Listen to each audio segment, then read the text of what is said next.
A chill spread in everyone's heart. Even Liao Yongbing and the others couldn't believe it. The truth kept hitting their eyes and minds.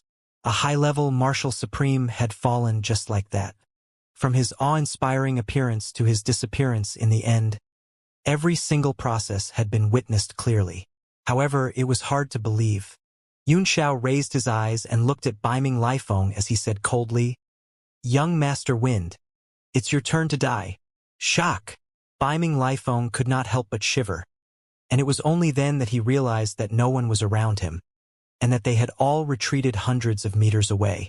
He could not help but step back as well, as if he could not face the pressure from Yunxiao. Yunxiao gave him a look and felt disinterested. Then, he looked up at the 9th grade warship and said, "Since they've used such a huge object, it can't be just a mere 7 stars martial emperor, right?" Cold sweat broke out on everyone's foreheads. What a trash of a 7 stars martial emperor! The battleship was still hovering in the sky without any reaction.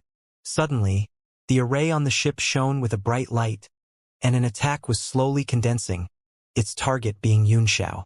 A spatial binding force came from the ship, imprisoning the sky within 1,000 meters. Everyone felt as if their bodies had sunk into a paste, and their movements became abnormally slow. Their movements became slower and slower, making it difficult for them to escape. Beiming Lifeng's face was filled with surprise, but at the same time, he was also very confused. There shouldn't be any other experts on this 9th rank warship besides Beiming Zi, so who was commanding the warship? A thought suddenly flashed through his mind. Could it be that the clan had sent another expert to follow him? When he thought of this, he was both surprised and delighted. He was happy that he no longer had to fear Yunxiao, but surprised that he was so incompetent in the eyes of the experts in his family.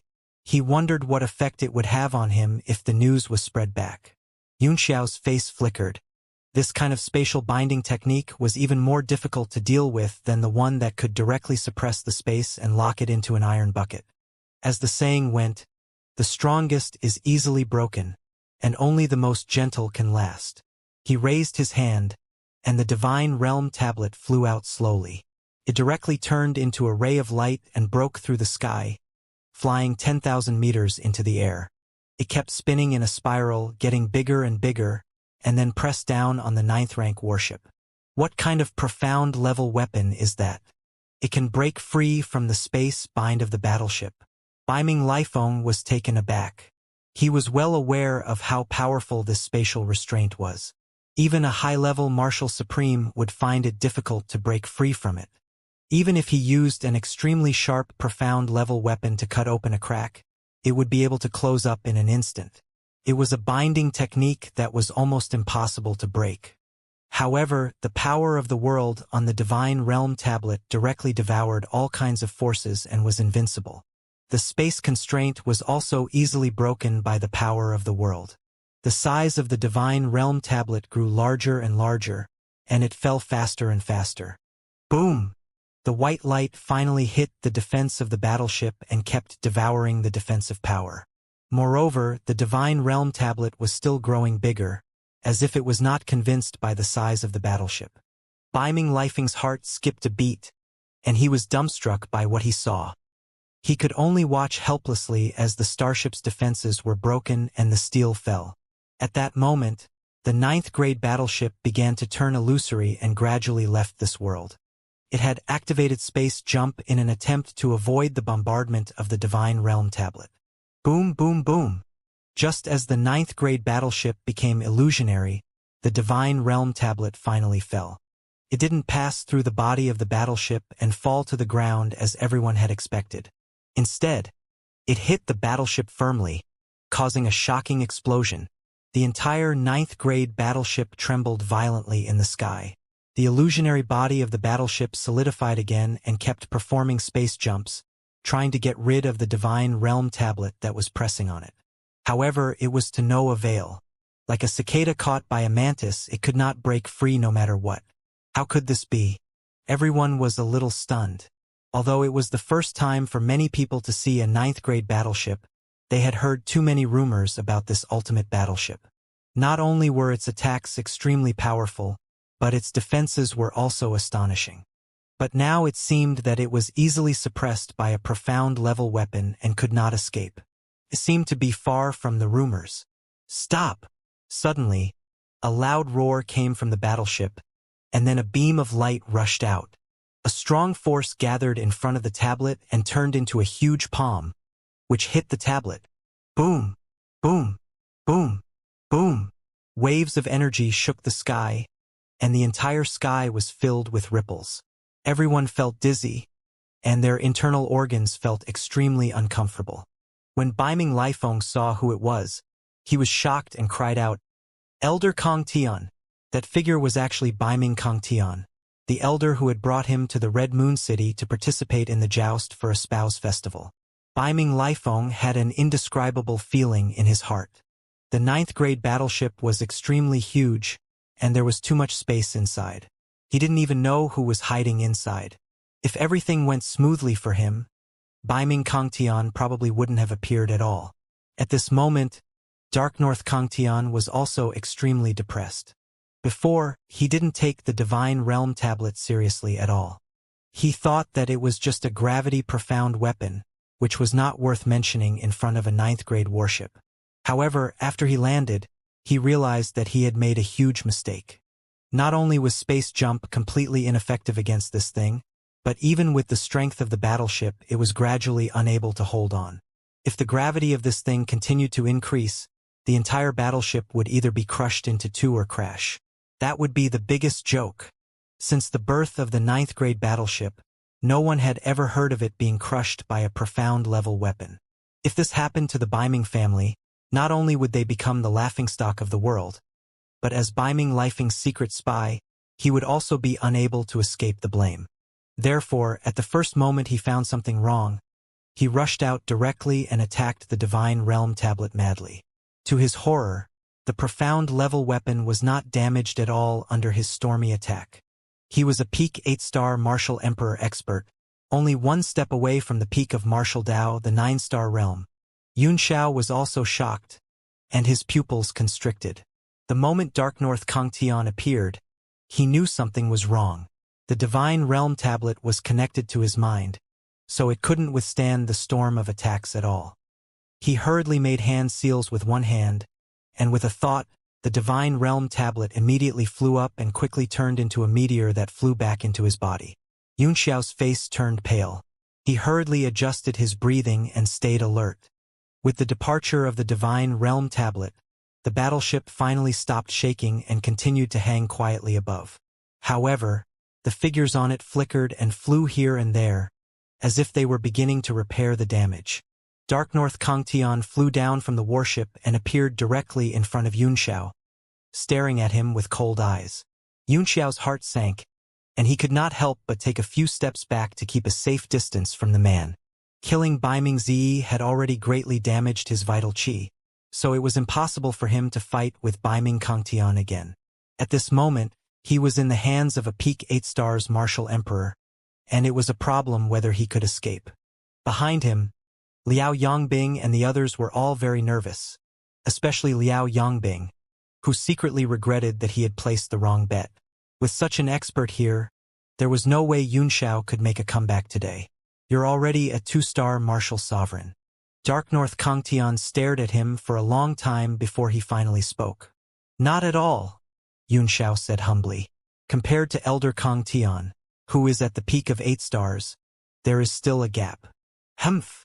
Dark North Kongtian snorted heavily. Yunxiao's words did not feel good in his ears. He said coldly, "Are you mocking me?" Yunxiao pretended to be horrified and said in a hurry, "How dare you? Elder Kongtian is someone who stands at the peak of the continent. If I were to mock you, wouldn't I be courting death?"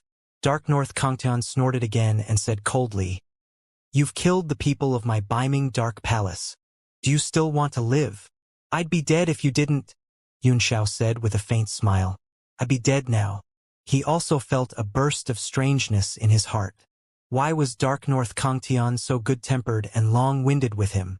Killing intent burst out from Dark North Kongtian's eyes as he said in a cold voice, "I don't care how glib your tongue is, but you've killed Biming Zi. It'll be hard for you to live now. Very difficult? Xiao asked in surprise. Then how can I survive? His mind raced, and all kinds of speculations appeared in his mind. Dark North Kangtian snorted for the third time. His lips moved slightly, and he actually used secret sound transmission. All the warriors were greatly disappointed. They were all nervously watching the two people's conversation. They couldn't hear it all of a sudden, and their hearts were very stifled. Dark North Lifeng also furrowed his brows, not understanding what Dark North Kangtian meant. Xiao had killed Baiming Zi and damaged the 9th tier warship, which was an absolute crime punishable by death. How could he live? Besides, with Xiao's talent, he could be sentenced to death 10,000 times. Such a monstrous man could not be left in this world. After hearing the voice transmission, Xiao's face changed drastically, and his pupils constricted. Dark North Kangtian has actually discovered my indestructible golden body. When Baiming Kangtian saw Xiao's look, he was also shocked, but he could not hide his surprise and excitement. He was not sure when he saw Xiao's transcendence golden body in the battle. After all, it was very different from Ao Changkong's. So, he immediately got the answer from Xiao's expression after a little test. He swallowed his saliva. If he could obtain the imperishable golden body from this kid, the credit he would get would be unimaginable. Xiao also realized that he had lost his composure, and he felt vexed. The look on Baiming Kangtian's face also showed that the other party had completely perceived his state of mind. He sighed inwardly and knew that he could no longer hide it, so he could only send a voice transmission. I'm not too sure about the origin of this body refining technique either, but it's an absolute art after all. It's not too good to hand it over to Lord Kangtian just like that, right? Your life and death are in my hands now, said Dark North Kangtian coldly. What qualifications do you have to negotiate with me? At most, I'll beat you half to death and directly search your soul. Soul search? Xiao laughed. Soul search? I'm a 9th tier great alchemist. Are you sure you want to search my soul? Dark North Kangtian's face turned pale. It was too dangerous to search the soul of a 9th tier alchemist, and he was afraid that the other party would erase his memory directly, which would be troublesome. Killing Xiao was a big deal, but obtaining the tyrant body tempering technique was even more important. Young Master Yun, he finally said in an amiable tone. I also admire that you're a 1-in-a-million genius. I really don't want to kill you just like that. Xiao sneered in his heart. But, since the other party had a request, he was safe for now. He smiled and said, in that case, thank you very much, Elder Kangtian. I have something to do for the time being. We'll talk about it in detail next time. He turned around to leave. Dark North Kangtian's face darkened, and he said angrily, Li Yunxiao, don't play dumb in front of me. He reached out a hand and the world froze. Yunxiao's figure came to a halt as a large amount of cold air spread out of his palm and swirled toward the old man. With a flash of golden light, Xiao turned around. The cold air condensed into ice beads and gathered on the surface of his skin, unable to penetrate it. An irrepressible excitement flashed through Dark North Kangtian's eyes. Even his breathing became heavy as he said, I hate people who act dumb. Xiao smiled indifferently and retracted the golden light around him. He had achieved his goal, which was to make Dark North Kangtian certain that he had the tyrant body tempering technique. Then, he would be able to turn the tables and take control of the opponent. The weather is cold and it's not suitable to talk. Shall we find a place to talk? He said with a smile. That's exactly what I want, Dark North Kangtian said. Everyone looked down and saw that it had all turned into ruins. There was no place for them to stand. Young Master Yun, do you have the courage to talk on the warship? Dark North Kangtian sneered. Why not? Xiao laughed. Why not? Besides, I'd like to see what the Baiming family's 9th Order warship looks like. The number of 9th tier warships in the heavenly martial realm was very limited, and each of them had an amazing origin. As a 9th tier alchemist, he was more or less confident about them, except for the ones that had been produced in the past decade. Dark North Kangtian sneered in his heart. At the same time, he glanced at everyone and said, now that Baichong City has been destroyed, all of you can come up as well. There's a communication formation up there that can send a message back to Red Moon City. Everyone looked at each other, and after a moment of worry, they followed. Jing Yongye's face was filled with hesitation as he turned to the people within the sect and said, "You guys don't need to follow me. Just start the battleship and return to the sect." The rest of the people from the Moon-bearing Sword sect were shocked and said, "Elder, what are you doing?" Jing Yongyi shook his head and interrupted everyone's words. "My life was saved by young Master Yunxiao. I can only rest assured when I see that you are safe. Besides, there's still one person I haven't taken care of yet." His eyes turned cold as he looked into the distance. Yan Shushu also seemed to have sensed it, and his expression changed slightly. However, he only snorted heavily. Right now, the Baiming family was the most powerful family. As long as he could hold on to the Baiming family's leg, he didn't have to worry about anything. Dark North Lifeng flew to Dark North Kongtian's side, lowered his head and said, "Elder Kongtian, Lifeng is incompetent. Please punish me." "It's not your fault," said Baiming Kongtian. "It's just that Li Yunxiao is too abnormal. Even I have to be a little afraid of him." Baiming Lifeng's heart trembled with shock. He hurriedly said, "If that's the case, then why did you waste your time?" "I've thought about it," Dark North Kongtian interrupted. "Monitor everyone's communication, and you're not allowed to spread the news that Yunxiao is here, or you'll be killed without mercy." Baiming Lifeng was stunned. "It's fine if you don't kill Yunxiao, but why are you helping him?" However, he didn't dare to question Dark North Kongtian's words. He hurriedly accepted the order and flew onto the warship. Very quickly, other than a few people from the Moonsword sect who left in their own 8th rank warships, the rest of the people entered the 9th rank warships. It was the first time for most of them to board a warship like this, so they were filled with curiosity. It was as big as a moving city, but there was a huge pit on the deck in the center. It was eye-catching, and it was caused by the falling of the Divine Realm tablet. Everyone's hearts were beating wildly. Although they couldn't distinguish the material of the deck under their feet, it was definitely not something that could be destroyed with ordinary destructive power, let alone such a large pit. Baiming Lifeng couldn't help but feel a hint of pride when he saw the shocked expressions on everyone's faces. He smiled and said, "Welcome to Baiming Dark Palace's 9th grade battleship, the Sinister Voodoo." Every 9th grade battleship had its own name, representing its unparalleled power. Baiming Lifeng laughed. "The fact that you're here proves that you're all fated to be here. We've all done our best in the previous battle. Now please rest in the cabin." He suddenly regained the demeanor of a king and did not look at Yunxiao at all, as if nothing had happened.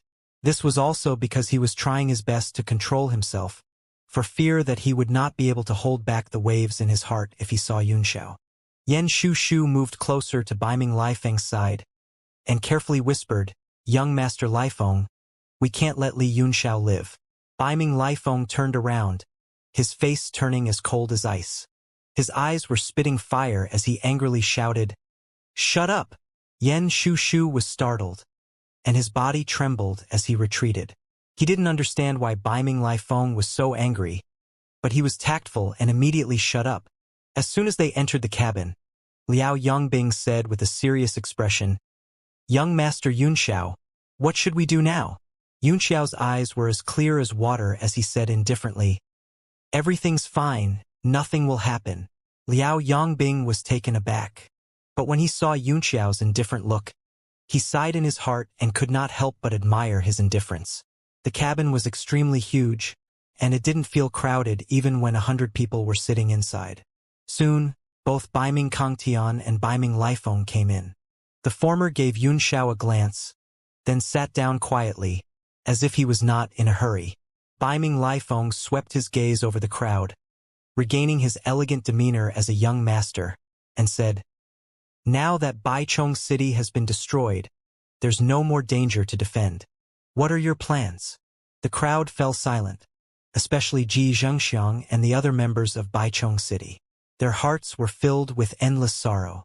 Lechi stood up and said, "We're planning to return to the skyscraping city first and listen to further instructions. I wonder what young Master Wind plans to do." Are you still going to resist the Sea Clan with us? Biming Lifeng sighed. It's my duty to fight against the Sea Race. Unfortunately, I have a mission to complete. I can't go with you. Oh? Ilechi asked. I wonder what plans young master has. I'm planning to break through the Sea Race's line of defense and enter the depths of the East Sea. Biming Lifeng said with a serious expression. Everyone was shocked, their faces filled with horror. Ilechi was also shocked.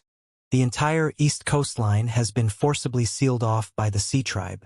Once we enter the sea, we will immediately lose our advantage on land. On the other hand, the enemy only needs some low-level existences, and they can annihilate us in an instant with their numbers. It's extremely dangerous. Biming Lifeng's expression was also grave as he said, I've also thought about this for a long time. The only way is to break through the blockade as quickly as possible and then completely shake off the Sea Tribe. Everyone was silent. With a 9th grade warship, breaking through the seal of the Sea Race was definitely not a problem. Young Master Wind, Xianxia suddenly said, do you still remember the deep-sea giant beast?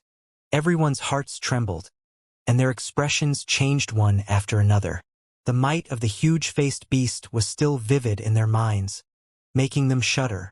A fierce gleam flickered in Biming Lifeng's eyes as he gave Xianxia a resentful glance and said coldly, Of course I remember. Although that beast is powerful, it's not enough to stop me. Xie Tao. That's good, Xianxia said with a faint smile. That's good. I'm very interested in young Master Lifeng going out to sea. I wonder if you can take me with you. Biming Lifeng was taken aback. He did not expect Xianxia to cooperate with him. He snorted coldly and said, Of course you can. Biming Dark Palace welcomes all of you, and will definitely treat you well. He looked around and said. Everyone looked at each other in confusion. Biming Lifeng immediately explained the main points of the reason, and at the same time said, I know that many of you are here for the reward. My Biming family is willing to pay double the price to invite you all to help. What do you think? Anger flashed across Jing Yongye's face, and he said, Young Master Lifeng, it's a critical time for the war between our two races, and you're trying to poach someone from the United Front? Isn't this a little too immoral? Biming Lifeng's face darkened, and he said in a cold voice, Morality? I'm only taking the bait if I'm willing. I'm not forcing you, so how is this against morality? This friend, you must think before you speak. Don't speak nonsense. That's right. I'm the first to agree and am willing to stay, Yan Shushu hurriedly added. Right now, he had to be together with the Biming family. If he didn't have the protection of the Biming family, he was afraid that he would be skinned alive by Jing Yongye. Only now did a smile appear on Biming Lifeng's face. He nodded and praised, Welcome, welcome. This time, everyone began to discuss in low voices. Many people were willing to stay. The battle at Baichong City had made the mercenaries realize the ferocity of the war. Money was not easy to earn, and it was relatively safer to stay on the 9th grade warship.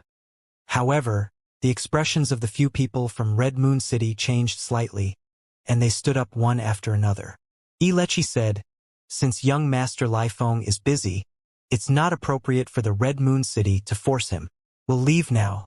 We're in a hurry to go back and report. No rush, no rush. Biming Lifeng laughed.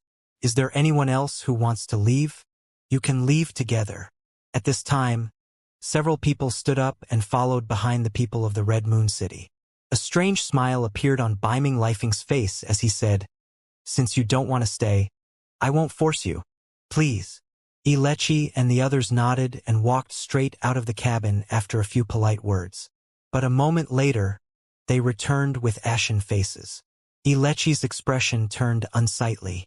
Young Master Lifeng, he said, This warship is almost at the East Sea. Time is of the essence. Biming Lifeng said with a playful smile.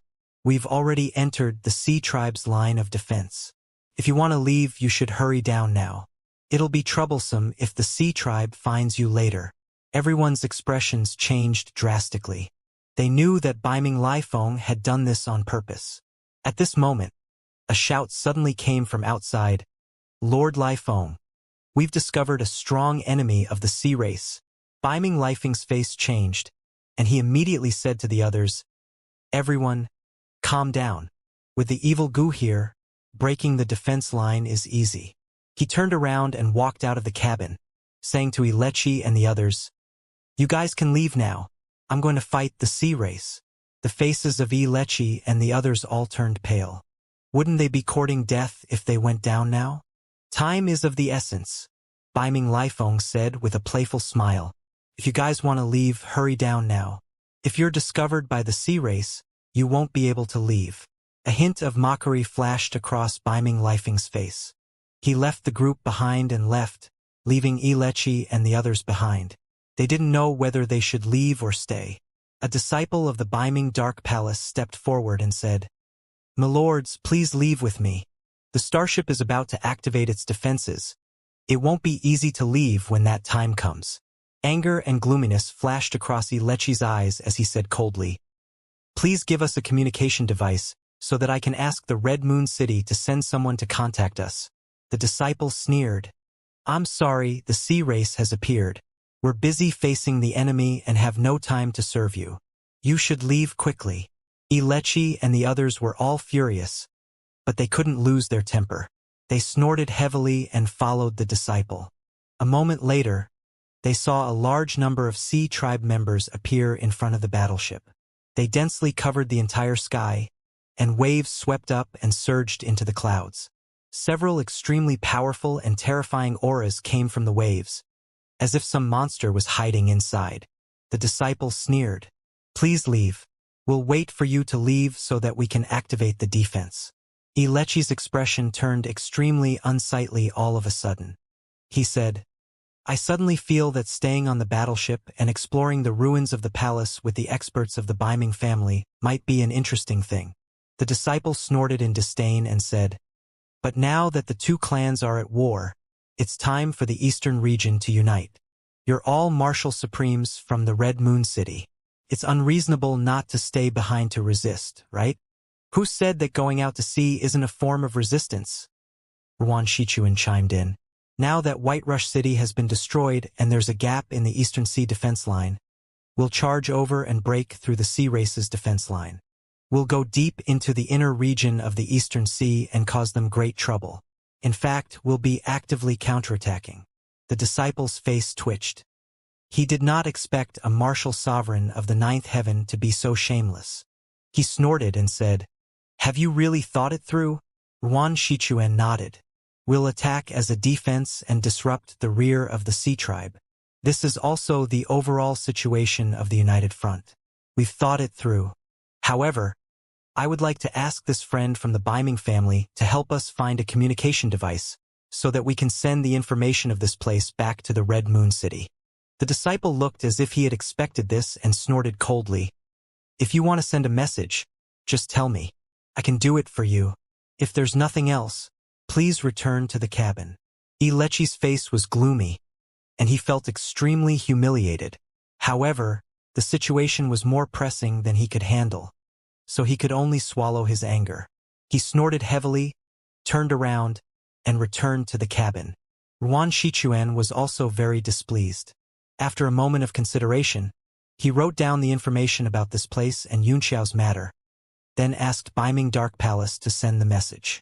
The disciple picked up the message and glanced at it, then turned around and left. Soon after, the information fell into Biming Lifing's hands. After reading through it a few times, he sneered, "These people from the Red Moon City are really cheap. They especially took out their faces for me to slap. Why should I be polite?" He modified the message and erased everything about Yunxiao, then handed it over to his subordinates to send it back to Red Moon City. Soon, the people in the cabin saw Ilechi and the others return. They sat down with sullen faces, as if no one was around. With a smile in his eyes, Yunxiao exchanged a glance with Liao Yongbing. This was an outcome he had expected. The corners of Dark North Kongtian's mouth also rose slightly as he said with a smile, "Since a few friends from Red Moon City are willing to stay and help, then the possibility of finding my old brother Tianlu will be greatly increased. Dark North Kongtian is truly grateful." "Elder Kongtian, you're too serious. Only then did the expressions of the few of them improve slightly, and they hurriedly got up to respond. After all, Dark North Kangtian's status and strength were clear for all to see. Being able to exchange a few polite words was already giving them some face. "Since you're all willing to go out to sea with my beaming dark palace," said Dark North Kangtian with a smile, "we're all partners on the same front. Why don't you all follow me out of the cabin and see how the Sea Race's blockade is doing? If there is any difficulty in breaking through, I will need to rely on your help." Elder Kangtian is too polite. Yen Shushu hurriedly stood up and said, "Since we're willing to stay, we naturally have to do our part. We can't just stay here and do nothing." Dark North Kangtian narrowed his eyes and smiled as his eyes swept over Yunxiao, intentionally or otherwise. Everyone left the cabin in groups and came to the observation platform on the deck, which was large enough to accommodate hundreds of people. At this moment, the starship's defenses had already been activated, and as Yang Kai's eyes swept over them, he could see layers of light of various colors spreading out, tightly wrapping up the starship. Beiming Lifeng hurriedly turned around and saluted to Dark North Kangtian. Dark North Kangtian said, "There's no need for that. You can just treat me as invisible. All the commanding rights are in your hands. If I have any requests, I will definitely ask." "Yes." Beiming Lifeng bowed and accepted the order. He also knew what Beiming Kangtian meant. This trip to the sea was a test given to him by his family, and Beiming Kangtian was only responsible for monitoring and ensuring his safety. If Yunxiao had not appeared, he would not have known that such an expert was on the warship. Dark North Kangtian beckoned at Yunxiao, then went straight to the front of the spectator stand and leaned against the railing. Yunxiao smiled faintly. He knew what Dark North Kangtian meant. He stepped out of the crowd and walked forward, looking at the sea. Dark North Kangtian waved his hand, and a barrier immediately spread out, completely enveloping the two of them and isolating all sounds. His actions immediately caused everyone to speculate. Liao Yongbing was even more worried, and Beiming Lai Feng's expression was also not very good. However, he tried his best to calm himself down and began to prepare for the battle with the Sea Race. Dark North Kangtian looked at the Sea Race army and said indifferently, "Young Master Yunxiao, do you think we can make it through?" "Elder Kangtian, you don't care about this at all," Yunxiao said with a smile. "Why do you have to ask? Moreover, if you can't, why are you so calm, Elder Kangtian?" Dark North Kangtian glanced at him and said with a smile, "The title of the number 1 rising star is indeed not for nothing. Not only is your strength shocking, but your intelligence is also amazing. Young Master Yunxiao, have you ever thought of joining our Beiming Dark Palace?" "I've never thought of it." Yunxiao laughed in surprise. "Beiming Dark Palace is one of the top forces even among the 7 major forces," said Beiming Kangtian. "They will never insult young Master Yunxiao's talent. In a few decades, the heavenly martial arts realm will be the world of you young people. At that time, with young Master Yunxiao's ability, he will be qualified to be the great elder of the mysterious palace." Yunxiao's heart jolted. When he saw Dark North Kangtian staring at him and observing his reaction, he immediately smiled and said, "The great elder of the Beiming Dark Palace is truly a peak existence in the world. Elder Kangtian is really willing to pay for it. However, the position of great elder isn't something that Elder Kangtian can decide, right?" Beiming Kangtian laughed. "It's not something I can decide, of course. But with young Master Yunxiao's strength, it's a sure thing. If it weren't for the fact that the position of the Palace Master of the Mysterious Palace is not passed on to outsiders, I'm afraid young Master Yunxiao would have enough power to become the Palace Master." A bright light flashed in his eyes as he said, "I've watched Lai Feng grow up since he was a child. His talent and wisdom are both rare candidates for hegemony. In the past 1,000 years, no one in Beiming Dark Palace has been as talented as him. Originally, I thought that even if Lai Feng's talent wasn't the best in the world, he wasn't far from it." Beiming Lai Feng is indeed a genius. Yunxiao nodded in agreement. Given enough time, he will definitely be the world's overlord in the future. Dark North Kangtian said, "My eyes were not wrong. Among the 2 holy lands and the 7 major forces, only Chang Haoming of the soul-devouring sect can compete with him. However, the cultivation technique of the soul-devouring sect is too evil and overbearing. The cultivation progress is extremely fast, and the power is also extremely great. However, the further one goes, the less power he will have. So, Cheng Haoming's victory is only temporary. His voice suddenly turned cold as he said, "So, among the younger generation in the world today, the only one who can pose a threat to Lifeng is you, Li Yunxiao. Thank you for thinking so highly of me, Elder Kong Tian," Yunxiao said with a smile. "It's not that I think highly of you, but I've always looked down on you," Dark North Kong Tian said in a deep voice. "If Lifeng is a once-in-a-thousand-years overlord, then you are a once-in-10,000 years peerless martial emperor.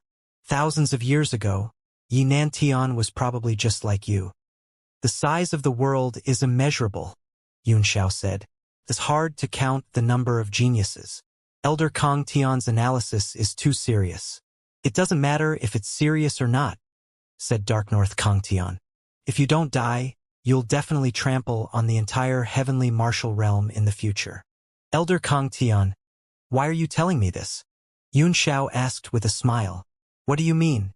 Dark North Kong Tian's eyes shone with a cold light. "Either you join Beiming Dark Palace and never betray us, or I'll make you lose the ability to threaten the Beiming Dark Palace. You don't want the tyrant body tempering technique anymore." Yunxiao laughed. "Do you want it?" Dark North Kong Tian's body trembled. After hearing about this peerless cultivation technique, the fluctuations in his emotions became stronger. He said in a cold voice, "Hand over the tyrant body tempering technique, and I'll only cripple your martial arts foundation. I'll spare your life and grant you a lifetime of wealth." Yunxiao's face turned cold as he said, "Elder Kong Tian, why do I feel so uncomfortable when I hear that someone is trying to deal with me? Besides, I have a bad memory. Maybe I'll forget a lot of things when I'm scared." Dark North Kong Tian's face turned unsightly as he said in a cold voice, "Li Yunxiao, you are a smart man, and joining Beiming Dark Palace is the best choice for you. Unless you have the confidence to escape from me, don't even think about living. Even if I don't want the tyrant body tempering technique, I won't allow a scourge like you to exist. I really don't have any good way to escape now, and you don't have any good way to get the tyrant body tempering technique from me," Yunxiao said with a sneer. "We still have time." Dark North Kong Tian's expression was gloomy and cold, and he didn't say anything. At this moment, among the sea race, a huge wave crashed against the waves, and a water pillar shot up into the air.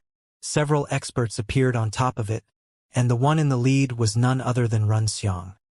His expression was the same as usual.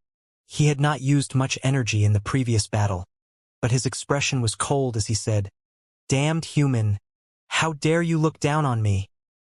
He thought that the other party was chasing after him, and the anger of being looked down on spread in his heart.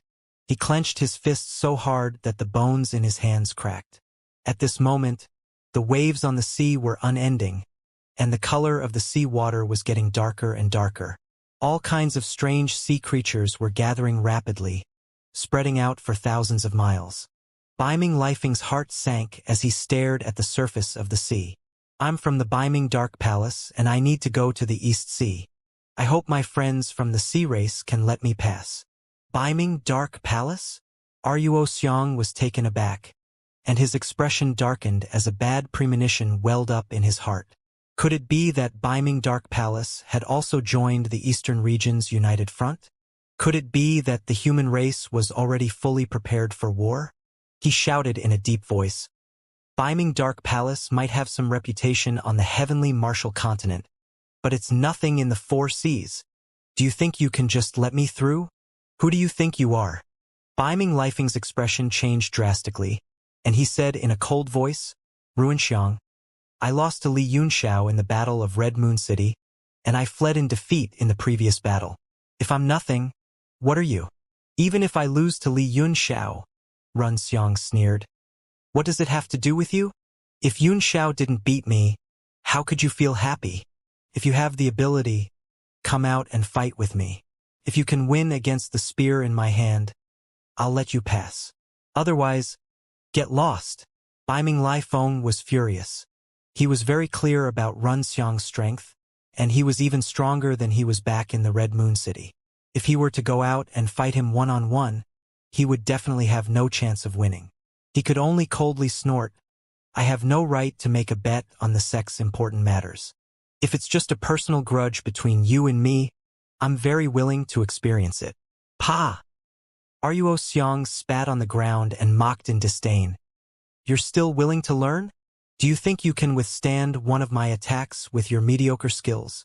Biming Lifeng's face alternated between red and white.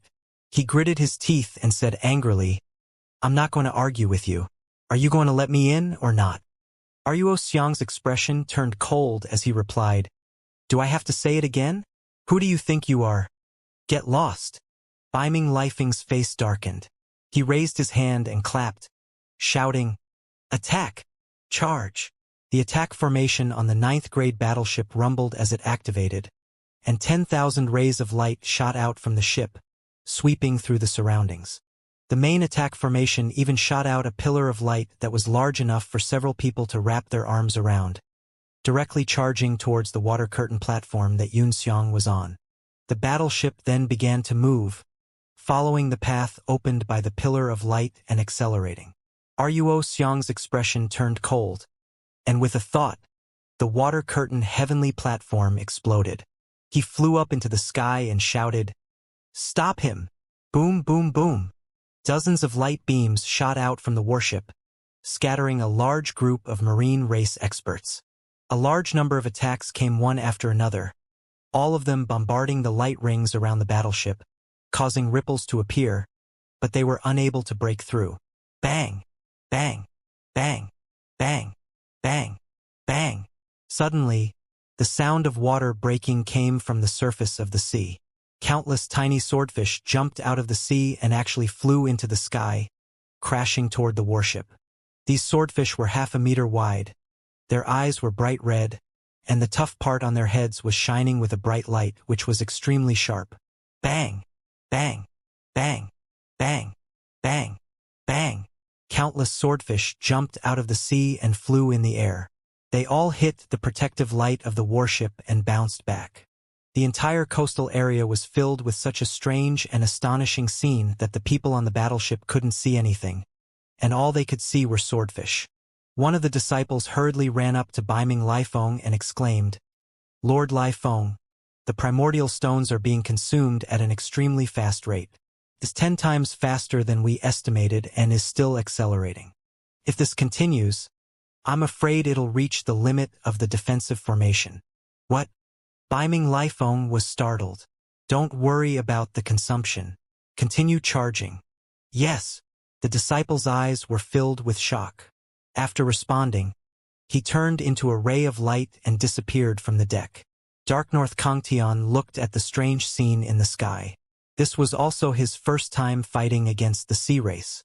He frowned and said, "Young Master Yunxiao, do you think we can make it through this time?" Yunxiao smiled faintly and said, "This is the second time Elder Kangtian has asked me this. However, you were confident the first time you asked, but you're not confident this time. Could these low-level fish also cause trouble for the Elder?" Dark North Kangtian stared at him and said, "You're indeed very cautious. You're truly terrifying. You don't know this, but the destruction of Haitian Town was caused by countless of these low-level ocean existences. Ants can kill an elephant. In my opinion, it's only a matter of time before we break through the defense," Yunxiao said. "But I'm afraid we can't do it this time." "Oh? Why?" Dark North Kangtian was stunned and asked in confusion. Bang! Suddenly, the sound of a collision came from outside the battleship, causing the body of the battleship to shake slightly. Although it was slight, it made everyone's expression change greatly. This was a 9th grade warship. Even a full-force attack from a martial sovereign of the Nine Heavens realm would not be able to affect him at all. At this time, everyone could clearly see that a large number of octopus monsters had landed on the warship. There were as many as 7 or 8 of them, and they covered the entire defensive barrier. It must be known that the size of a 9th grade warship was extremely large, and 7 or 8 octopus monsters could fill it. Could be seen that these octopuses were all huge creatures, Countless tentacles as thick as a person's arm wrapped around the entire warship, causing its speed to suddenly slow down. Biming Lifeng's expression changed drastically. When these octopus monsters had first appeared, he hadn't taken them to heart. But now they were directly slowing down the battleship's speed. If they couldn't break through the defensive line in front of them, it would be fatal for them. Attack! Attack with all your might. Smash these octopuses to pieces. The attack formation on the battleship was activated once again, operating crazily. Beams of light shot out in the air, each of which shattered a large number of tentacles. Those octopus monsters seemed to be unable to withstand a single blow, and they were blasted into pieces in an instant. After that, a few bright red arrays on the ship were activated and a large amount of flames spurted out. They turned into phoenixes that danced in the air and burned all the swordfish and octopuses around them into ashes. Biming Lifeng heaved a sigh of relief and shouted, "Quickly advance! Charge over at all costs! Pa! Pa! Pa! Pa!" All of a sudden, several more tentacles appeared in front of him. All of a sudden, they all touched the defensive barrier of the battleship and bound the battleship again. The tentacles were even thicker than before. He saw half of an octopus's head on the surface of the sea. It was 100 meters wide and seemed to be the king of octopuses. "Shut up!" Biming Lifeng was furious. "Activate the main attack formation. Turn this octopus monster into meat paste." Suddenly, Xianxia frowned and said, "I'm sorry to trouble you." Dark North Kangtian was stunned and asked, "What? Do you think that this main attack formation can't kill that octopus king?" Xianxia shook his head and pointed into the distance as he said, "You see." He saw two hills on the sea in the distance moving over. When they got closer, he realized that they were two giant whales. Half of their heads were above the sea, and their bodies were even bigger than the octopus monster under the ship. Dark North Kangtian's face darkened, and he asked suspiciously, "It seems to be an ordinary whale. I can't feel any combat power." "It is indeed the most ordinary big blue whale," Xianxia said. "It has no combat power at all, and it usually eats some small shrimps, but it is one of the largest sea creatures." He paused and added, "Except for deep-sea giant beasts." "If that's the case, then what's the trouble?" Biming Kangtian asked, puzzled. "Could it be that the blue whale will jump up and eat us?" "Those blue whales are huge," Xianxia said. "They are usually used by the Sea Clan to transport things." Boom, boom, boom.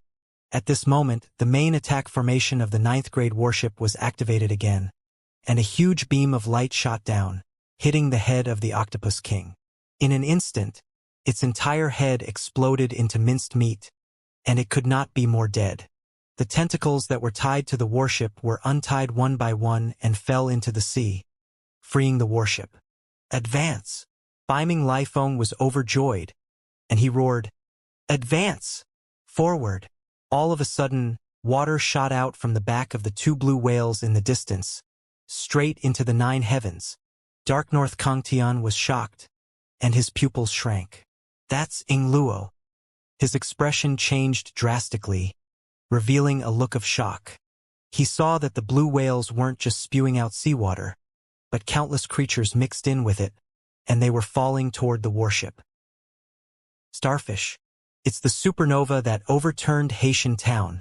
Biming Lifeng immediately recognized the sea of starfish that were falling from the sky. He immediately sucked in a cold breath, and his entire body turned cold. The starfish covered the sky and the earth, and they were endless. They fell on the defense of the warship, and there seemed to be a certain suction force. They were directly attached to the defense barrier and did not fall down. Gulu gulu, gulu gulu. Other than the starfish, the guru beast that had previously overturned White Rush City also fell with them. It exploded upon landing on the barrier, and purple light spread in all directions, constantly corroding the barrier. Having just witnessed the destruction of Baichong City, everyone's faces paled even more, and they were on high alert. A few martial artists were so frightened that their bodies kept trembling, and an uncontrollable fear spread in their hearts. Dark North Kangtian was also dumbfounded. Even though he was a top-tier expert, he didn't know what to do with such an attack. He could only ask in a daze, What should we do? This is going to be troublesome, Xianxia sighed. Judging from the number of starfish and gulu beasts that the two blue whales have spewed out, there must be the starburst race and the gulu race in the nearby sea area, which is why they can absorb and spit out the water continuously. Pa! Pa! Pa! Pa! The battleship was filled with the sounds of self-destruction, like firecrackers, continuous and deafening. The layers of defensive light were constantly being corroded and destroyed, becoming thinner and thinner. Activate spatial jump. Beiming Lifeng gritted his teeth and said. Only then did everyone calm down and let out a sigh of relief. The space jump of a 9th grade warship was enough to avoid all attacks and was the strongest way to avoid them. However, many people recalled that when the Divine Realm tablet had fought against the 9th grade battleship, even space jump had been completely ineffective. They thought that it shouldn't be so strange this time. The entire 9th grade battleship suddenly became illusory. Everyone realized that the sky around them had suddenly darkened. The entire battleship had already left the space it had been in. As expected, the starfish and the GRU beasts lost their target all of a sudden. They fell from the sky and crashed into the sea like garbage. Ha!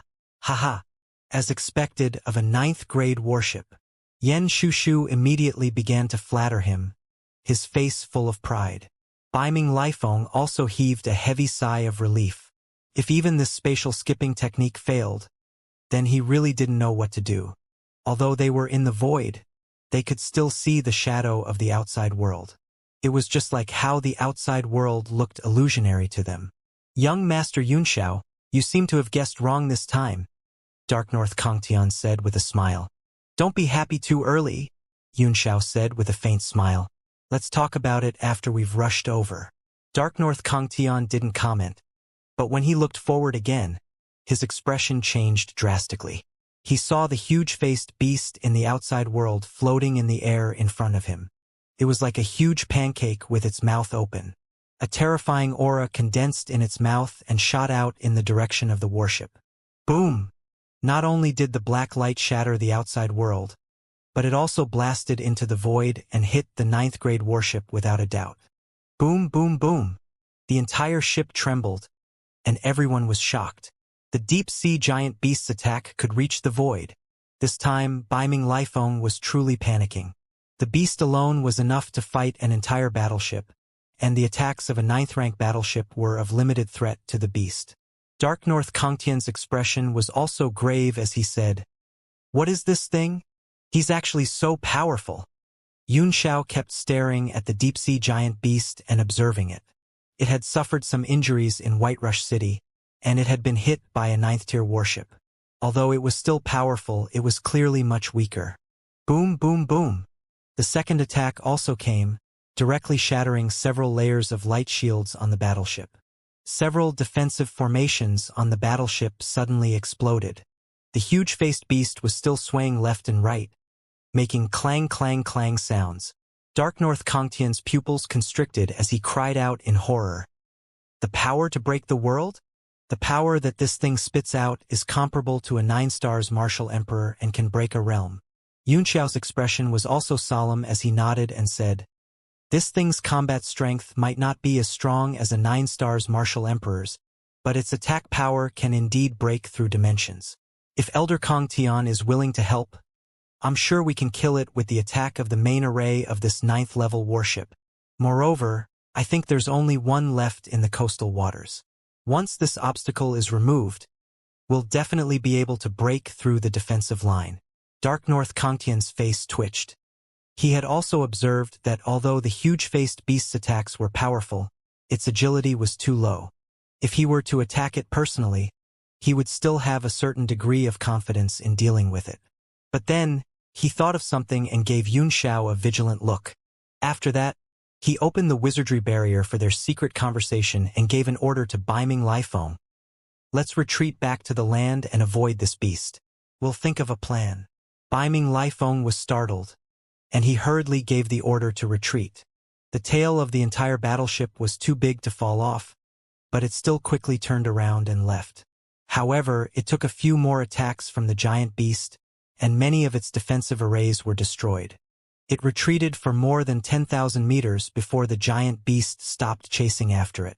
Boom, boom, boom. The ninth-grade warship descended from the sky and stopped on the ground. From afar, it looked like a city. Everyone on the battleship was silent. Each and every one of them still had a lingering fear. Baiming Lifeng hurriedly ordered the alchemists on the warship to start repairing the ship, while he flew to the side of Baiming Kangtian and asked, "Elder Kangtian, what do we do now?" Dark North Kangtian glanced at him and said, "You think of a way yourself." Baiming Lifeng, he felt depressed and even a little vexed, especially when he saw that Dark North Kangtian and Yunxiao were so close. "Since you want me to think of a way, why did you ask me to retreat?" Baiming Lifeng looked at Yunxiao, who had an indifferent expression on his face, and could not help but clench his teeth and say, "Young Master Yun, do you have any good ideas?" It had already taken him a great deal of courage to ask Yunxiao. He would never do something so embarrassing if he had not run out of ideas. Yunxiao pondered for a moment and said, "In fact, it's not difficult to break that deep-sea monster. As far as I can see, although it is powerful, its energy recovery speed is extremely slow, and the ninth-grade warship is completely powered by primordial stones. In other words, we can maintain the supply level while they are getting weaker and weaker." Baiming Lifeng's eyes flashed with a sharp light, but they quickly dimmed again. He smiled wryly. "Although we brought enough vitality stones with us this time, if we spend all of them on breaking through the defense line, I'm afraid it'll be difficult to maintain the operation after that.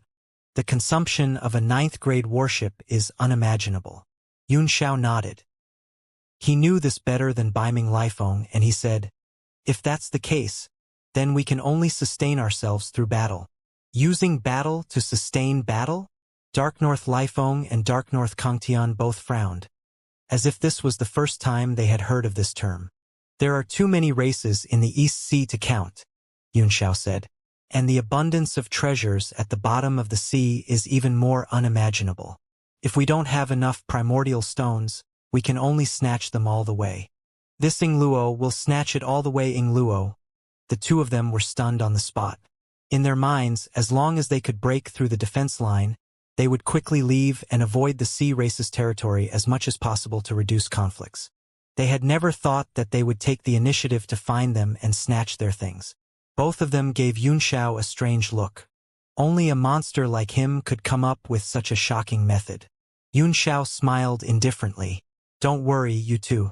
The war between the two races has been going on for months, and all the races with a little strength in the coastal area have been summoned to participate in the war. It's safe for us to go there. It was impossible for the powerhouses of these races to bring a large amount of resources with them when they left the encampment. You must know that the Sea Tribe is in short supply of profound-level weapons, and they also don't have many storage weapons." Dark North Kangtian pondered for a while and said, "I think this method is feasible. Although there is a certain risk, using battle to sustain battle is enough to solve the problem of not having enough primeval stones." Baiming Lifeng didn't have any other good ideas, so he said, "Since Elder Kangtian agrees, we'll wait for the ship to recover a little before we drive over and harass the giant-faced monster until it's completely killed." Dark North Kangtian's eyes also flashed with a cold light as he said, "When that thing's strength is exhausted, I will personally tear it apart." "In fact," Yunxiao said with a smile, "if Elder Kangtian had made a move just now, there was a great possibility that we could have broken through the defense line." Dark North Kangtian gave him a glance and said coldly, "I'm sure I can kill it, but I'm not sure if I can control you after killing it." Yunxiao smiled in surprise, while Baiming Lifeng's body trembled, and his face changed several times as he carefully pondered the meaning of the words. The damage to a few of the formations was not serious. It was just that the attack on the barrier had exceeded the defense that they could bear, so they had exploded on their own. They were quickly repaired. Baiming Lifeng immediately gave the order to set sail, and the battleship rumbled through the air, once again heading for the coastal area. This time, no one was as optimistic as before, thinking that they would be safe on the ninth-grade warship. They were all more careful and vigilant, just in case.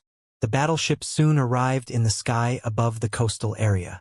The front of the battleship had long lost its previous momentum, But soon, all kinds of sea race experts broke out of the sea and blocked the front. Ruo Xiang was also extremely shocked and angry. He didn't expect that the other party would return after just a short while. He roared, "Human scum!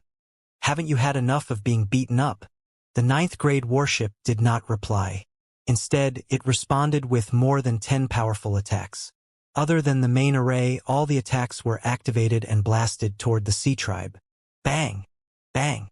Bang! Bang! Many members of the sea tribe in the sky were unable to react in time and were directly blasted into pieces. It became chaotic all of a sudden.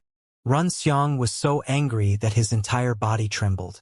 He made a hand seal, and a gust of wind and clouds surged on the sea's surface. A huge whirlpool appeared, and the huge-faced beast slowly rose from it. Beiming Lifeng's eyes narrowed as he coldly said, "Focus your attacks on the giant face." All the formations on the battleship were locked down below, and dozens of attacks were shot out in succession. The huge light beam on the main attack formation was especially shocking. Boom, boom, boom. The attacks exploded on the huge-faced beast's face, creating ripples in the air. The giant-faced beast was so infuriated that it roared loudly. Its face, which had been injured by the 5 elements barrier, was bleeding again. It roared and spat out black light, constantly bombarding the warship. All the members of the sea tribe retreated 1,000 meters and watched from a distance. A battle of this level was not something they could interfere with. If they went over, they would definitely be turned into scraps. Ruo Xiang's heart was filled with shock and anger, and he hurriedly shouted, "Giant whale!" Not far away, the 2 giant blue whales began to emerge from the surface of the water, spraying a large number of low-level sea creatures down in torrents. Humph! Beiming Lifeng snorted coldly as a sneer appeared on his face. Spatial jump! Now that he had decided to kill this sea beast at all costs, he didn't even consider the consumption of primordial stones. The warship disappeared into the void, and the low-level sea creatures fell into the sea. The warship could not be seen at all. The attacks of the giant-faced beasts and the main array of the 9th-grade warship could directly break through the void and blast each other on 2 different levels. After 7 or 8 rounds of attacks, only 3 or 4 defensive lights remained on the 9th-grade battleship. Only then did Beiming Lifeng give the order to retreat, and they disappeared from the land in an instant, leaving behind only the desolate coastal area. The huge-faced beast floated quietly in the air, but it was obvious that it was breathing. Every breath was very heavy, and its body was moving up and down with its breathing. In addition to his face, which had been injured by the barrier's power, there were many more wounds on his body, all of which were left behind by the collision just now. Ruo Xiang's face was extremely gloomy. With the huge-faced beast's current condition, it would take at least 10 days to half a month to fully recover. However, who knew when the people from Beiming Dark Palace would come again? Retreat, rest, and closely monitor that warship. Ruo Xiang roared in anger and flew into the sea after giving the order. The huge-faced beast also sank slowly until it disappeared. However, in less than half a day, an urgent order was sent to the sea. That 9th-grade warship is here again. Bang! The entire sea exploded into a huge splash, and Run Xiang brought a group of sea race experts to the surface. Each and every one of them had an extremely ugly expression as they stared at the 9th-grade battleship that was approaching from afar. In a few breaths, it arrived in front of them. Damn it! They must have discovered that the giant-faced beast's recovery speed is extremely slow, so they deliberately attacked it continuously. Ruo Xiang's face seemed to be covered in frost. He held Luo Ho's spear in his hand, and circles of power rippled on the spear, as if his state of mind was extremely unfair. One of the oceanic species experts was frightened as he looked at the approaching battleship and said, "My lord, what should we do?" The surging power on Luo Ho's spear stopped all of a sudden, and Yun Xiang's expression returned to normal as he said, "It's very simple. Then this time we'll make sure that they won't be able to return. But the enemy's warship can escape into the void," the marine race expert said in surprise. "The low-level sea beasts on our side can't reach it." Ruo Xiang turned his head and looked at him coldly, saying in a cold voice, "Don't we have high-level sea tribes like you? With your dead bodies, do you think we can't break a mere warship? All of the high-level Sea Tribe experts' expressions changed drastically, and all of them turned pale. Ruo Xiang's gaze swept across everyone and he said coldly, "What, are you all afraid? How powerful do you think you are in front of a human's warship?" Embarrassment flashed across everyone's faces. One of them stood out and placed his right hand on his left shoulder, saying firmly, "I'll listen to Sir Run Xiang's orders, even if it costs me 10,000 lives. I'll die 10,000 times." The rest of the warriors of the Sea Tribe shouted in unison. They were all excited. Although even ants craved for survival, the competitive environment of the sea race was much worse than that of humans. Everyone was used to seeing life and death, and had long become numb to it. Their inner pursuit of dignity and strength was far above life and death. An extremely strong killing intent burst out from Ruo Xiang's eyes as he said in a cold voice, "Good, as expected of my son of the sea. Today, together with all of you, I will teach these humans an unforgettable lesson. Yes, we will listen to Sir Run Xiang's orders." Everyone was extremely excited. Hot blood was burning in their bodies, and streams of origin power couldn't help but be stimulated, rippling on the sea surface with the wind. Why do these Sea Tribe members look like they've taken aphrodisiacs? Xianxia stood on the deck, watching the battle coldly. He seemed to sense that something was wrong, and his straight brows furrowed slightly. Dark North Kongtian's eyes slightly narrowed, and he said with a smile, "Maybe he saw through our strategy, so he's so angry that he's about to explode." Ha. The two of them were not separated this time. Instead, they stood together with all the other cultivators. However, the rest of the people scattered far away, not daring to get too close to these experts. "So what if you know?" Yen Shushu said with a smile. "Beiming Dark Palace's battleships and tactics are unparalleled in this world. Even if they know about it, they can only be beaten and beg for mercy." Haha. His flattery made some of the surrounding experts frown and reveal looks of disdain. This was especially true for Ruan Shichuan. Before Beiming Dark Palace appeared, this guy was always like a shadow, taking photos wherever he went. Now he had to take photos of others. He felt uncomfortable and wanted to give him a few slaps. "Lord Shushu, you are a mid-stage martial emperor," Xianxia said slowly. "You are an existence that can run amok in the world. Don't you know what the word shame means?" Yen Shushu said coldly, "Li Xianxia, don't speak so sarcastically here. If it weren't for the help of the lords of Beiming Dark Palace, you would have been torn to pieces by these sea people.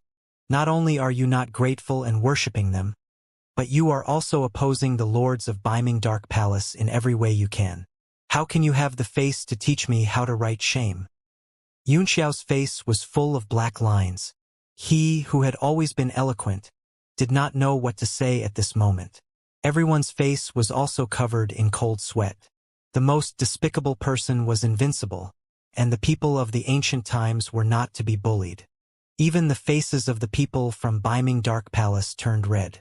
Beiming Kongtian coughed a few times in embarrassment and said, "The enemy is before us. Don't have internal strife." Everyone then focused their attention on the sea in front of them. A huge whirlpool appeared in the sea, and the huge-faced beast flew up again. This time, even an ordinary martial emperor powerhouse could tell that the beast was different from before. It did look like an arrow at the end of its flight. The flesh wounds on its face had not fully recovered. Shwa shwa shwa. As soon as the giant-faced beast came out of the sea, it began to shake, preparing to attack. Circles of energy spread out from its body. A look of ridicule flashed in Beiming Lifing's eyes as he shouted, "Spatial jump! Attack!" The 9th grade battleship immediately became illusory, and the attack formations were all activated. A large number of light beams attacked the huge-faced beast. Bang! Bang! In the distance, the two big blue whales spat out seawater, and flowers bloomed in the sky. A large number of low-level sea beasts, with the supernova as their main force, bombarded the attacks. He was actually using the lives of these low-tier sea beasts as a shield to take the attacks for the huge-faced beast. Boom! Wherever the dozens of beams of light passed, A large number of starfish exploded, scattering in the sky like dust. Bang! Bang! Bang! Bang! The power of the light beam penetrated all the starfish and still hit the huge-faced beast hard, forcing it to move back in the air. Roar! The huge-faced beast revealed a malevolent expression. Its tiny limbs moved up and down, appearing extremely violent. With a loud roar, it spat out a black light, which also struck the warship. Bang! The black light exploded on the starship's protective barrier, directly destroying several layers of barrier light. It was even more powerful than the previous attack. Beiming Lifeng was both surprised and delighted. He could also tell that the beast was at the end of its rope. Although its attacks were more ferocious, it actually meant that the beast was like a lamp at the end of its life. It wouldn't be able to last much longer. Attack! Attack with all your might. Operate all the formations to the maximum and spare no expense in resources. Beiming Lifeng's face was filled with ruthlessness as he stared at the giant-faced beast with a sharp light in his eyes. The joy of victory spread through his heart, and he couldn't help but feel a little excited. Dark North Kangtian also showed a comfortable smile and said, "Young Master Yunxiao, can you make it this time?" "Maybe," Yunxiao said after a moment of contemplation. "But it won't be easy." "Oh?" Dark North Kangtian was surprised. Why wouldn't it be easy? Even that huge-faced beast can't hold on much longer. Even if I don't do anything, it will definitely die after 7 or 8 more hits. "Did you see the figures of those oceanic species experts?" Yunxiao asked. "Do you see them?" Everyone's hearts trembled. They had been so focused on the clash with the giant-faced beast, and the sky was filled with the debris of Supernova's body, that they had neglected the sea warriors. But after Yunxiao's reminder, they immediately paid attention to them. There were only a few marine race experts who were in the sky above the coastal line, and they were scattered far away, afraid of being affected. Ruan Shichuan sneered. "Although the soldiers of the sea aren't very smart, they aren't fools. If they don't dive into the water, are they going to wait here to be blown to pieces? With the temperament of the sea race, even if they can't win, they won't stay at the bottom of the sea and watch their people fight," Liao Yongbing said. "They'll most likely be glaring at them from the side." "So you're saying that there's something strange about the other members of the sea race?" Beiming Lifeng asked. Boom! A strong light bloomed in front of him. After the huge-faced beast was attacked again, it was forced back dozens of meters. Its breathing became heavier and heavier, and the black light it spat out gradually weakened. Yunxiao laughed. "I know that there must be something strange about the sea tribe, but when I see victory in sight, should I persist or retreat? What a difficult decision." Beiming Lifeng's expression was uncertain as he asked, "What's the condition of the warship now?" "Master," a disciple hurried forward and said, "3/5 of the defense has been broken. The remaining vitality stones are enough to attack more than 100 times." Everyone's hearts trembled, shocked by the huge consumption of this warship. If all the vitality stones were only enough for 100 or so attacks, then they would be in trouble once they went out to sea and faced various unknown dangers. If he encountered 1 or 2 more of these monsters, he would really die. Beiming Lifeng's face turned cold as he gritted his teeth. "Continue to attack. This time, we will break through the line of defense and enter the Eastern Sea." "Yes," the disciple suddenly replied. Everyone's heart tightened and their palms started to sweat. The battleship continued to push forward, and all sorts of attacks rained down on the huge-faced beast. The huge-faced beast's body trembled violently. It took a deep breath and expanded its body. It was about to spit out another mouthful of black light. At this moment, one of the main attack beams landed on its mouth. With a boom, the black light was scattered and the entire mouth of the huge-faced beast was blown away, revealing a deep, pitch-black hole under its nose. It was abnormally terrifying. "All right," everyone on the battleship cried out in joy. The huge-faced beast's mouth had been blown up in an instant, so they wanted to see how it would shoot out black light. The huge-faced beast's body was also trembling violently in the air. It let out a muffled whimper that was deep and distant. "Prepare for the final strike." Baiming Lifeng immediately ordered. The warships will advance at full speed at the same time. We'll charge into the East Sea after we defeat this sea beast. Yunxiao frowned. Young Master Wind, don't you want to play it safe? I'm afraid such a giant beast will give it a full force attack before it dies. So it won't be too late to enter the sea after it's completely dead. I've already considered all that you've said, young Master Yun, Baiming Lifeng said coldly. Once this sea beast dies, I'm afraid it'll be the time for the marine race experts to act. Staying here is a risk, and charging forward is also a risk. It's just a matter of weighing the pros and cons. Yunxiao nodded and did not say anything else. Ruo Xiang definitely had his own plans. He was also waiting for the giant-faced beast to unleash its last bit of energy. Baiming Lifeng was right. It was just a choice. It was just a matter of which risk he was willing to take. The battleship rumbled forward in the air, and beams of attack light were nurtured on its body. They were like big mouths holding precious jade pearls, ready to spit them out at any time, and they were aimed at the huge-faced beast that was already at the end of its road. In the distance, Ruo Xiang's expression also changed slightly. He had also seen through the Baiming family's plan. He planned to break through the giant-faced beast's line of defense and enter the sea at full speed to get rid of their entanglement. A smile suddenly appeared on his face as he sneered. Are you underestimating the deep-sea giant beasts? I'm also looking forward to seeing if this huge-faced beast can surprise me. Full attack. Seeing that the giant-faced beast was getting closer and closer, Baiming Lifeng's expression became stern. His eyes flashing with a cold light, and his palms sweating. The battleship suddenly jumped out of the void. Clang, clang, clang. The space shattered like a mirror, and the huge ship's body was like a shark breaking out of the sea. It revealed its front end and began to spray attacks.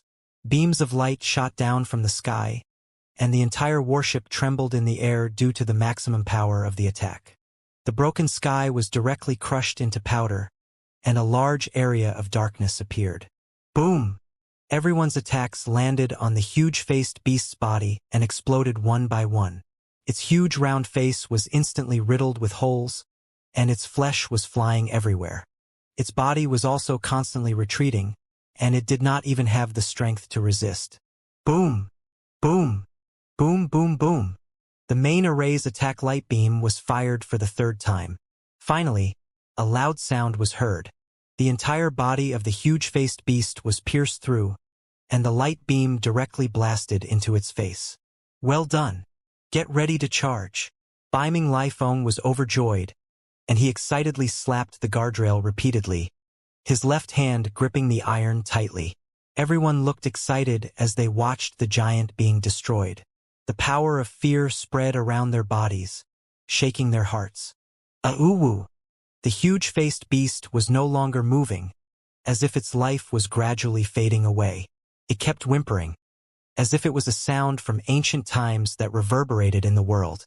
The starship was still roaring and pushing forward, but everyone was still in a kind of silence. Listening to the whimpering sound, they suddenly felt a little dazed, as if they had returned to the distant ancient times. Not good! Yunxiao cried out suddenly. He stretched out his left hand, and the dynasty bell turned into a golden beam of light and flew out, hovering above the warship as it rang. Dang! A crisp vibrating sound was heard, directly hitting the spiritual altar and sea of consciousness. Clang! Clang! Yunxiao rang the bell 3 times, and the sound waves spread out like waves. Everyone on the warship shivered and woke up from the misty wasteland, their faces changing drastically. Baiming Lifeng's face turned pale. He gritted his teeth and said, Damn it! I almost fell for it. I didn't expect this thing to be able to release a sound wave attack before it died. Yunxiao's face was still very solemn as he said, This isn't something that it released on its own accord. Whether it's its body or its spiritual sense, it's constantly collapsing. It's like a natural state before death, but it's just a mist. His voice stopped, and the light in his eyes was hesitant, as if he was thinking about something. But what? Dark North Kangtian asked. Just now, Yunxiao's bell had awakened the crowd, which made him have a better impression of Yunxiao. At least, he was not the kind of selfish person who did not care about the overall situation and hit someone when they were down. Xianxia looked over and said, "It's just that the natural state of the deep-sea giant beast before its death seems to be a kind of atavism. It's not that it's atavism, but that the world has passed away with it, and its soul has taken it to the ancient wilderness." Everyone was stunned and couldn't understand what was going on. Dark North Kongtian's pupils contracted as he asked suspiciously, "Are you saying that time is reversing?" "Ha, how is this possible? Time is also one of the laws of heaven and earth. Even the 10 directions divine realm that has mastered the laws of this world can't return to the past." "It's not time," Xianxia said quietly. "Everyone will understand soon." At this moment, the deep sea below the 9th grade warship seemed to be unaffected by the battle above. It was quiet and cold. A few groups of guards from the sea tribe were patrolling back and forth, guarding a huge conch. These guards of the sea tribe were not strong, and the roar that came from within the conch frightened them. A few of the weaker sea tribe guards were killed on the spot by the sound waves when they got close to the conch. The rest of the people were so scared that their faces changed greatly. They hurriedly retreated 100 meters away and took turns to guard, not daring to get any closer. "Ruinxiang! That damn Ruinxiang! How dare you torture me? I'll kill you! I'll kill you!" The person who kept roaring from the conch was Guangyi. His voice was filled with anger, unwillingness, humiliation, hatred. All sorts of emotions were mixed together, and it was terrifying. Suddenly, a seahorse slowly swam over from the distance and pushed the cold water away. All of the guards immediately became alert. Each of them held a spear in their hands as they stared ahead with a sharp look in their eyes. The seahorse was definitely not an ordinary race. Its entire body was transparent, but its tail was an extremely deep purple-green, and its head was a bright red like a coxcomb. "What kind of seahorse is this? Isn't that too strange?" The guards all frowned and began to discuss. "Purple and green tail, red crown? I seem to have heard of the swan and I. Look, there's a car behind the seahorse." Everyone hurriedly looked over and saw a dark blue chariot behind the seahorse. It was being dragged along the bottom of the sea, and because its color was the same as the water, they couldn't recognize it at first. Gulp! Suddenly, one of the guards swallowed his saliva and his body trembled violently. He said in a trembling voice, I remember now. This seahorse is a vicious beast that can step on the clouds. Only the royal families of the East Sea can ride it." The rest of the people were all shocked. Their bodies trembled and they almost knelt down. This was the natural pressure of the level, which came from the soul and was hard to resist. Walala! Stepping on azure clouds gently pushed the water away and stopped in front of the guards. Everyone looked at the body of the carriage in fear. The mark of a dragon was clearly imprinted on the body of the carriage. Everyone sucked in a breath of cold air and no longer had any doubts. They knelt down with a plop-plop sound, their bodies constantly trembling. Suddenly, a white figure appeared in front of the huge conch. He stood with his hands behind his back and said, "Your Highness are you inside?" Those guards were all scared half to death.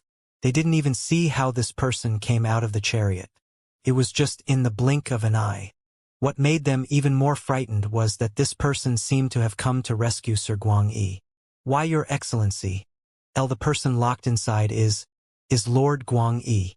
A guard commander gritted his teeth and his body trembled like a sieve. He said in fear, "Ruinxiang." A roar came from the conch. When Guangyi heard this name, he woke up from his sleep and roared, "Ruinxiang! Kill him!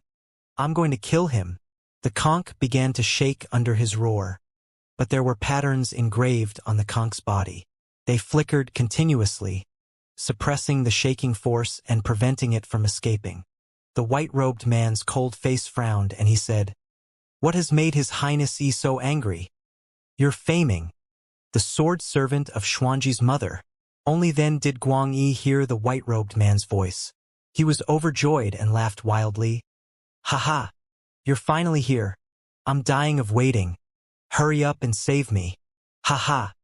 Ruinxiang, your time of death has arrived." A wave of extreme resentment came out of the conch. The guards in the distance could feel the cold air entering their bodies. They knelt on the ground and trembled, not daring to make a sound. The man in white, Fei Ming, nodded his head slightly. He raised his right hand and a sword ray shot out. It was as fast as lightning and directly split the sea conch into two. Bang! The conch's body suddenly exploded, and a violent force directly blew the conch into pieces. A bloodied Guang Yi flew out from within. His white robe had been torn into strips and bloodstains appeared on his body. Your Highness Yi, that Beihai Ruinxiang actually dared to torture you. Fei Ming's expression changed drastically, and he said in shock and anger. Killing intent appeared on Guang Yi's face and he said coldly, with Royal Father's sea-suppressing token, there's nothing he doesn't dare to do. Even if he were to kill me, he wouldn't even bat an eye. His face was covered with a layer of frost, and he said coldly, now, I'm going to get it back with interest. Fei Ming, come with me to kill Ruinxiang. Fei Ming's expression changed. He hesitated. Ruinxiang is the Prince of the North Sea. He also has my King's Sea-suppressing token. I can't kill him. A trace of anger flashed across Guang Yi's face as he shouted, Fei Ming, don't forget your status. You're my mother's sword servant, so you have to listen to her. Since she sent you to save me, she must have you listen to me. Mistress asked me to save His Highness and bring him back safely. At the same time, he warned me not to act rashly and cause trouble. Shut up, Guang Yi roared in anger. When my mother is here, you have to listen to her. When she's not here, you have to listen to me. Now, come out with me and kill Ruo Xiang. Fei Ming stood there quietly. There were no ripples on his body, as if he was an emotionless person. He said indifferently, I am sorry, Your Highness Yi. Fei Ming can't do it. Guang Yi's face turned cold. He knew that he couldn't order the other party anymore. He said coldly, that's good. I'll go out now to kill Yun Xiang.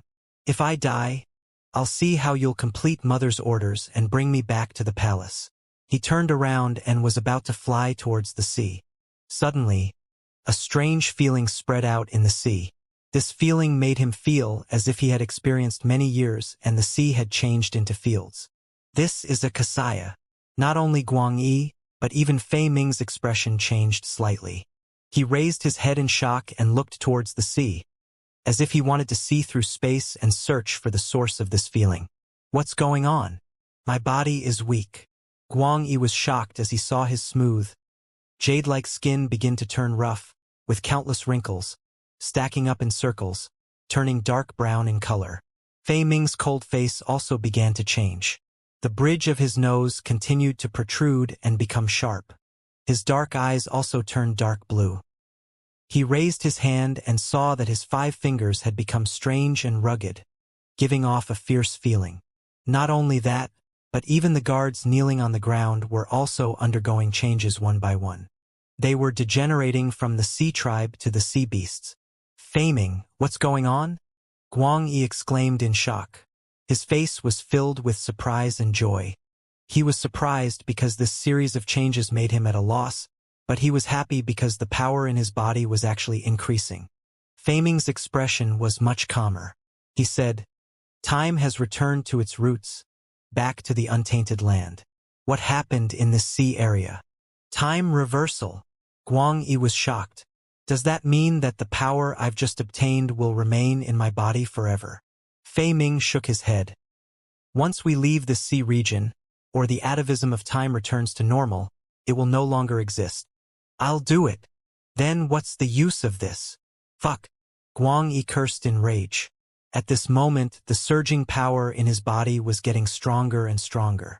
Not only was the essence energy in his dantian getting stronger, but even his physical body was getting stronger and stronger, developing towards the ancient ancestor. Your Highness Yi, please calm down. This will be of great benefit to us. We can comprehend the power of our ancestors and feel the feeling of the peak. It will be of great help to our cultivation and breakthrough in the future. Fei Ming said. Guang Yi's expression changed several times. If my power increases like this, Does that mean that Ruinxiang outside can also get stronger? He asked. As long as Ruinxiang of the Northern Sea is also in this time period, it will be the case, Fei Ming said. Killing intent shot out from Guang Yi's face. His hand that had turned into a reddish-brown claw suddenly clenched in the water, immediately creating a vortex that gradually spread out. He growled unwillingly, "If I don't kill Ruinxiang, I'm not a human." A fierce light flashed in his eyes as he threw out a punch. Boom! The whirlpool immediately fell to the bottom of the sea and exploded right in front of Fei Ming, instantly turning the kneeling guards into pieces. Fei Ming was still standing in the middle of the explosion. However, the corner of his long robe was lifted up by the impact and it fluttered on the seabed. If His Highness Yi insists on doing so, Fei Ming will have no choice but to bring His Highness back by force, he said quietly. Guang Yi's expression changed and he said in disbelief, "What did you say, slave? You want to attack me?" A cold glint flashed in Fei Ming's eyes. Although he was not a descendant of the true dragon and did not have a superior bloodline, he was also the sword servant of the Eastern Sea matriarch. However, he was a martial supreme powerhouse that could not be underestimated. His strong heart of martial arts made him furious. He said in a cold voice, "Fei Ming is a swordsman's servant, but the mistress has always loved him and never yelled at him. That's why I've been staying in the palace. I'm indebted to the mistress, so I will let His Highness Yi off this time since you humiliated me just now. There will be no more next time." Guang Yi's face turned ashen.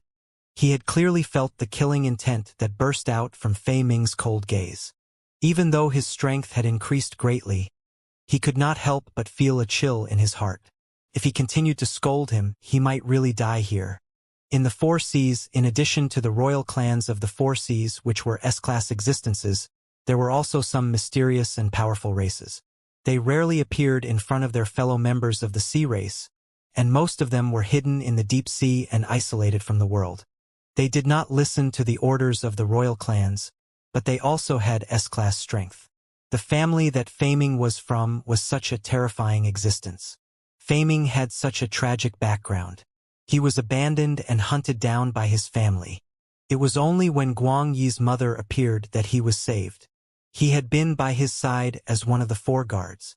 Fei Ming's emotions fluctuated for a moment before he regained his calm expression and said, "Your Highness Yi, don't be naughty. Come with me." Guang Yi was so angry that smoke seeped out of his 7 orifices. The other party was talking to him like he was a child. He was so angry that he was about to explode, but in front of that terrifying strength, even if he was a royal, he didn't dare to be rash. He immediately transformed into a true dragon avatar and kicked out with a dragon wagging tail, causing the entire seabed to surge. Then, Guang Yi turned into a stream of light and headed towards the surface of the sea. Fei Ming's expression remained the same, not paying the rolling waves any attention at all. Only a trace of doubt flashed in the depths of his eyes as he stared in the direction that Guang Yi had fled in. The power to reverse time had come from above the sea. What had happened to produce such a strange effect? A smile appeared at the corner of Fei Ming's mouth. It was a good opportunity to take a look while Guang Yi was disobedient. It wouldn't be considered going against the mistress's wishes. His figure flickered and disappeared into the sea. Treading on azure cloud raised its head and neighed. The purple and azure colors on its tail became more vibrant, and it dragged the long chariot toward the sea. At this moment, the giant-faced beast, which had already lost its life, was floating in the sky. There were large holes in its face, and it had long been blasted beyond recognition. Boom! Suddenly, the warship trembled. A huge, pitch-black hole on top of the giant-faced beast seemed to spiral out a force that spread into the world. It began to tear the space continuously, and even the size of the 9th-grade warship was pulled up, driving into the darkness.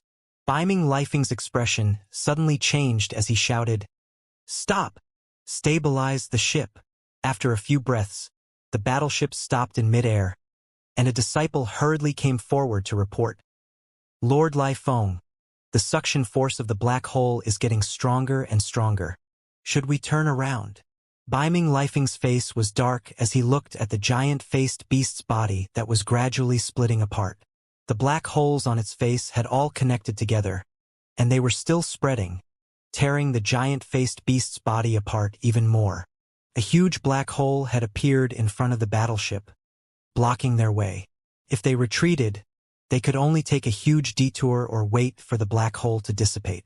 Dark North Kangtian stared at the black hole for a while, then sighed and said, "Let's change the topic." This black hole was formed from the energy inside the Dead Sea Beast. It's like a star in the sky. I really don't know what's going on with this sea beast. Boom! Boom! Boom! Suddenly, a large number of attacks came from behind, landing on the defensive barrier one after another, causing a multicolored light to bloom in the sky.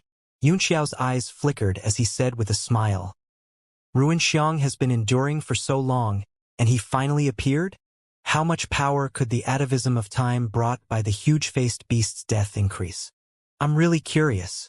Dark North Kangtian's body trembled, and he said in surprise, "The atavism of time you speak of, could it be by all of a sudden, an extremely powerful force condensed in the sky and transformed into the shape of a dragon?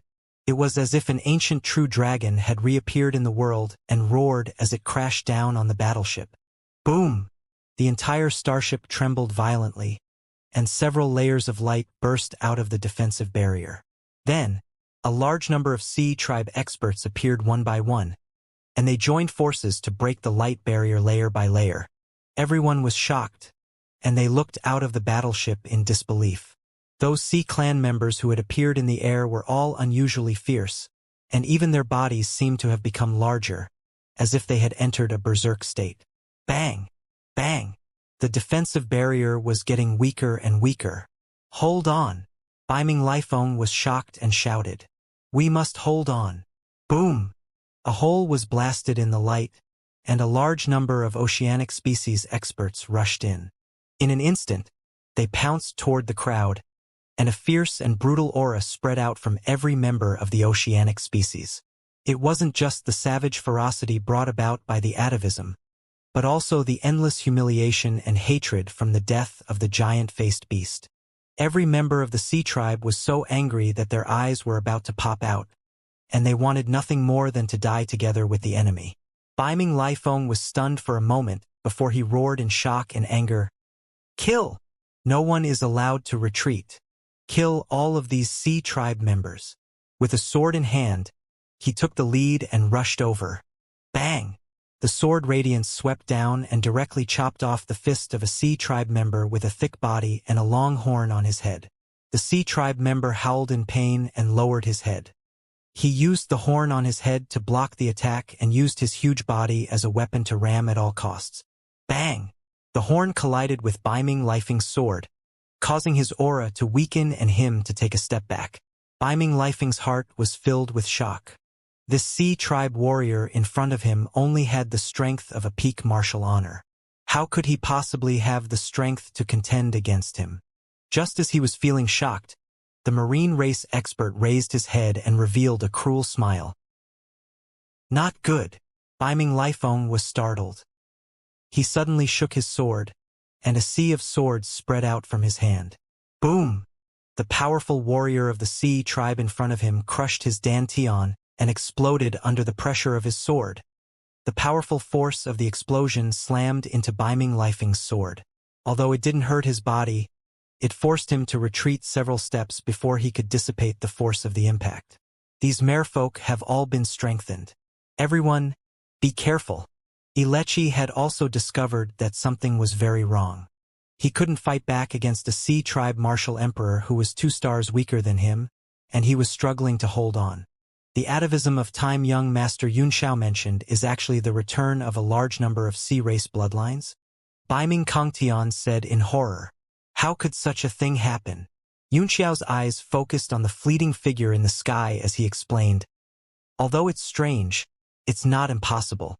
There are signs of time dilation in many places on the heavenly Martial continent. I seem to understand what's going on with those deep-sea monsters." "What's going on?" Dark North Kangtian asked hurriedly. The deep-sea giant beast was too terrifying. Its power was enough to compete with a ninth-rank warship. If there were a few more of such existences, the entire East Sea could sweep across the eastern region. Although he did not care about this, it involved a powerful force, which was what he was concerned about. It's just a guess, Xianxia said. I don't have any evidence, so it's not convenient to say. Dark North Kangtian felt a burst of displeasure in his heart. But since the other party wasn't willing to say anything, he had no choice but to say, no matter what these monsters are, no one can stop Biming Dark Palace. His eyes turned cold as he looked up into the sky. Ruo Xiang didn't deliberately hide his aura, and the powerhouses all felt the strong enemy in the sky above the warship at the same time. With Elder Kang Tian's help, that Ruinxiang will die for sure, Xianxia said with a smile. I'm relieved. I'll take care of that man, said Dark North Kangtian coldly. We'll still have to rely on young Master Xianxia to help us on this warship.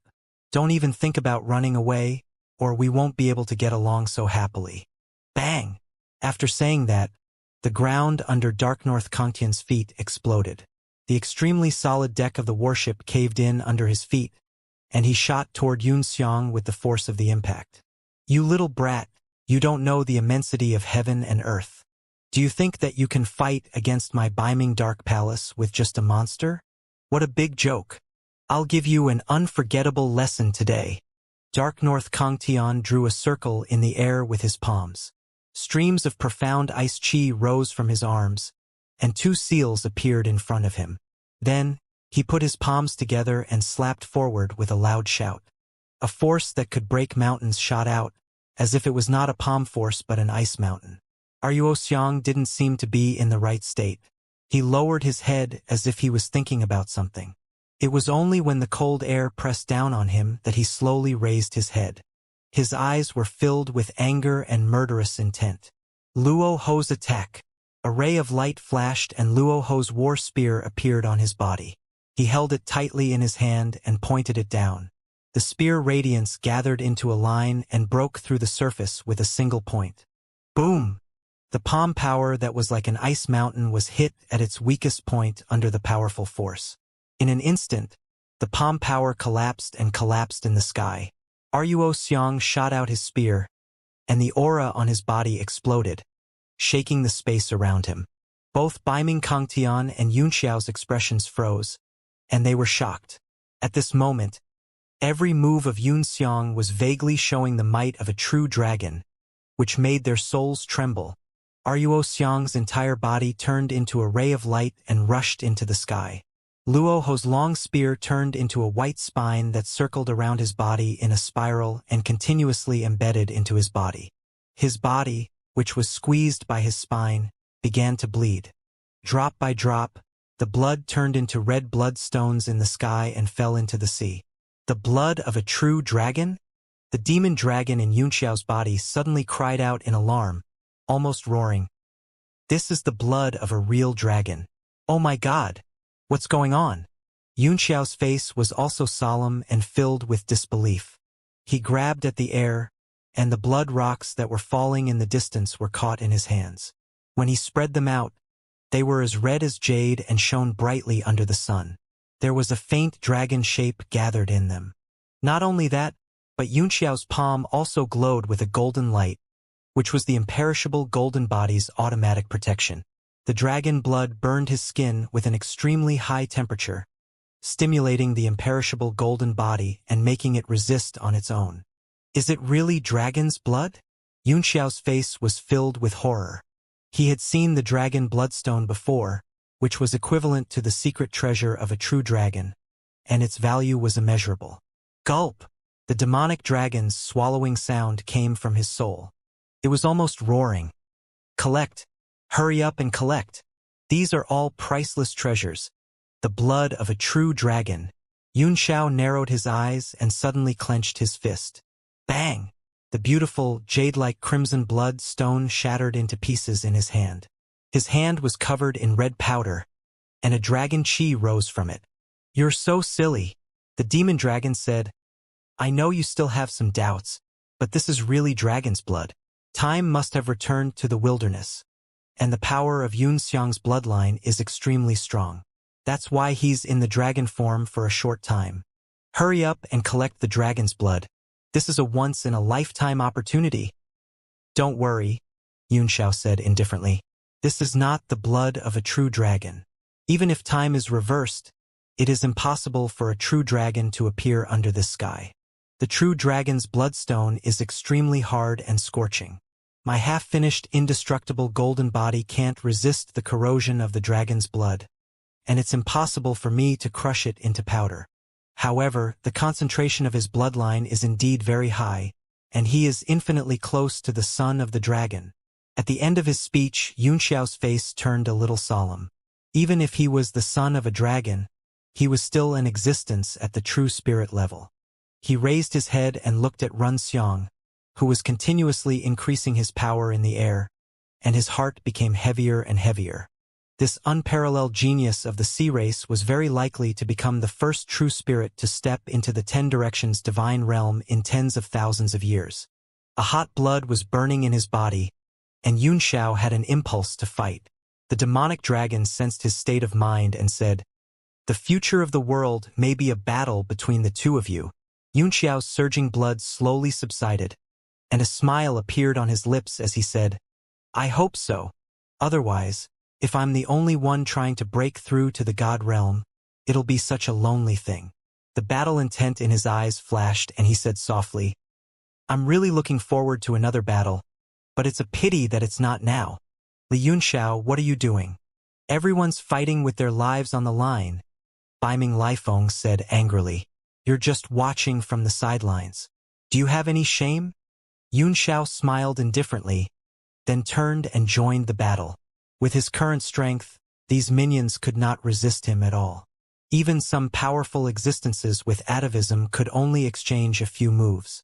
He strolled around the battlefield as if he was taking a stroll.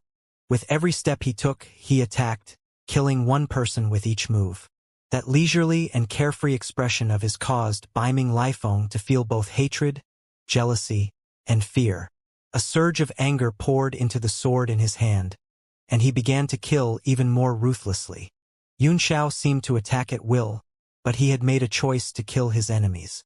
One was to protect his friends, and the other was to protect the safety of the warship. The whole warship seemed to be in a mess, but in fact, everything was under his control. In the sky, the dragon's spine was directly pressed into Xiang's body. He was in great pain, and his eyes were filled with anger. His entire body was dyed red with dragon blood. Boom! As the last dragon's secret treasure merged into his body, his aura rose to another level. Just the strength of his qi alone was enough to smash through the air like steel plates, shattering them in front of Biming Kangtian. "Ha ha ha!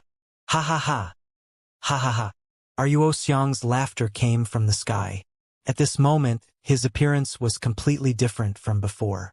His face had completely transformed into a dragon. This power, the 5 dragon secret treasures, and I've actually perfectly fused them with me while I'm in the strange state of the wilderness. Ha ha ha!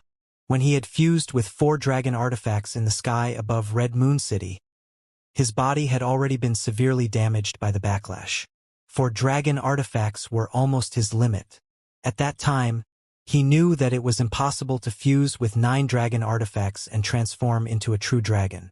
Only by constantly cultivating and strengthening his bloodline and physical strength could he fuse as many artifacts as possible. Therefore, when he obtained the 5th treasure from the East Ocean Dragon Palace, he wasn't as excited as before. He didn't dare to use it easily, or he would explode and die. However, he didn't expect that he could merge the 5 treasures perfectly during this period of atavism, and his strength reached an unprecedented peak. Dark North Kangtian was also shocked, but he still kept a cold expression on his face and said, "No matter how many artificial limbs you put into your body, it still won't change the fact that you're going to be beaten up." His body flashed in the air, and he appeared dozens of meters away from Xiang. He confidently held his arms in front of him, and with just a wave of aura, he broke the dragon breath that was surrounding Xiang. Xiang was forced to retreat dozens of meters before he could stabilize his body.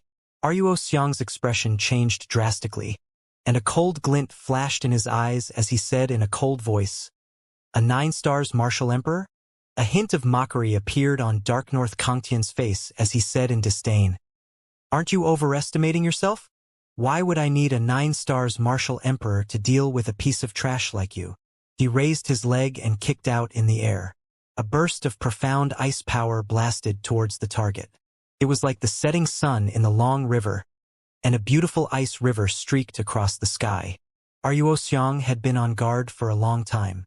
When he heard that the other party did not have the power of a 9 stars martial emperor, he immediately heaved a sigh of relief. Otherwise, there would be no need to fight at all. He turned around and left directly. "You're the one who thinks too highly of yourself." Ruo Xiang's expression turned cold. He opened his mouth and roared. The dragon's might shook the sky. Then, he clenched his 5 fingers into a fist, and his body directly smashed against the ice river. Bang! Bang! Bang! Bang! Bang! Bang! The entire river was shattered, and the sky was filled with ice crystals exploding. It was extremely dazzling. "Try my true dragon avatar." After Yun Xiang's punch, he let out a loud roar, and his entire body rose into the air like a dragon soaring in the sky before flying down to attack. Beiming Lifeng's expression changed. The powerful dragon might not only placed a heavy pressure on his body, but it also struck his soul, causing him to feel a burst of irritation. "I've been born to hate insects." A cold glint flashed in his eyes, and his killing intent immediately rose. He put down his hands that were crossed in front of him, and he stood in the sky like an immovable ice mountain. His aura suddenly converged, and there were no signs of it being released. Ruo Xiang's expression suddenly changed. Although Dark North Kangtian didn't do anything and was just standing there, he felt an inexplicable fear. That kind of aura directly broke through his dragon's might, and a sense of uneasiness welled up in his heart. Not good. Even if this man isn't a 9 stars martial emperor, I'm afraid he's not far away. Ruo Xiang was shocked. His true dragon body turned in the air and changed from attack to defense. After a pause, he quickly retreated. "Humph! It's too late to run now." Dark North Kangtian sneered. He took a step forward and raised his hand. The sky suddenly darkened, and a nebula vortex appeared, covering the entire world. The people on the 9th rank warship also felt the change in the sky. They looked up and their hearts beat wildly. They had seen this move on Beiming Z not long ago. It was the extremely powerful 3 moves from beyond the heavens. Dark North Lifeng's heart was also greatly shaken. He had thought that Dark North Kangtian's attack would be a matter of minutes, but he didn't expect to receive the 3 moves from beyond the heavens. Both he and Yunxiao had doubts in their hearts. Was it possible that Ruinxiang was so powerful that he needed a peak 8 stars martial emperor to perform such a heaven-defying divine ability? The moment the nebula vortex appeared, Run Xiang's entire body trembled. He was directly intimidated by the might of the heavens and earth, and he was actually unable to move. At this moment, in addition to the nebula phenomenon, there was also the huge black hole left behind by the giant-faced beast not far behind him. Even the devouring power of the black hole became insignificant in the face of this nebula vortex. Damn it, damn it! What kind of move is this?" Ruo Xiang continued to roar, and his dragon's might trembled out. He could only tear open a small piece of space so that his body would not be completely shackled, but it was completely impossible for him to escape under the power of the nebula. "Damn it! I'm not willing to accept this." Ruo Xiang roared, and his 10 fingers crossed in front of him. His entire body directly transformed into the shape of a dragon, and he charged around under the sky locked by the nebula, becoming more and more violent. Dark North Kangtian's eyes were cold. He was also greatly shocked. The true dragon's power could penetrate through the heaven and earth, and it could even be broken through the power of the nebula, which made him feel shocked. At this moment, the ocean below suddenly began to surge with wind and clouds, and the waves swept up. The torrent poured into the sky, like 100 rivers merging into the ocean, and constantly impacted the world under the control of the nebula under the palm of Dark North Kangtian. Dark North Kangtian's expression was extremely unsightly. If Run Xiang managed to break free, then he would really become a joke. A murderous look flashed in his eyes as he said coldly, "Go to hell!" With a flip of his palm, the nebula exploded in the air, suppressing the dragon that was trapped in it. The violent dragon breath continued to weaken. A vast power was born from the explosion, destroying all resistance. It was like a sigh in the endless space. My life also has a limit, and the Tao also has no limit. With a limit following the no limit, it is already hopeless. Everyone in the world stopped fighting and looked up in confusion. That sigh passed through the entire space, swept through the sea, and resounded in everyone's heart. All the warriors' hearts trembled, as if they could feel the desire and sigh of the peerless genius who created this move in front of the boundless great Tao. Yunxiao's face was also filled with respect as he looked up at the sky.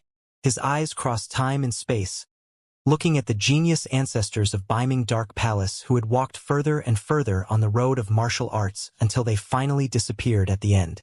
What? Suddenly, the faces of both Beiming Kangtian and Yunxiao changed slightly, and they turned their eyes in one direction. Second form, Sky Splitter. Suddenly, a soft sound rang in everyone's ears. An unparalleled sword essence came from the sky, cutting through the vast sky and slashing towards the Paramitha Nebula. At this moment, the sky was completely torn apart, and the entire sea was also cut in half by the sword chi. It was as if they were facing an abyss. The sword chi shot into the 9 heavens, straight into the clouds, and cut into the flowing Milky Way. The power of the nebula was split apart by the sword. Like a dying star, it collapsed toward the center. An earth-shattering dragon's might roared, shaking the heavens and earth. Ruo Xiang turned into a dragon and rushed out of that certain death realm. Violent power surged out of his body continuously, and his entire body turned bright red. It was a large amount of dragon blood that had solidified outside his body. As soon as he got out of the predicament, he immediately ran in the direction of the sword chi. Although he didn't know who had drawn the sword, since he had saved him, he would definitely save him to the end. "Fei Ming, you should die."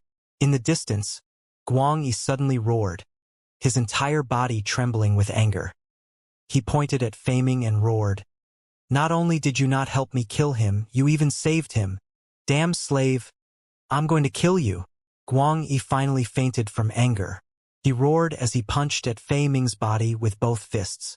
The power of his fists landed on Fei Ming's protective Zhenyuan, causing ripples, but he could not break through.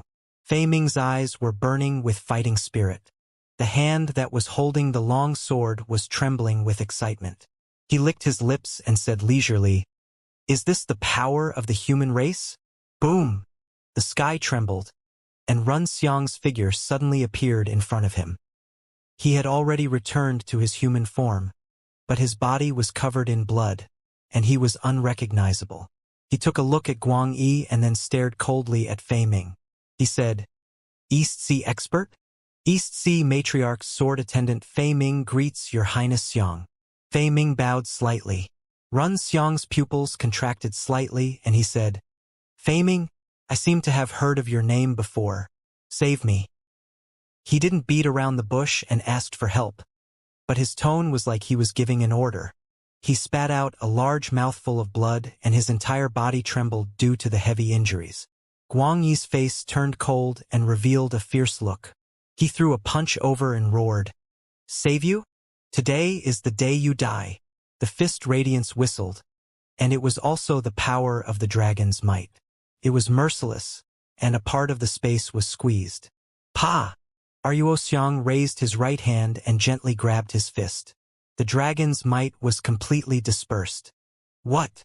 Guang Yi's expression changed drastically. His pupils filled with horror. The other party was already a remnant of his body, yet he could take his punch so easily? Ruo Xiang didn't even look at him. A force exploded in his palm and directly sent Guang Yi flying. His body trembled violently and he kept coughing out blood.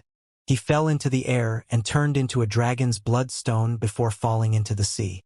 Countless marine creatures were fighting to eat the dragon's blood that had fallen from the sky. All of a sudden, the good and the bad were mixed together, attracting a large number of sea beasts. He flipped his right hand, and a golden token rose up. He said coldly, This is the sea-quelling token given to me by the King of the Eastern Sea. With this token in hand, I can mobilize all the forces of the sea race I see. I wonder if I can mobilize you? The golden token had a 9-clawed golden dragon on it, symbolizing supreme authority. Fei Ming's eyes focused and moved away from the sea-quelling token. He said, "Yes, I can." Ruo Xiang laughed, and his heart relaxed. The nervousness in his entire body disappeared as he said, "I'm now ordering you to kill everyone on this warship." Fei Ming licked his lips and his eyes were burning with battle intent. He smiled and said, "I'm very happy to help." He looked forward and his eyes fell directly on Dark North Kangtian. The flames of war in his eyes burned brighter and brighter. "Humph." Ruo Xiang snorted coldly and said, under this calm expression, "He's also a battle maniac. The reason I'm so calm is because I rarely encounter opponents that can make me go crazy." Fei Ming laughed out loud. He raised the sword Qi in his hand and slashed it down in the air. He turned into a beam of light and rushed toward Dark North Kangtian. In the distance, Guang Yi stood there in a daze, his expression extremely ugly. An extreme sense of powerlessness spread in his heart. Before this, he could still measure the gap between him and Yunxiang, but now he couldn't even guess how far the gap was between the two. Bang! Dark North Kangtian threw a punch at the incoming sword Qi. His essence force was shattered into countless wisps of cold air and spread out, turning the surroundings cold and gloomy. Fei Ming's face was filled with excitement. At this moment, he had already returned to his ancestor state and felt an unprecedented amount of power. He was ecstatic as he continuously slashed out with his sword. There was no order to it as he just wanted to vent his excitement. Dark North Kangtian's brows furrowed. Under the opponent's frenzied sword aura, he was fighting and retreating at the same time. He was restrained in every way. The power of a peak 8-star? Isn't that so? This feels great. Fei Ming laughed. In this strange time zone, I, who was a beginner 8-star, suddenly have the peak power. This world is really wonderful. Several more sword strikes came down, and the sky was torn into pieces like a piece of cloth. Dark North Kangtian kept dodging, and soon he was close to the battleship. If he continued to retreat, he would definitely attract danger to the battleship. He frowned and shouted, "We're both at the peak of 8 stars.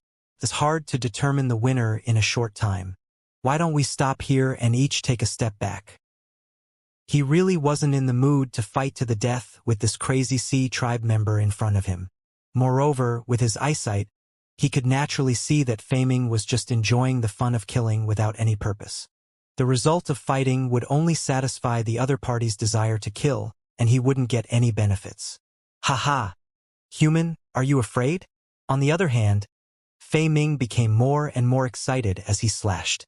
With the return of the blood in his body, the ruthlessness and ferocity buried deep in his blood was constantly released. "I'm afraid of your sister." Dark North Kangtian flew into a rage. He couldn't avoid this kind of battle-loving madman even if he wanted to, which gave him a great headache. Judging from the previous sword attack, the two of them were almost equal in strength, and the outcome of the fight would not be decided in a short time. "We're both 8 stars martial sovereigns.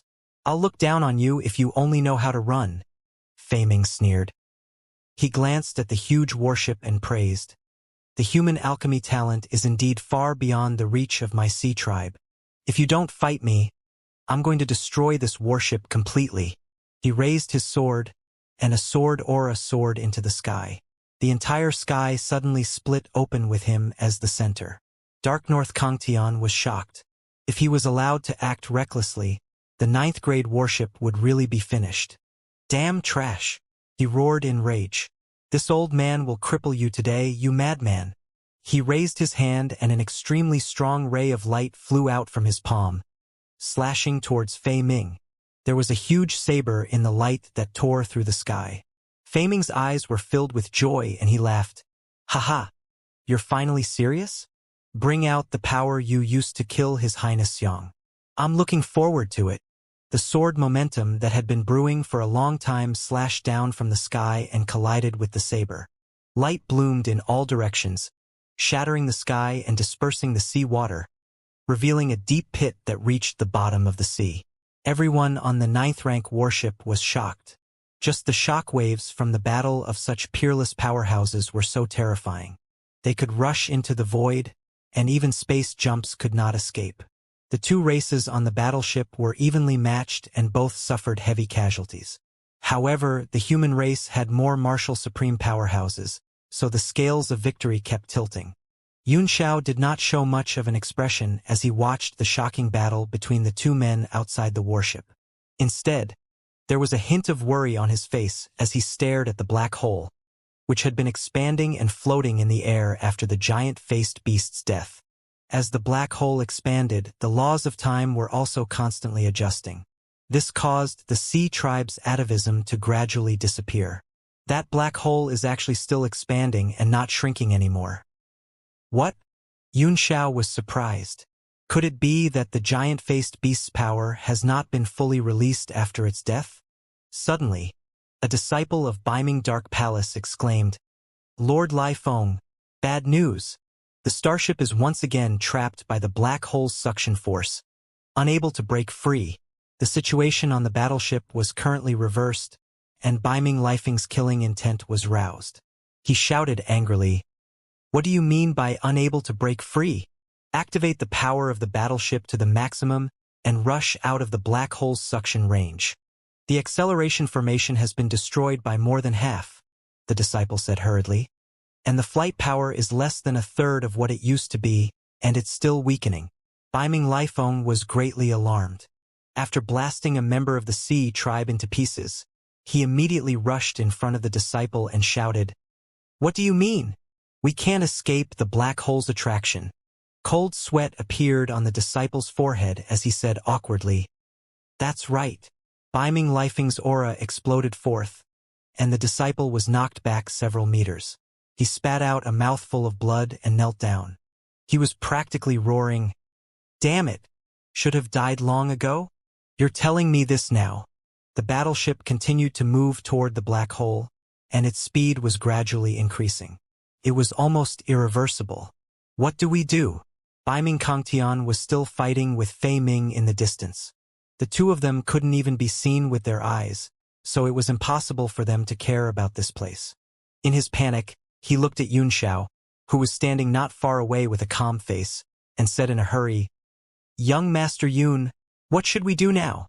Xianxia gave him a look and said with a faint smile, "You're just being sucked into a black hole. You're standing on a 9th grade battleship, Evil Phoenix." Beiming Lifeng paused for a moment. It was only then that he understood what Xianxia meant, and his panicked mood calmed down a lot. 9th grade battleships could jump through space. Even if they were in a black hole, as long as they could capture the coordinates of a certain place in the realm of heavenly martial arts, they could rush out at any time. However, these were only the best-case scenarios. In the void of the black hole, there was a large amount of chaotic force, and if one was not careful, the battleship could be destroyed and people could die. What?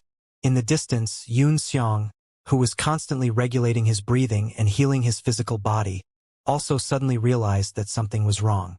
The black hole formed by the huge-faced beast was expanding at an increasing speed, and it covered the entire world in an instant.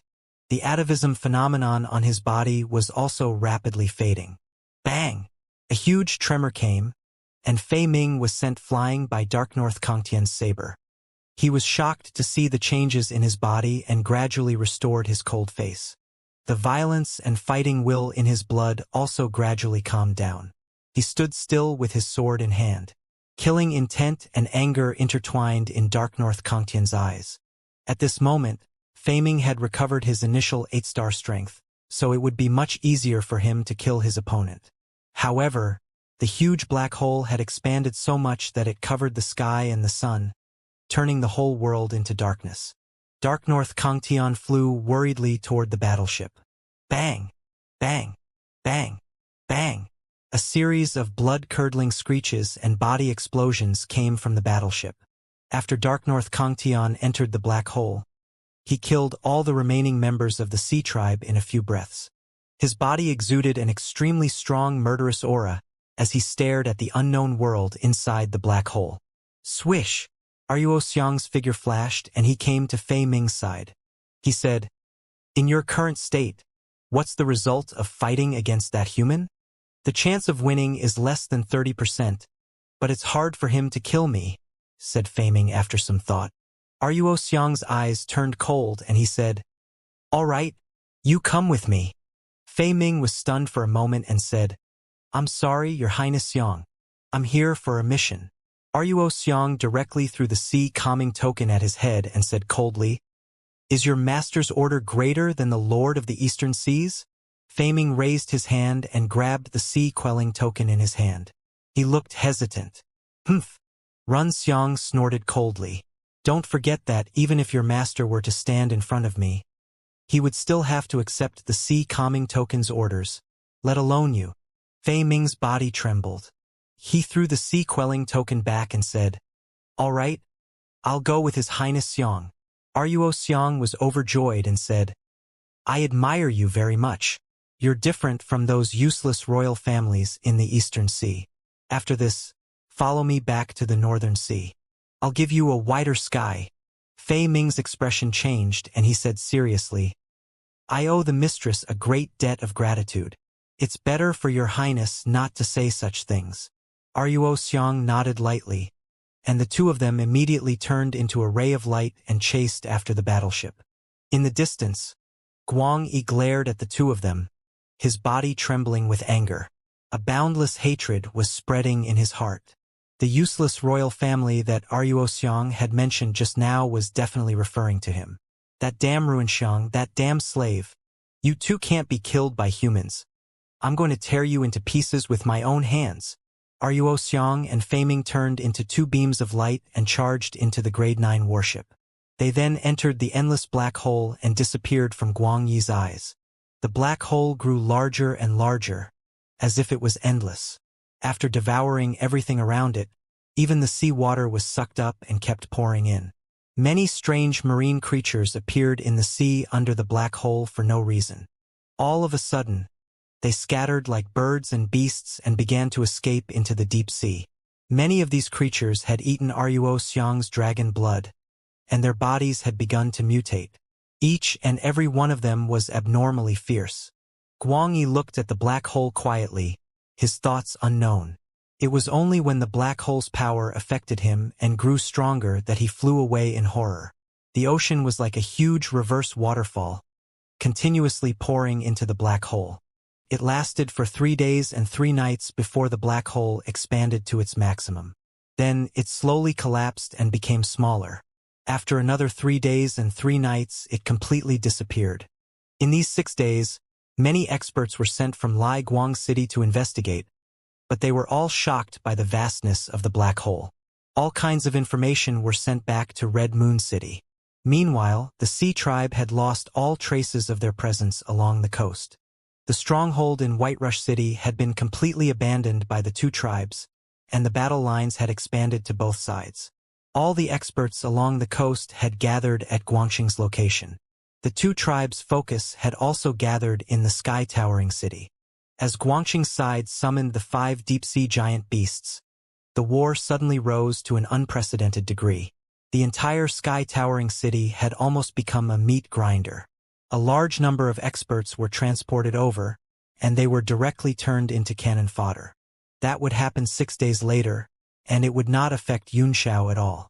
At this moment, they were on the 9th grade battleship and were sucked into the black hole. The moment they stepped in, 2 rays of light descended from the sky. They looked at each other with unfriendly eyes, and all the surviving powerhouses of the human race were shocked and alarmed. Dark North Kangtian was furious. He gritted his teeth and said, "Damn it! They really think we're sick cats." Ruo Xiang stared at him coldly. If it wasn't for Fei Ming's miraculous appearance, he would have already lost his life at this person's hands. "Humph, whether I'm a sick cat or not, time will tell. If we attack now, we don't have to fear.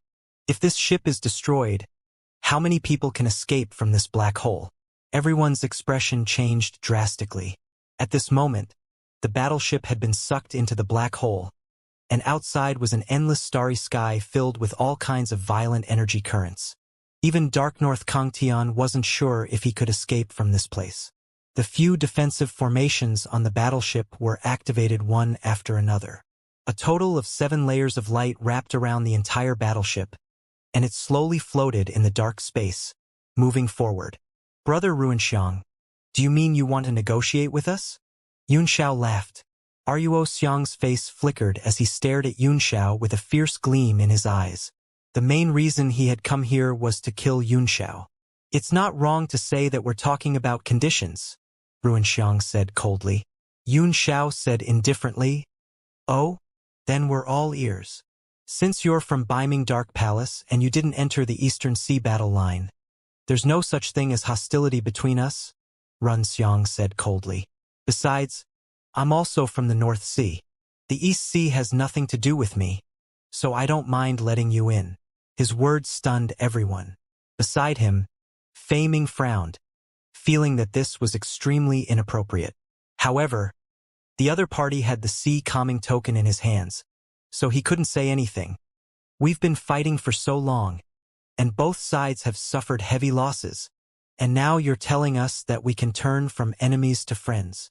It's not turning enemies into friends, but there's no fundamental conflict of interest, so there's a basis for negotiation.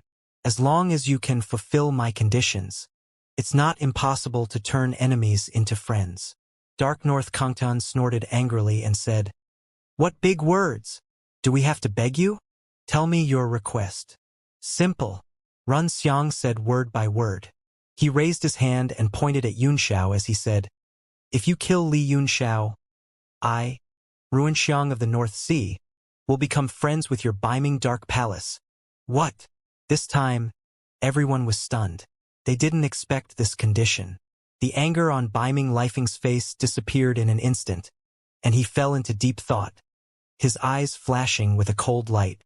He wanted to kill Yunxiao more than anyone else, so he asked suspiciously, "Oh? It's that simple?" "It's that simple," Ruinxiang said. Beiming Lifeng turned around and glanced at Beiming Kangtian, asking for his opinion.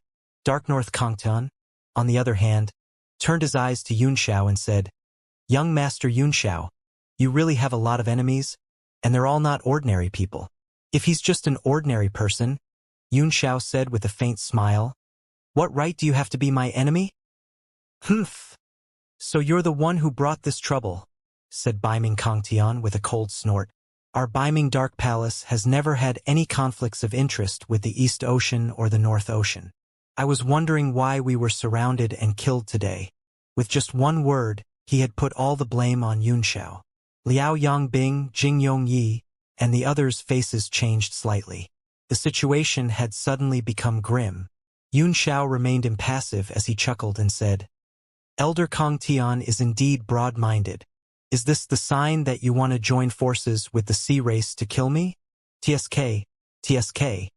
There are so many brothers' corpses on the battleship, and Beiming Dark Palace and the Sea Tribe have become good friends?"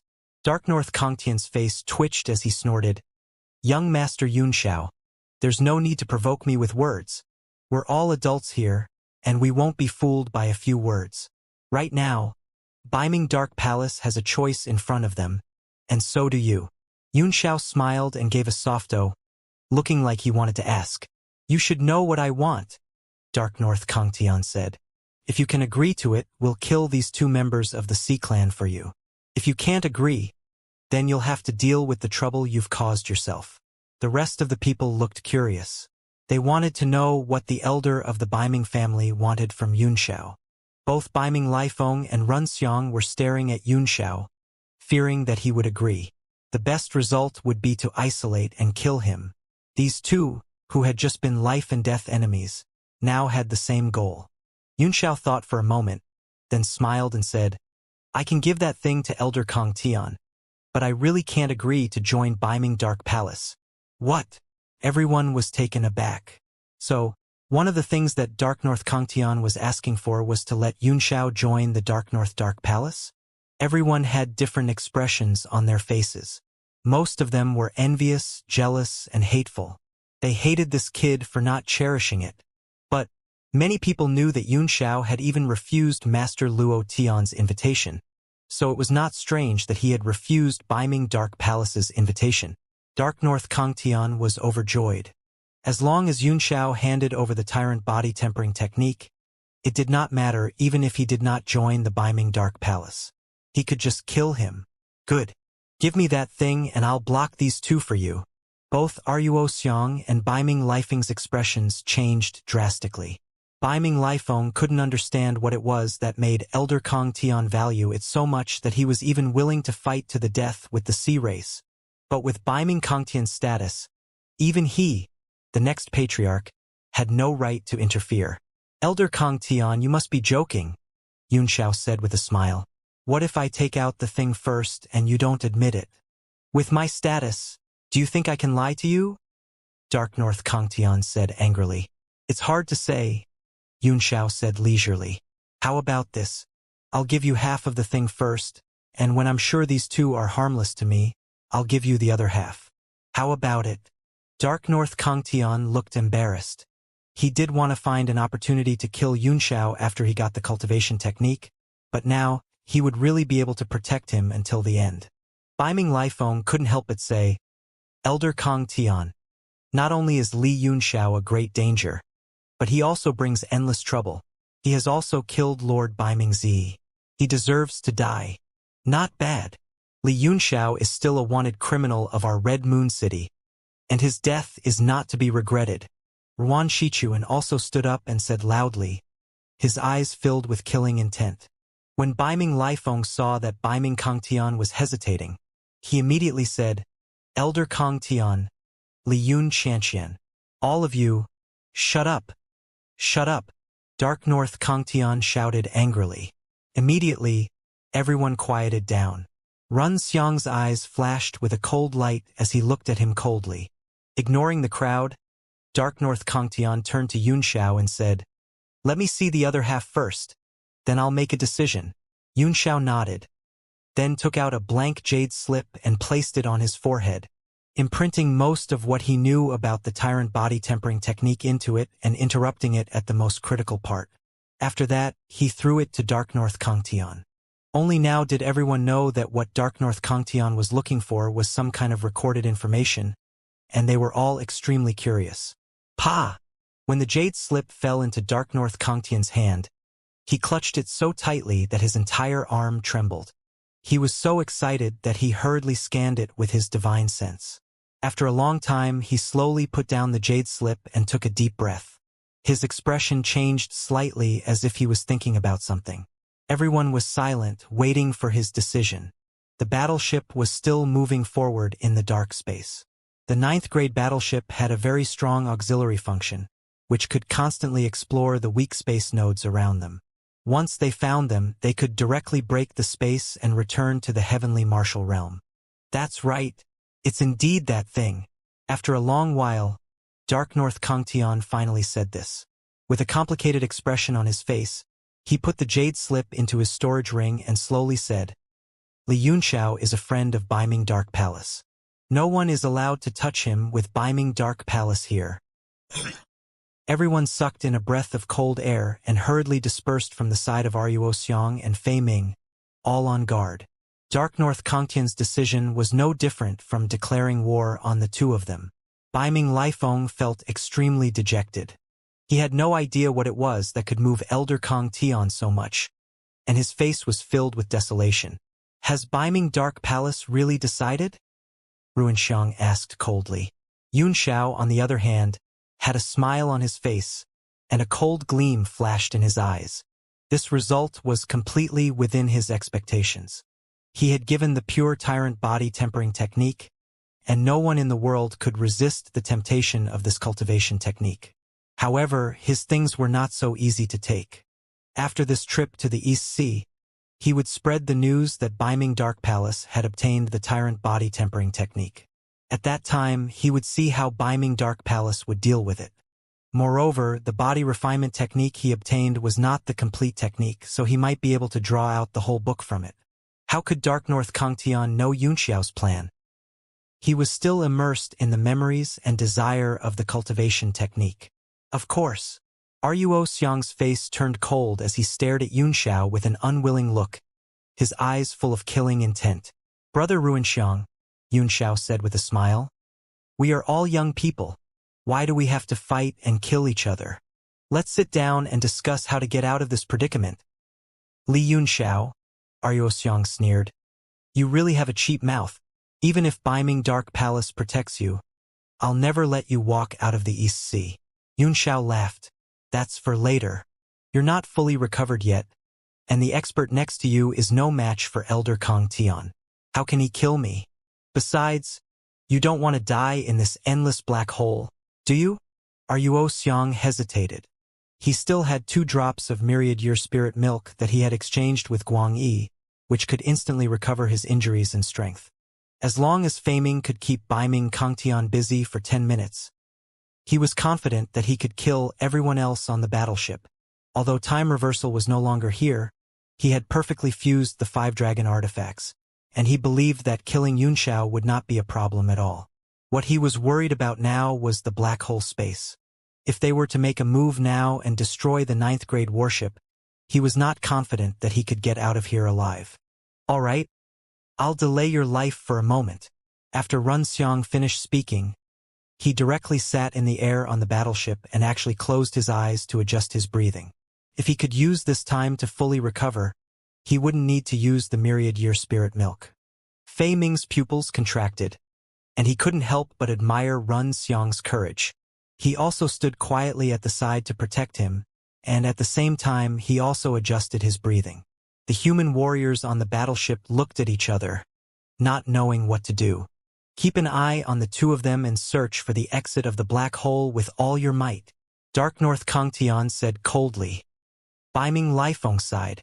Knowing that Beiming Kangtian was protecting Yunxiao, he immediately wiped out the thought of killing the latter.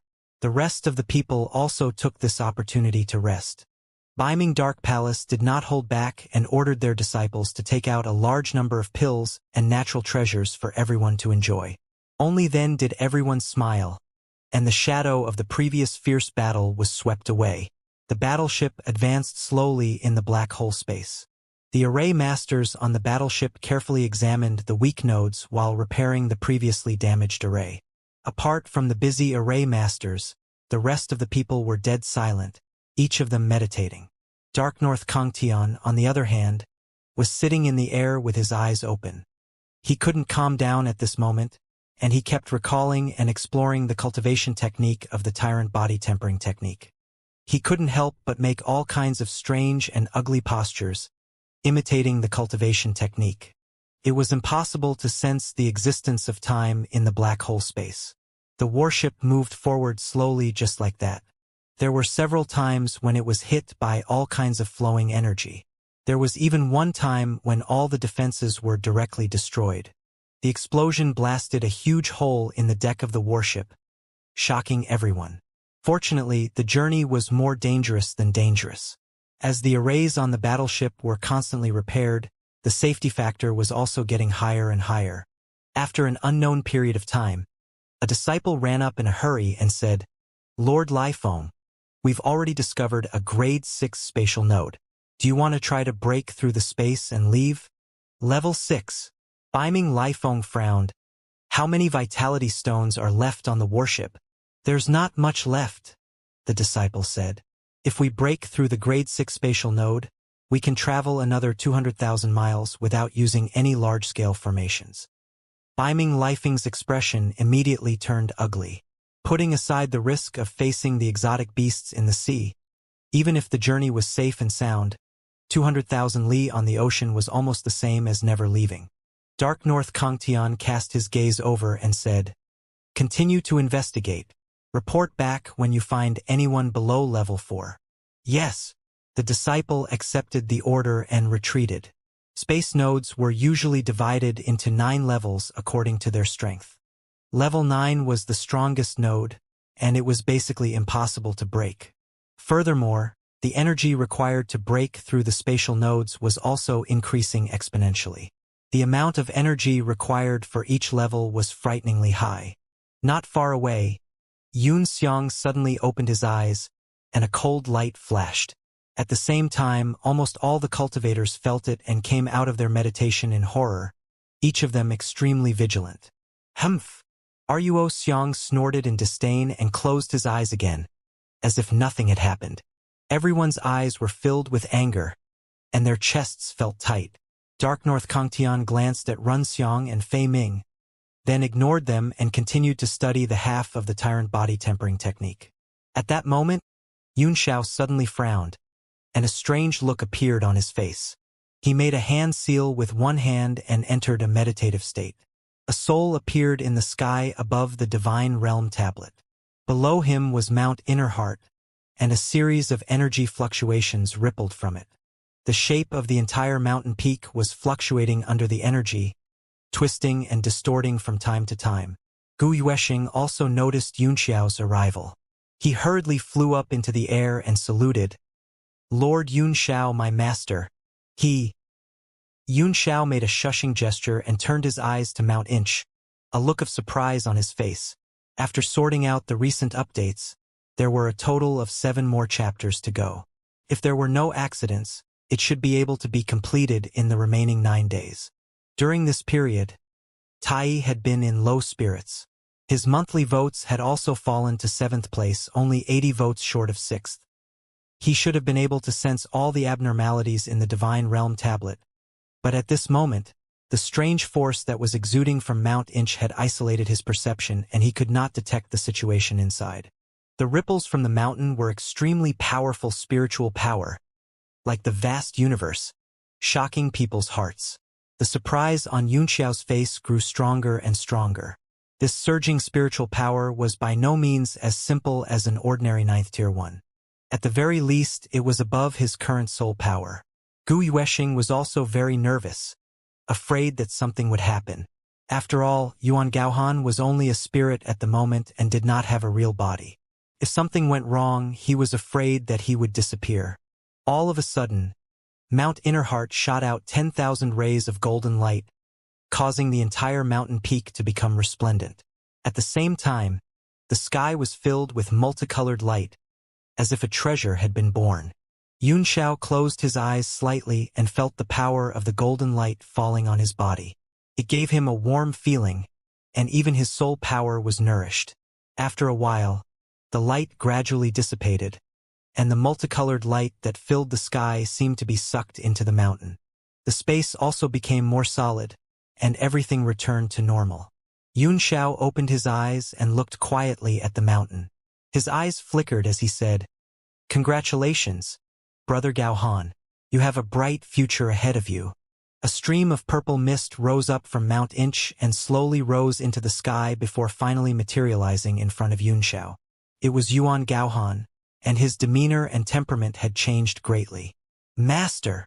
Gu Yuexing was overjoyed and quickly went forward to bow. Yuan Gaohan gave him a look and nodded with a smile, then cupped his hands at Yun Xiao and said, "It's all thanks to young Master Yun's help that I was able to achieve the initial success of my cultivation technique." Yun Xiao smiled. "Brother Gaohan, you are too humble. Your second soul can reach the 9th tier. As long as it fuses with your body, I'm afraid that you will be the most respected alchemist in the entire heavenly martial realm." "Young Master Yun, you're making fun of me," Yuan Gaohan said. "The world is so big that it can't be contained. I'll be satisfied if I can rank in the top 10 under the sky after my 2 souls merge." Yun Xiao did not comment. "Brother Gaohan's humble and cautious attitude really makes me blush with shame," he said with a smile. "Now that you have stepped into level 9, what are your plans?" Yuan Gaohan's expression changed slightly and he fell silent. Gu Yuexing's heart skipped a beat. He immediately felt the unusual atmosphere between the two of them. He was nervous. Yuan Gaohan said slowly, "I've received all kinds of resources and help from young Master Yun in the Divine Realm tablet, especially the 10th level Phoenix Divine Fire and the refinement of the Northern Heaven Cold Star Sword, which have allowed my cultivation to progress at a rapid pace. But now, I've entered the 9th level, which is the highest realm of the Starlight Soul body. It's difficult for me to make any further progress." "I understand, Brother Gaohan." Yun Xiao nodded. "I understand what you mean." Yuan Gaohan's expression changed slightly as he cupped his hands. "I hope young Master Yun can let me leave. After I merge my 2 souls, you and I will be friends, not enemies." He also understood Yunxiao's concern, so he promised, "Not only that, I will never reveal anything about the Divine Realm tablet." Yunxiao pondered for a moment and said, "I've been indebted to Brother Gaohan for his help all this time. However, I'm now on the East Sea, and letting Brother Gaohan leave is no different from harming me. I'll definitely send you off when I return to the heavenly martial continent." "Thank you, young Master Yun." Yuan Gaohan was overjoyed. "You're welcome," Yunxiao said with a smile. "You and I have been good friends for many years. This is what I should do. There's still more than half of the northern heaven frigid star iron left. Since Brother Gao Han's cultivation can't increase any further, why don't you use this time to help me refine it?" Yuan Gaohan's face twitched as a hint of resentment flashed across his eyes, forcing a smile as he said, "All right, I'm free anyway. However, if I leave, I hope I can take Yueshing with me." "Of course," Yunxiao said. The two of them had reached an agreement with just a few words. It was rare that they did not lose face and everything was within the acceptable range. After Yuan Gaohan and Gu Yueshing returned to Mount Inch, Yunxiao stood alone in the sky, staring at them quietly with his eyebrows raised and his mind filled with uncertainty. A stream of soul power seeped out from his body and directly transformed into the form of a demonic dragon in front of him. It looked at him and said, "You really plan to let Yuan Gaohan go?" Yunxiao nodded quietly. "The Gu Feiyang I know has always been a meticulous person. He shouldn't have taken such a risk." The demonic dragon frowned and said in confusion, "With your current rate of improvement, you'll definitely be able to return to the peak of your previous life in 10 years. Why are you in such a hurry?" Yunxiao sighed and said, "I'm afraid this is no longer up to me. When Yuan Gaohan advanced to the 9th tier just now, I already felt that something was wrong. His soul power is so strong that it gives me a sense of oppression. Can even isolate my divine sense inside the Divine Realm tablet. If I'm not wrong, Yuan Gaohan has already made contact with his main body." "What? Then you're in danger?" the demonic dragon asked in shock. "It's not dangerous," Yunxiao said. "If they really communicate with each other, then Yuan Gaohan's attitude at this moment is the attitude of his real body. Moreover, this soul is still in my hands, so his main body won't do anything out of line." "I see," the demon dragon said in a deep voice. "You really have no choice but to let him go. If you kill his soul, I'm afraid the entire holy region will do everything they can to kill you." Yunxiao smiled. "Although the current situation is complicated, it's not bad. I can also convey some information to the sacred zone through Yuan Gaohan, intentionally or unintentionally." A cunning gleam flickered in Yunxiao's eyes, and he immediately disappeared from the Divine Realm tablet. At the same time, in the holy city of Lanxue, which was tens of thousands of miles away, a peaceful light enveloped the city. In the fog of spiritual qi, a row of vast buildings appeared one by one, magnificent and grand. There were 9 tower-like buildings in the area that looked out for each other. If you looked closely, you would see that the 9 towers all flickered with light, indicating that they were protected by powerful restrictive spells. At the top of one of the pagodas, spiritual light shot out in all directions. From the endless dark night sky, tens of thousands of starlight rays shot down, converging into a long dragon that continuously poured into the top of the pagoda. This process continued for several days. Even though the stars could not be seen in the day, one could feel a vast power coming from beyond the sky. Finally, one day, the starlight gradually became smaller and disappeared into the sky. At this moment, almost everyone felt the change in the sky and looked at the top of the tower. Is it finally done? In a grand hall in the sacred city, Gongyang Zhengqi stared at the tower, his face full of surprise. A few men followed behind and looked up at the tower. They could feel a slight fluctuation coming from the distance. One of the men said, "The peak of the 9th step? After Lord Amaterasu, the holy region finally has its second peak 9th tier alchemist."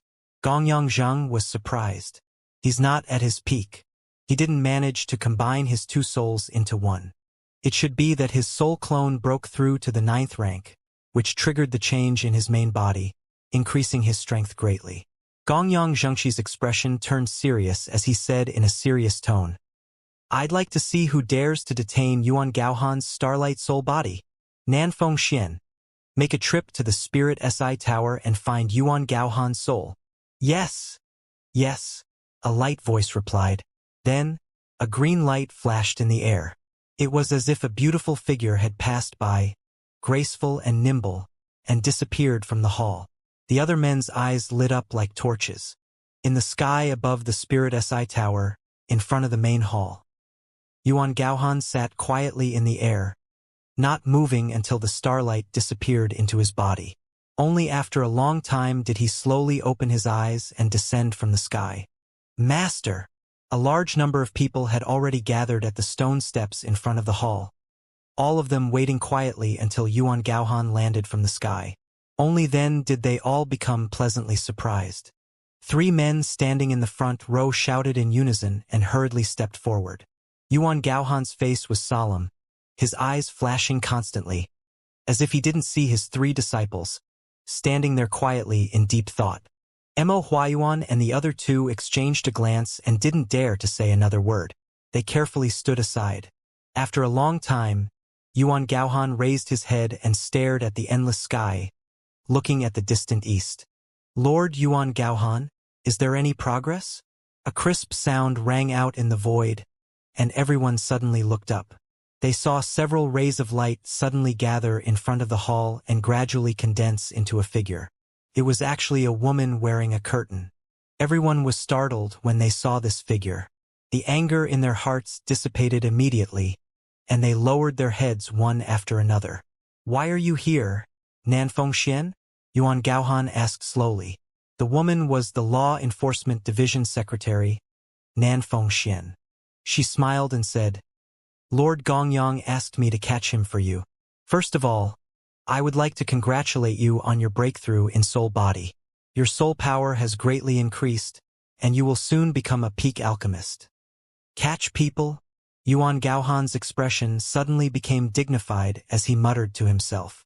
Nanfeng Xian revealed a surprised expression and said, "That's right. Lord Yuan Gaohan should be able to sense where his soul is now, right? According to Lord Gongyang, once the starlight soul body breaks through to the 9th rank, it can share memories with the main body, and even a lot of power. From the looks of it, does Lord have some difficulties?" "Is it difficult?" Yuan Gaohan's brows were tightly locked for a long time. The entire sky above the Spirit Scepter Tower was silent. There was no sound except for the whistling of the wind in the dark night. "What concerns do you have, my lord?" Nanfeng Xian smiled. "This matter is of great importance," Yuan Gaohan said in a deep voice. "We must not act rashly. Compared to finding my soul, there seems to be something more important. I have to make a trip to Shindu." Nanfeng Xian's body trembled, and her smile froze on her face. She said awkwardly, "Head to Shindu? What is it that has alarmed the 3 lords?" Yuan Gaohan's eyes flashed and he slowly said, "Follow me to see Lord Gongyang. We need his help to open the passage to Shindu." The expression on Nanfeng Xian's face changed several times before she smiled and said, "It seems to be getting more and more interesting. I have gained a lot from my closed-door cultivation this time. I wanted to test my skills, but I wonder if I have the opportunity to show them." "There will be many opportunities, but I'm afraid your strength won't be enough," Yuan Gaohan said. Nan Fengshuan's pupils contracted. The 2 of them immediately turned into 2 long rainbows and headed towards the great hall where Gongyang Zhengxi was. "What? Head to Shindu?" In the central great hall, Gongyang Zhengxi's expression suddenly changed. The expressions of the men behind him were also abnormal, and they appeared to be in deep thought. "Lord Yuan Gaohan, you're not joking, are you?" a man asked. "Your master Amaterasu Zuzi is also in Shindu. If there's nothing that we can't handle, do not disturb him. Do you think I can't tell the priority of the matter? Do I need you to remind me?" Yuan Gaohan said coldly. The men immediately looked displeased. The man snorted coldly and flicked his sleeve. "Humph. I'm just reminding you. Since you're so insistent on doing things your way, how can we stop you? However, whether or not we can pass through is up to Lord Gongyang." Gongyang Zhengqi's face also revealed a difficult expression, and he said, Yuan Gaohan, what is it that you have to disturb those three lords? It's not that I don't believe you, but you're asking me to open the passage without saying anything. I'm really in a difficult position. Nanfeng Xian also chimed in from the side. That's right, with the 5 Lord Governors here, what can't be solved in this world? Even if there was a huge matter, the 5 governors had to discuss it before they could open the passage to Shindu, right? You're just a secretary. How can you go to Shindu just because you want to? Yuan Gaohan snorted. If I make things difficult for Lord Gongyang, then I'll go and have an audience with you as Master's disciple. Now that my soul has broken through to the 9th tier, my strength has greatly increased. I'm going to Shindu to seek Master's guidance so that I can break through to a higher level. I believe everyone has no objections to this. Everyone looked at each other, seemingly without any reason to refute. Gongyang Zhang said curiously, That's fine. However, there must be 2 procedures. First, Lord Amaterasu must agree to meet you. Second, the power of at least 2 rulers is required to open the Divine Capital's passageway. The other 4 must be called in. As far as I know, Lord Wei Qing is currently in the Universe Hall. A man behind him said. Oh! Gongyang Zhengqi's expression was a little surprised as he said. This Wei Qing has always been elusive and his whereabouts are hard to track. Why is he staying in the Universe Hall so obediently? Yuan Gaohan's eyes also narrowed as a sharp light flashed through them. Since Lord Wei Qing is here, that's for the best. Gongyang Zhengqi nodded and said, I'll go and talk to Wei Qing now. As for the matter of you seeking an audience with him, I'll use a secret technique to transmit it to the Divine Capital's Lord Amaterasu Z. It's up to him whether he wants to see you or not. Many thanks, Lord Gongyang. Yuan Gaohan cupped his hands. Gongyang Zhengqi waved his hand. It's all right. However, Xianxia, are you sure you don't want to find the Starlight Spirit body first? Yuan Gaohan's face revealed a bitter smile. If I can find it, I would also like to find my soul first. However, it is too difficult. Moreover, the place where my soul is located is still safe. I can see that you have your difficulties, so I won't force you. Gongyang Zhengqi nodded. You're the second alchemist after Lord Amaterasu, who has a chance of breaking through to the peak of the 9th tier. If you have any requests, the Holy Region can satisfy them for free. You can ask for them. Yuan Gaohan's eyes narrowed and he said slowly, I will. You should go back to the Spirit SI Tower and wait, Gongyang Zheng said. Yuan Gaohan stood up and bade farewell, turning into a ray of light and flying back to one of the 9 pagodas. The main hall was silent. A man couldn't help but say, Lord Gongyang is really going to open the passage to Shindu? Back then, the 3 Darren once said, Xuanji. Gongyang Zhengqi raised his hand to interrupt him and said, Yuan Gaohan has already made it very clear that he's only here to see Master in his own name. How can I stop him? The men behind him immediately fell silent. Nanfeng Xian looked at Gongyang Zhengqi, who had a hesitant look on his face. The corners of her mouth curled up into a playful smile as she slyly said, Is Lord Gongyang really going to look for Lord Wei Qing? Gongyang Zhengqi's heart moved slightly, and his face immediately sank. He snorted, Nanfeng Xian, when did you start playing mind games with me? Yiming should say it. I heard from Xiao Haiyu last time that Lord Wei Qing interfered in the investigation of Songyang City's matter, which made you very unhappy. A cold glint flashed in Gongyang Zhengqi's eyes. He said coldly, Since when do you care if I'm happy or not? When did you become so considerate and care about my feelings? Giggle. Nanfeng Xian covered her mouth and laughed. Her laughter was like a flower branch trembling as she said, Don't think I don't know that you and Lord Wei Qing have a big conflict. That poor Xiao Hai you didn't want to be caught between you two and be an unlucky person. So she took a leave of absence and went into closed-door cultivation. Gongyang Zhengqi's face turned cold as he said in a cold voice, I think you're going to be an unlucky bastard soon. Nanfeng Xian's smile did not falter as she said leisurely, You're already so old, yet you still have the cheek to argue with a little girl like me? Boring, I'm going to find Lord Wei Qing to play. I heard that he's done something fun recently. I'm going to see if it's interesting. After she finished speaking, she turned into a ray of green light and disappeared from the hall, leaving only a faint fragrance. Gongyang Zhengqi looked at the spot where Nan Fengxian disappeared and muttered to himself with a frown. Something fun? Nan Fengxian, are you trying to give me some advice? His face darkened as he turned around and said, Wen Shu, has there been any progress on the matter between the Sea of Soul Formation and the Devil Lord? The Intelligence Division's Deputy Secretary, Wen Shu, hurriedly stepped out of the ranks, cold sweat breaking out on his forehead, and said, Sir, ever since Sir Su Chu returned, according to our observations, we have not found any traces of the Devil Lord. There seems to be no movement in the Sea of Soul Formation. As for Sir Hu Shengfeng, he seems to have disappeared. Gongyang Zhengqi's face darkened and he shouted, Do you people from the Intelligence Division eat shit? Get the fuck out of here and strengthen the investigation. Also, help me find out where the other 3 bastards have gone. I don't want to be so thick-skinned to cooperate with Wei Qing. Yes, yes. Wen Shu hurriedly accepted the order and retreated. He cursed in his heart, thinking that the unlucky guy had finally fallen on his head. Another man walked out from the group of men. It was Su Chu who had been at the dragon transformation pool that day. He said with a serious face, Lord Gongyang, if Shu Qingfan can't kill the demon lord with his power, who can stop him in the future?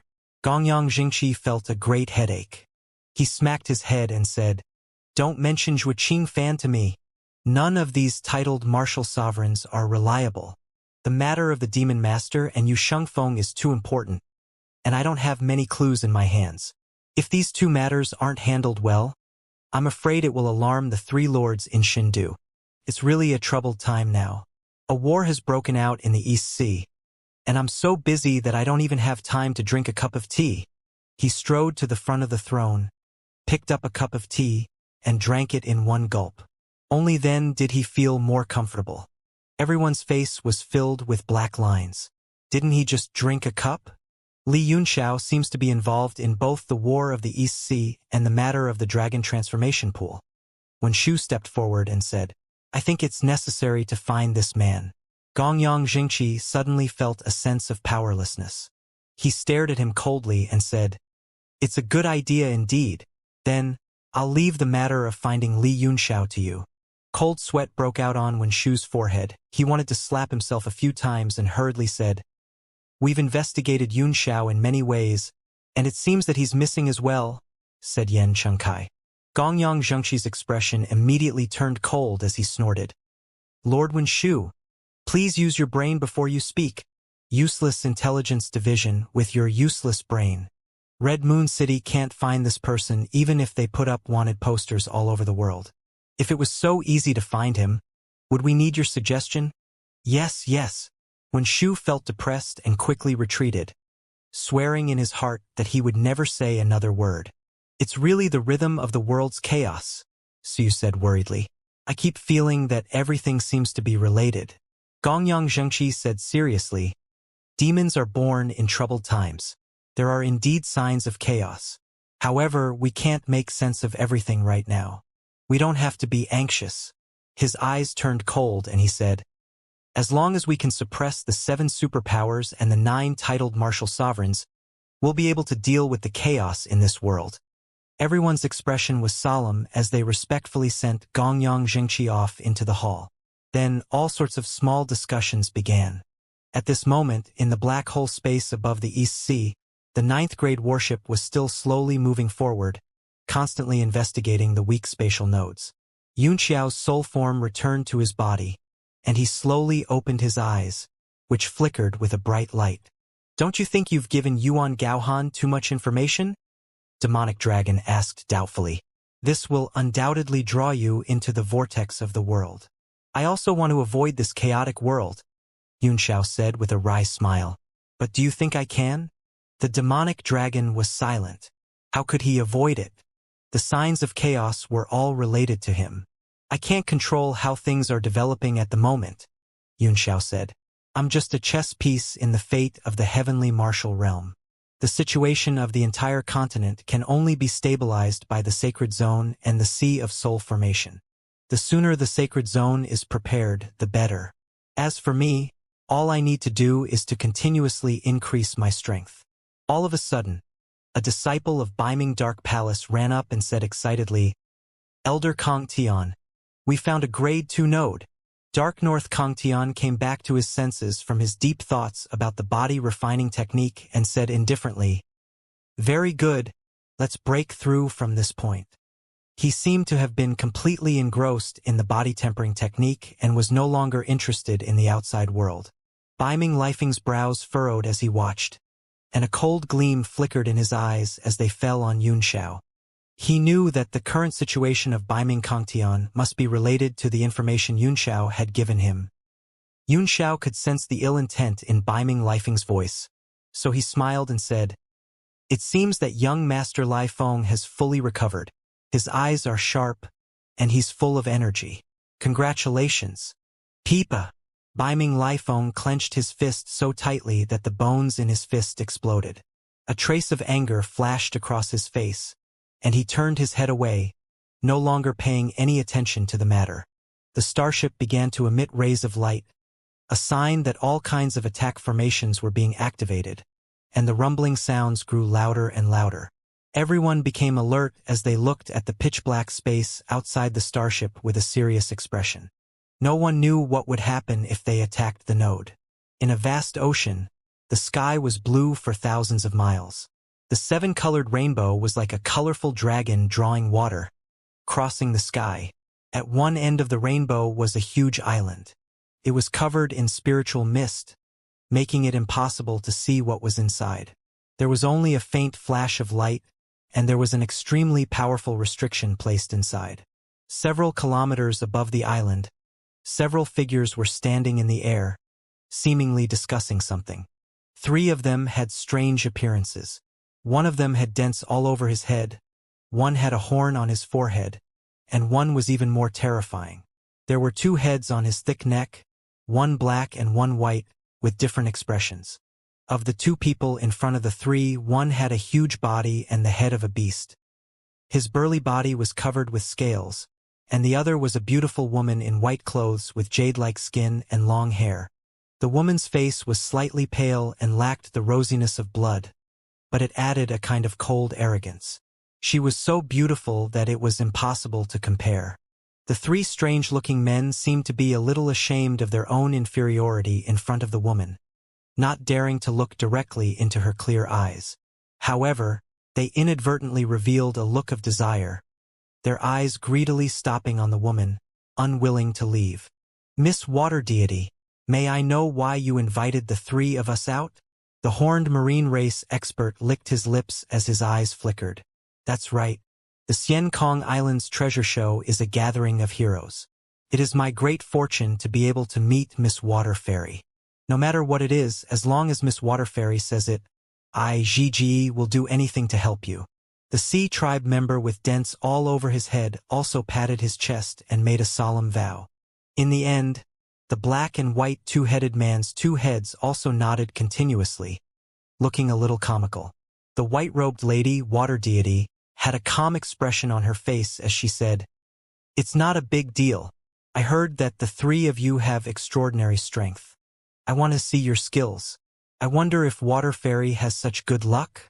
The 3 of them were taken aback, and then revealed strange and difficult expressions. It's not that we don't want to, the horned marine race expert said. It's just that the strongest divine abilities are our trump cards. How can we reveal them so easily? Miss Water Deity's request is a little difficult for us. Yeah. The other 2 agreed one after another, and Na Jiji also kept shaking his head, clearly not agreeing. The 2-headed white-haired man said, in terms of strength, there are many people who are stronger than the 3 of us. Why is Miss Water Fairy only interested in the 3 of us? The other 2 were also very curious and perked up their ears to listen. The Water Deity's face was calm. The 3 people's reactions seemed to be within her expectations. She said indifferently, the 3 of you don't need to be nervous. I only need you to display your fire-type abilities. Fire God Art? The expressions of the 3 people changed slightly, and they became vigilant, especially the Sea tribe member with a long horn on his head. His pupils shrank, and his gaze gradually became cold. Gigi glanced at the other two, and then said, "No wonder. It turns out that Miss Waterfairy is only interested in fire god art. However, I'm very curious. How did Lady Water Deity know that the three of us cultivated fire god art? Even I can only faintly sense that the black and white heads seem to possess an extremely powerful fire attribute cultivation technique. You must know that my Gigi's perception of the fire element is extraordinarily strong." Water Deity said, "This is nothing strange. I have a sensory profound level weapon. It can sense martial artists who practice fire-type cultivation techniques." Only then did the three of them slightly relax their vigilance. Gigi said, "I see. I wonder why Lady Water Deity wants to see fire-type sacred art? As long as you can tell us the reason, and if the three of us can accept it, we naturally won't be stingy." The black and white heads looked at each other and nodded. Only the Horned Sea tribe member did not move and stared at the water fairy coldly. The water deity's beautiful eyes were still as calm as an ancient well, and she said indifferently, "There's no reason, I just want to see it. Can't I?" Her voice was extremely gentle, and it warmed one's heart. One could not help but want to agree. However, the three men were all extremely powerful experts of the sea race, so how could they be attracted by a woman's charm? They all revealed cold smiles. The blackhead with the black and white twin heads snorted and said, "If that's the case, then I'm really sorry. Our god art martial techniques are used to kill, not for show." A lecherous look flashed in his eyes as he grinned. "Hee, of course. I'm not that unreasonable. If Miss Water Deity can accompany me to have fun for a few days, I can also consider it." "Damn it! How dare you profane the water fairy?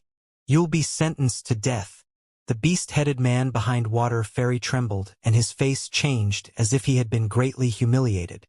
A wave of anger rushed out of his body, and he was filled with killing intent. Pitch-black flames seeped out of the burly man's body and enveloped his entire body. Gradually, only a pair of red eyes filled with anger could be seen. The other three's expressions changed drastically, and they all took several steps back in shock.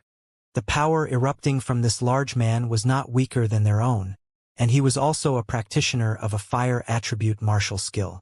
Water Deity's eyes, which had always been calm, rippled. They rippled in the depths of her eyes, and a slight sharp aura overflowed from her body. She didn't say a word, but the beast-headed man behind her had already understood what to do from the change in her aura. "Black and white, don't blame me for not warning you. If you don't use your full strength, you won't be able to see the sun in the next breath." Although the burly man was covered in flames, the coldness in his eyes was as cold as ice, causing the black and white heads to gasp at the same time. Before he could react, he saw an invisible force that turned into a mountain pressing down from the sky. Ola Ora! The black and white heads started to panic. They kept punching, creating countless afterimages in the sky, trying to break the pressure. However, he was shocked to find that the power of his fist was like a mantis trying to stop a car, unable to shake the power of the pressure at all. This made him feel cold all over. He couldn't even withstand the invisible pressure of the other party. If the other party started to attack, how could he survive? He immediately broke out in a cold sweat and did not dare to hide his strength. He took a deep breath with both of his heads and spat it out into the sky. Two streams of flames, one black and one white, spurted out and chased each other in the sky, forming a Tai Chi diagram. The water deity's ice-cold expression seemed to change a little. She raised her head and looked at the double-colored flame pattern with a trace of suspicion in her eyes. As soon as this picture appeared, the temperature of the entire sky suddenly rose. The expressions of Gigi and the Horned Sea tribe members all changed drastically, and they hurriedly retreated several dozen meters. The invisible pressure exerted by the beast-headed man also weakened, allowing the black and white heads to heave a sigh of relief. The water deity stared at the black and white Tai Chi flames for a while, and a hint of disappointment flashed across her face. No, the killing intent in the beast-headed man's eyes suddenly rose. His hands formed a seal in the black flames, and the power of the pressure suddenly condensed into a physical mountain, burning with black flames, and directly suppressed it. Bang! The black and white Taiji diagram instantly collapsed under the power of the mountain. The entire mountain fell and directly pressed on the black and white heads, bursting with amazing light. Rings of black flames whistled and shook. Screams sounded, getting weaker and weaker, and finally disappeared.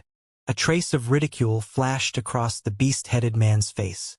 He raised his right hand in the air, and the mountain instantly turned into the size of a palm and flew back into his palm. He clenched his fist and took it back. GGE and the long-horned oceanic species experts all sucked in a sharp breath of cold air, and they were so shocked that they continuously retreated, their faces filled with shock. Although they all cultivated fire god art and the sky was just swept by the flames, they couldn't suppress the coldness in their hearts. The horned marine race expert gritted his teeth and said, "Lady Water Deity, why did you kill people just because you didn't agree with me?" The two of them no longer had that look of admiration and greed in their eyes. Instead, they revealed a deep fear. The beast-headed man sneered. "It's because you don't know your own limits. It's your good fortune that the young lady has asked you out. How dare you speak so rudely? You'll die 10,000 times." The long-horned sea tribe expert's face turned ashen as he said in fear, "The ones who spoke rudely were the black and white heads. He has already received the lesson he deserves. May we leave?" The beast-headed man said coldly, "You're born to be a wretch. Do I have to show you my colors before you'll be honest? Have you forgotten the purpose of the young miss inviting you out? Display all your fire attribute martial arts skills. As long as you can satisfy the young lady, you can leave. Otherwise, you'll end up like that two-headed monster just now. If my attitude was disrespectful just now, I hope Miss Water Deity can forgive me," Gigi said. His hands were constantly drawing circles in front of him, and with every line, there would be a spark. After a few moments, there were fire circles around him, big and small, one after another. A smug look appeared on Gigi's face, and he explained, "My fire god art is called Swan and I." The water deity's voice rang out, "I don't want to see a sideshow, that's enough." Gigi stared blankly, not understanding what that meant. But when he saw the sneer and ferocity on the beast-headed man's face, his heart instantly sank, and he said in a panic, "Miss Water Deity, please spare me." The beast-headed man snorted coldly, and the black flames on his body gathered on his fist. Then he threw a punch in the air. The entire space was directly deformed, and the distance of several hundred meters between the two was instantly penetrated. The black flames swallowed GGE in an instant, not even having the time to let out a scream. Now only the long-horned sea tribe member was left in the sky. His face was extremely ugly, and his clothes were soaked in cold sweat. The beast-headed man chuckled and said, "It's your turn." The long-horned sea tribe expert wiped the cold sweat off his forehead and retorted, "If I can't escape death in the end, why should I listen to your orders?" The beast-headed man wagged his finger and said in disdain, "It will depend on your fate. Is it the person young lady is looking for? If not, then you can only blame your fate." The long-horned sea tribe expert's face turned ashen as he gritted his teeth and asked, "What kind of person is Miss Water Fairy looking for?" Water Deity's face revealed a hint of confusion. She shook her head and said, "I don't know, but he must have an extremely powerful fire god art. If your fire god art can't satisfy me, then you're not the person I'm looking for." The long-horned sea expert couldn't help but laugh. "Ha ha ha. Isn't Miss Water Deity taking this too lightly? Just based on this, do you want to search the entire Eastern Sea? Kill all those who don't meet the requirements?" The Water Deity's expression returned to normal and she said, "Of course not. That person will definitely appear in this dazzling treasure meet. I've already waited for 3 years. 3 years? Miss Water Fairy was getting more and more outrageous. The dazzling treasure meet is held once every 5 years. Could it be that you guys had already made an agreement 3 years ago? But if that's the case, how can you not know who you're looking for? The Longhorn Sea Tribe's expert felt a burst of bitterness in his heart. He felt that he had encountered a lunatic, and a powerful lunatic at that. This time he was really in big trouble, and he was trying to think of a way to escape. The water deity's face showed a trace of pain, and she said slowly, 3 years ago, I met a fortune teller on the human continent. He told me that I would meet the person I was looking for in the Xiankong Islands treasure show event 3 years later. That's why 3 years later, when the Xiankong Islands treasure show began, I came. The long-horned marine race expert cursed the clairvoyant in his heart. With a long face, he said, Isn't Miss Water Deity taking this too lightly? The treasure show is about to begin, and everyone within a radius of 10,000 miles has come. Those who have come from 10,000 miles away have also come, but there are only 3 fire element martial technique cultivators. Young miss, you've been fooled. Water Deity's expression changed as she said excitedly, That's impossible. That person comes from a fortune-telling family and has great prestige among the human race. He won't lie to me, nor will he be wrong. Ingluo, you must be the person I'm looking for. The Longhorn Sea Tribe expert was stunned for a moment. Then he was overjoyed and quickly said, If that's the case, then that should be it. The beast-headed man snorted coldly, Show me your fire god art. The long-horned marine race expert laughed awkwardly. It's obvious now. I'm the person Miss Water Deity is looking for. There's no need to show it, right? The Water Deity said coldly, Yes, we can't make a mistake about this. The long-horned marine race expert's expression changed as he muttered in his heart.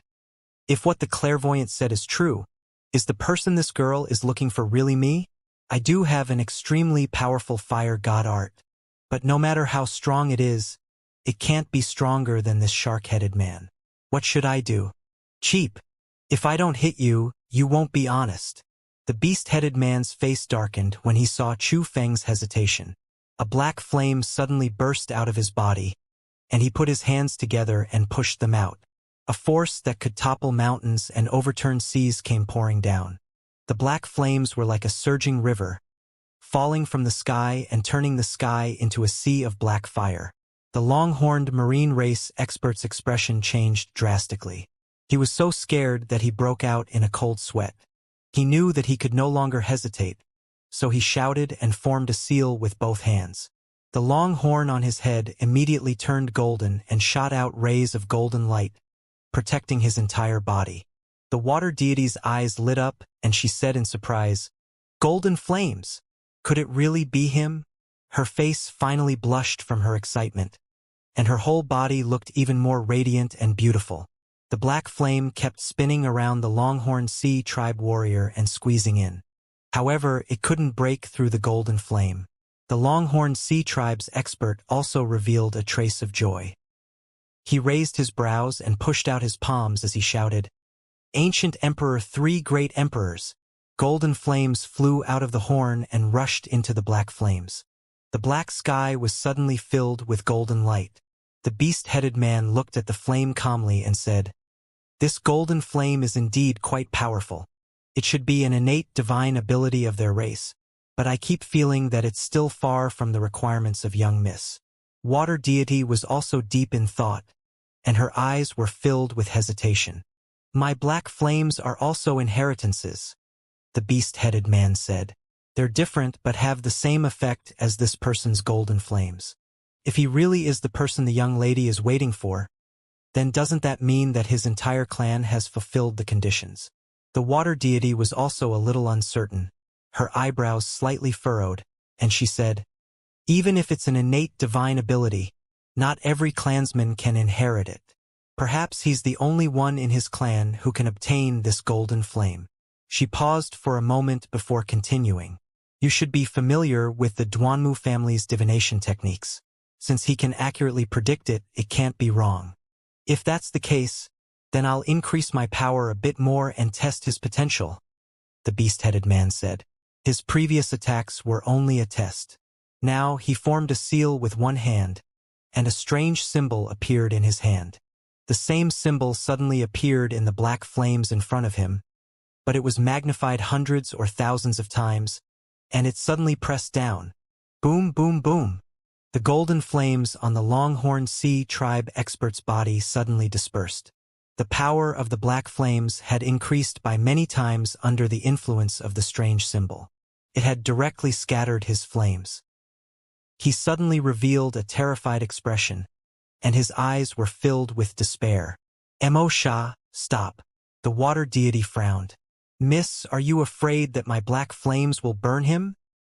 The beast-headed man asked. If his flame god art can't even stop me, black flame, how can he be of use to the young lady? Water deity was silent. Her clear eyes stared ahead, hoping for a miracle to happen. She hoped that the Longhorn Sea tribe would turn defeat into victory. Boom! Suddenly, a huge tremor came from the black flames, and the entire sky trembled. Boom! Boom! Boom, boom, boom! The loud trembling sound came one after another, and the power of each strike was stronger by a few points. The black flames that filled the sky were blasted into pieces under the impact, unable to condense. Mo Sha's expression changed greatly, and he said in shock, "What? Could he really be the person the young miss is looking for?" The water deity's eyes also bloomed with surprise, and she was in high spirits. The expert from the Longhorn Sea tribe was stunned. He felt that the black flames were getting weaker and weaker. He didn't know what was going on, but he seemed to have been saved. A huge power that came from nowhere helped him to dissipate the black flames. Could it be that I'm really the one Miss Water Fairy is looking for, her Mr. Right? The Longhorn Sea tribe expert's mood soared from the bottom of the valley to the sky. He felt as if he had risen from hell to the clouds. It was as if an endless life of happiness was waiting for him. He wanted to cultivate with this fairy-like beauty. Hee. When he thought of this, his body immediately reacted and he started laughing foolishly. Mo Sha and Water Deity saw this and thought that the black flame was broken by the Longhorn Sea tribe expert. Boom, boom, boom, boom. With another huge tremor, the sky above the Longhorn Sea tribe expert shattered and a triangular object shot out. A large area of space was directly torn apart by the huge force, shattering in all directions, emitting endless rumbles. The object was still charging forward, and everywhere it passed turned into nothingness and darkness. What is this? The three of them were stunned at the same time as they looked at the profound level weapon in horror. That triangle seemed to be only the tip of an iceberg, and it kept hitting the space, causing the holes to become bigger and bigger, revealing more and more parts. It was actually a huge battleship, sweeping across the world. Boom! After the final collision, the entire sky fell into darkness, as if a huge jade plate had been shattered in the middle. From a distance, it was clear and dark, and under the dark night, there was a warship the size of a huge island floating. Moreover, at the last moment when the battleship charged out, the head of the battleship hit the Longhorn Sea tribe expert's body due to its high speed and was directly hit by the attack formation. Bang! As the latter was stunned by the scene in front of him, he did not react in time and was hit head-on. With a scream, a large piece of flesh burst out of his chest, and he fell directly into the sea. Ah! The person I'm looking for! The water deity also reacted after a short moment of daze. She cried out in shock, losing her fairy-like demeanor.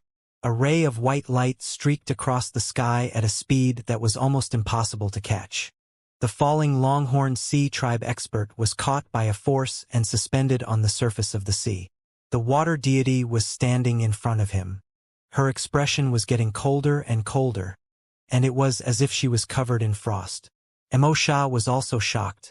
With a bang, he scuttled down and arrived behind Water Fairy. He saw that the Longhorn Sea tribe expert's chest had been completely destroyed. He could not be more dead. Ah?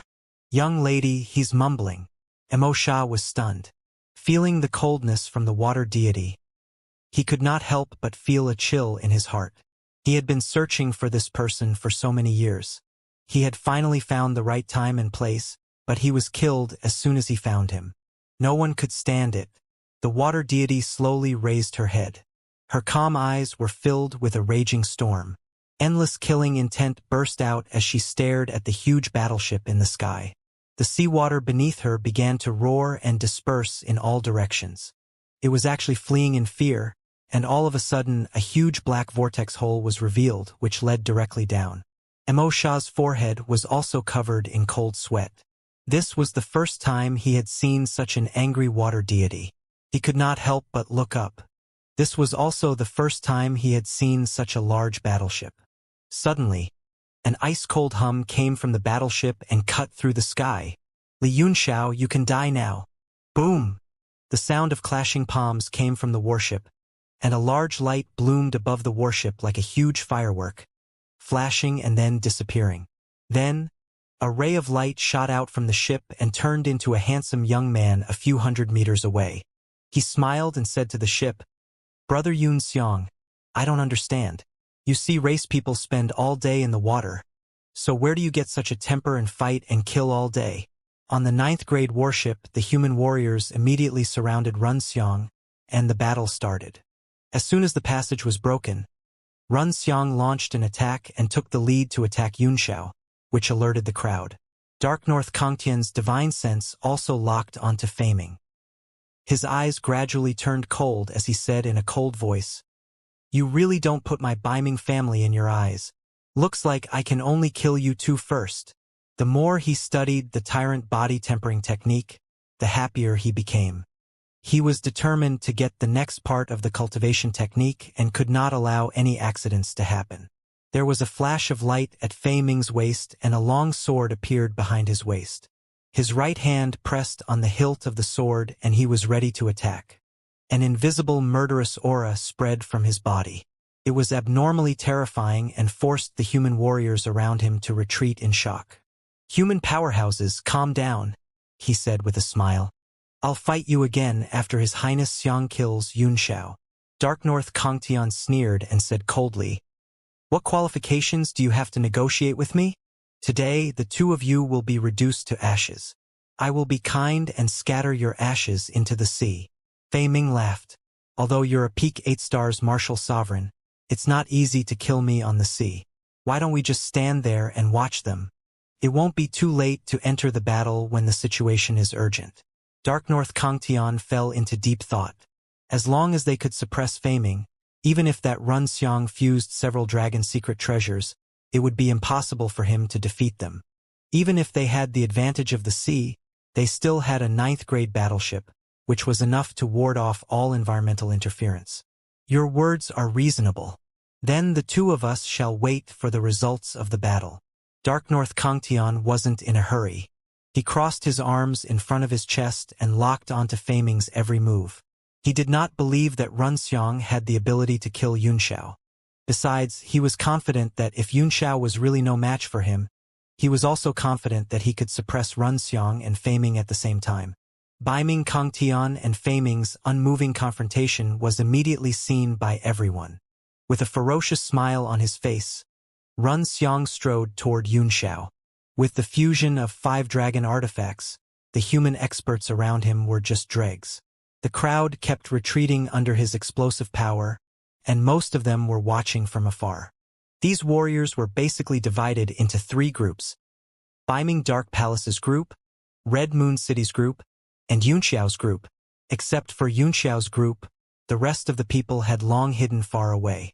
Even Liao Yongbing and Jing Yongye's faces had turned pale under the power of Yun Xiang's power increasing 1 realm at a time. Yunxiao stood far away in the air, his eyes narrowed slightly. He could more or less estimate Ruinxiang's strength, and even if he could not win, he would not be killed. The humiliation of the defeat in Red Moon City will end here today. Ruo Xiang took the last step, and the aura on his body instantly rose to the peak. The powerful dragon breath burst out unscrupulously and spread out in the sky. Water Fairy and Mo Sha, who were above the sea, both felt this power and were stunned. Mo Sha was suddenly shocked. "This is the power of dragon breath? Is that the royal family of the Eastern Sea on the battleship?"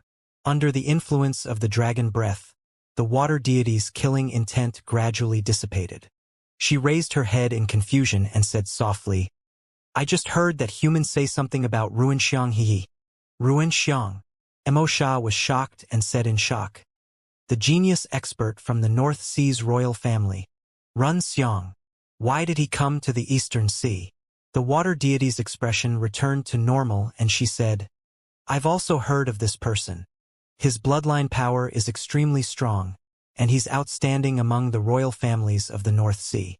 Judging from the power of his dragon breath, he's even stronger than the rumors say. Mo Sha said, this battleship seems to be owned by the human race. I don't know what relationship Xiang has with these humans. Miss Water Fairy, this person is dead. What should we do now? The water deity looked at the Longhorn Sea Tribe expert and said, find out which race he's from. After this, we'll go to his race and see if we can find some opportunities. As for these people who ruined my plans, Ingluo. She raised her head and a cold glint flashed in her eyes. She said coldly, we can't let a single one of them go. Mo Sha's pupils contracted, and a trace of ruthlessness flashed in his eyes. He replied, yes. The two people facing each other in the sky also felt the aura below. Their eyes narrowed as they looked toward the sea. That's Ingluo. Run Xiang's expression suddenly changed drastically, revealing a look of shock, as if he couldn't believe it. Looking at the spotless, white, and unpatterned water deity, he suddenly became a little absent-minded and said in shock, she's Ingluo. Hee. Looks like that kid recognized you, miss. Mo Sha's face revealed a sinister smile. With a bang, he soared into the sky and stood at the far end of the warship. He coldly said, if you have any grudges to settle, hurry up. I'll send you to the west later. The ripples in Ruo Xiang's eyes became deeper and deeper. He looked away from Water Fairy in shock and landed on Mo Sha. The one below is Ingluo. Mo Sha laughed coldly, revealing a trace of ridicule. You're really Ruin Xiang of the Northern Sea. Since you've already recognized the young lady's identity, then obediently let me cut you down. Ruo Xiang's expression changed drastically, and his eyes flickered with emotions that were difficult to calm down. He shouted in shock, who do you think you are, to think you can kill me? Mo Sha spread out his hands and shrugged his shoulders. With a helpless expression, he said, it's Mrs. Order. I have no choice. Who asked you to kill the person the young lady has been looking for? Everyone was puzzled. Not only Yunxiao and Nangong Wuk, but the rest of the people on the warship also frowned. A shark-headed Sea Clan member had appeared out of nowhere, and he seemed to be quite strong. On the other hand, Dark North Kangtian and Fei Ming's expressions turned grave. They sized up Mo Sha and were immediately shocked.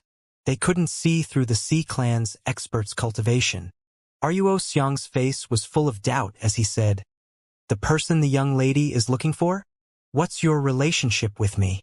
Mo Sha shook his head and said, he's already dead. I can't explain it clearly. In short, all of you have to die. Yunxiao could not help but laugh and said, ha, ha ha, I really don't understand. Where did you see race get this sense of superiority from? You can kill whoever you want? Who do you think you are? Do you still think you're in the 10 Directions divine realm and can run amok in the world? He didn't hide his contempt and said disdainfully, all of them look weird. One look and I can tell that they're not fully evolved. Aren't they too self-inflated? Damn it! Mo Sha was furious. He turned to look at Yun Xiang and said, Ruin Xiang, kill this person, and perhaps the young lady will spare your life. A trace of displeasure flashed across Ruo Xiang's face. He looked down at the white and pure figure, and his heart trembled slightly. He retracted his gaze and said coldly, although Li Yunxiao's words are not pleasant to hear, there are still some parts that are right. Even if you are really that young lady, don't you dare act all high and mighty in front of me. His pupils contracted and shot out killing intent. He said in a cold voice, the one I respect is that young lady. As for you, a servant, what kind of dog are you? You dare to berate me? Mo Sha's expression sank and even became somewhat distorted. The surrounding space slightly distorted under his anger. His eyes spewed out flames of anger as he roared. If that's the case, then what's the point of keeping you alive? All of you can go to hell. A black flame rose from his palm, burning in the sky. It illuminated Mo Sha's entire figure, making him somewhat absent-minded. Both Yun Xiao and Run Xiang's faces flickered. Mo Sha's strength was unfathomable, and even Yun Xiao, a ninth-tier alchemist, could not detect it with his divine sense. It was only then that he realized that it was because of the black demonic flame that could burn his divine sense directly. Black demon flame. Incinerate all things. Mo Sha's face turned stern, and a murderous look burst out of his eyes. The demonic flame in his hand exploded into several fireballs with a bang, shooting toward Yun Xiao and Yun Xiang. Yun Xiao's eyes turned serious. The power contained in the black flame was extremely strong. Although it was nothing compared to his divine flame, under the power of the devil sand, even ordinary flames dared not be careless, let alone this power that could burn everything. He flipped his left palm, and the tears of the true dragon gathered in his palm. With a clench, the mist condensed into a ball of water vapor and formed a water mirror to protect his front. That's Ing Luo. Mo Sha's and Yun Xiang's pupils both contracted, especially the latter. The moment the true dragon's tear appeared, he had sensed it and was both surprised and happy. Bang! Bang! The two demonic flames smashed directly into the water mirror, piercing through the true dragon's tear and shooting out from the back. However, the demonic flames were directly filtered out, leaving behind two pure forces. Yun Xiao's body flickered slightly, and he was dazed for a moment in the air, allowing the two attacks to pass through his body and shoot into the distance. Mo Sha's eyes showed a hint of surprise. He had seen Yun Xiao's strength and thought it would only take one move, but he did not expect the other party to resolve it so easily. On the other hand, a dragon's roar rang out from Ruo Xiang's side, and a fist came down from the sky. The dragon's roar, the tiger's roar, the forest. Bang! Bang! Bang! Bang! The demonic flames exploded, and the power of the fist continued to blast forward. It rushed toward Mo Sha with a dragon's might that suppressed everything. A dragon shape was vaguely formed in the fist's might. This punch was filled with Yun Xiang's disdain and anger. The descendant of a true dragon wasn't someone that anyone could provoke. Mo Sha's pupils contracted. He didn't dodge or evade. The power of that punch directly blasted on his body, causing his body to be shaken and retreat dozens of meters. The aftershock of the fist's power shook the water below and rushed into the clouds like a waterfall. It spread in the sky and turned into countless water droplets, falling down like rain. A trace of fear flashed in Ruo Xiang's eyes. Mo Sha had actually taken his attack head-on without being injured.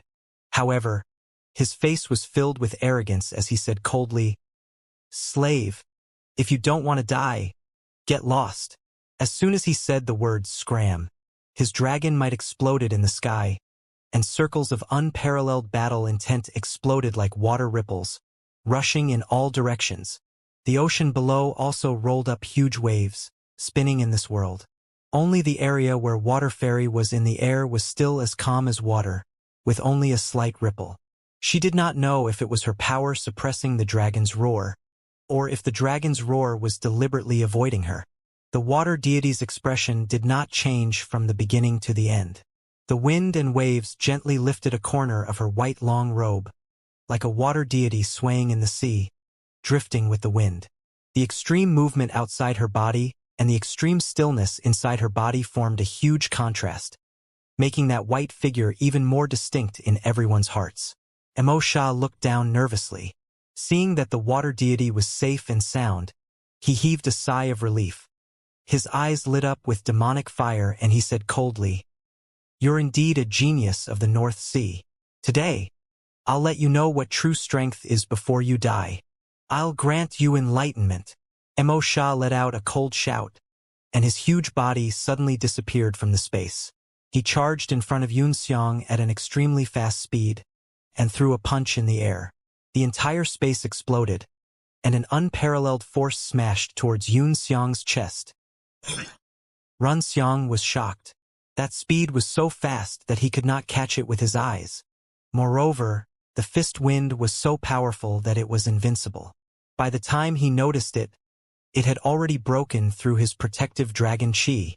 True dragon avatar.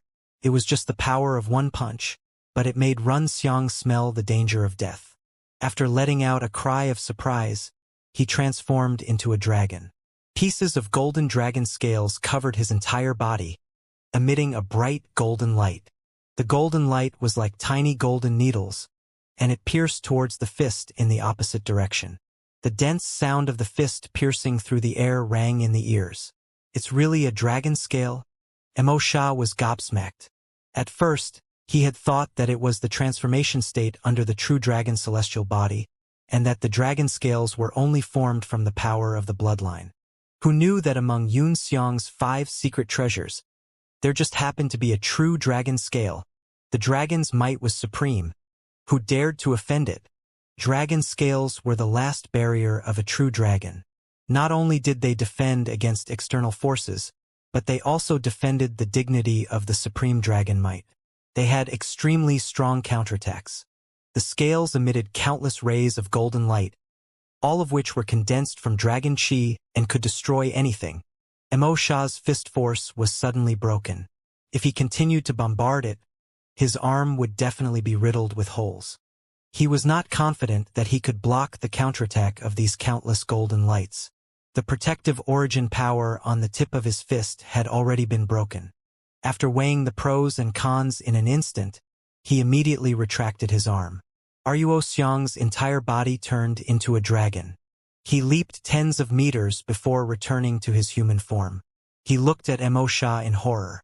His hands changed in the air, and all 10 of his fingers turned into dragon claws. They emitted an unusually sharp aura. With a gentle wave, they could split the sky. Sha coldly said, "No wonder you have such powerful strength. It turns out that you're constantly fusing with the true dragon's secret treasure. What a pitiful expert. Don't you understand that relying on external forces is never the right way?" A hint of embarrassment and anger flashed across Xiang's face as he said sarcastically, "External force? As a descendant of the true dragon, I'm just activating the power of the ancestors in the secret treasure. When I collect the 9 treasures and transform into a true dragon, who dares to say that it's not the right way? Collect the 9 treasure divine transformation true dragon? Haha, are the royal families of the 4 seas still dreaming of such unrealistic dreams?" Sha couldn't help but laugh out loud and sneered in disdain. Over the countless years, there have been countless dragon-type secret treasures, but have you ever seen anyone in the 4 seas transform into a true dragon? What a ridiculous child. Xiang's expression changed, but he was unconcerned. He said coldly, "Others may not be able to do it, but that doesn't mean I can't. You're just a low-level outsider, so what right do you have to know about the dragon's descendants? Countless years ago, your ancestors were just pitiful worms crawling under the true dragon's throne. Damn it! You're still talking before you die." Sha roared, and his body suddenly grew to 100 feet tall, shaking the space where he stood. Then, he stretched out his hand and made a grabbing motion, and a ball of black flame immediately floated under his palm. A cold light flashed in his eyes, and the black flame immediately rushed out, turning into 2 seas of fire and shooting toward Xiang and Xiao. Xiang's eyes narrowed slightly, and he became extremely vigilant. This Sha's strength was unfathomable, and the power of the black flames was even stronger every time it appeared. The sea of flames that came at him was even forcing his dragon breath back. He leaped into the air, and streams of green dragon chi shot out from his 10 sharp claws. They flew around his body, like silk being spat out by a silkworm in spring, forming a cocoon around itself. Boom! As the black flames bombarded the cocoon, they kept burning it, making crackling sounds. Xiao frowned and said unhappily, "You guys were just having a good fight.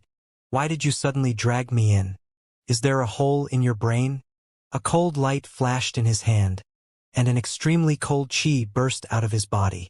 He stabbed his cold sword, ice frost, and the water vapor in the air immediately froze into ice crystals, freezing the sky. Boom! The sea of black flames was directly split in half by the sword chi.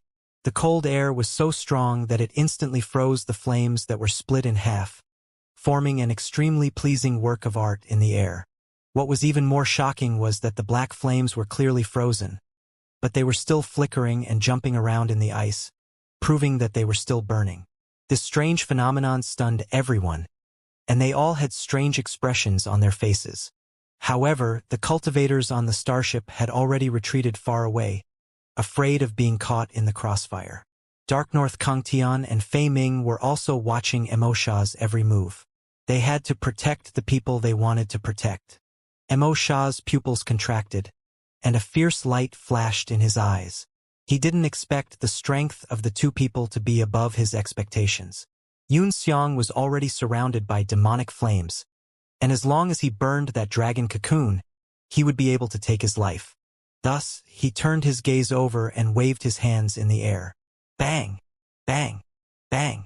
Bang! The ice that filled the sky exploded one by one, turning into countless crystal dust. The demonic flames rushed out and gathered in the sky, condensing into a solid hill that fell down on Xianxia. Xiao's eyes narrowed, and a surprised look appeared on his face as he said with a smile, "Interesting." His left hand formed a seal, and the immemorial heavens I suddenly opened. 11 northern heaven-cold star swords flew out and formed a sword talisman, slashing towards the small mountain. Bang! The black mountain seemed to be extremely powerful. After a short moment of suppression, the sword talisman was shattered. Xiao's expression remained unchanged. He changed the incantation gesture with his left hand and flicked out a golden beam. The 11 swords in the sky immediately radiated a sea of sword chi, which formed a circle and stabbed into the ground around the small mountain, forming another symbol that trapped the black mountain inside the sword diagram. What? Emosha was gobsmacked. His eyeballs were about to fall out. This black mountain peak was an extraordinary treasure. It was closely related to his black flames. The two complemented each other, and their might was extremely great. It was almost as if every move it made would kill. Emosha's face sank. His huge palm grabbed in the air and immediately grabbed a strange black symbol. He turned his palm and pressed it down.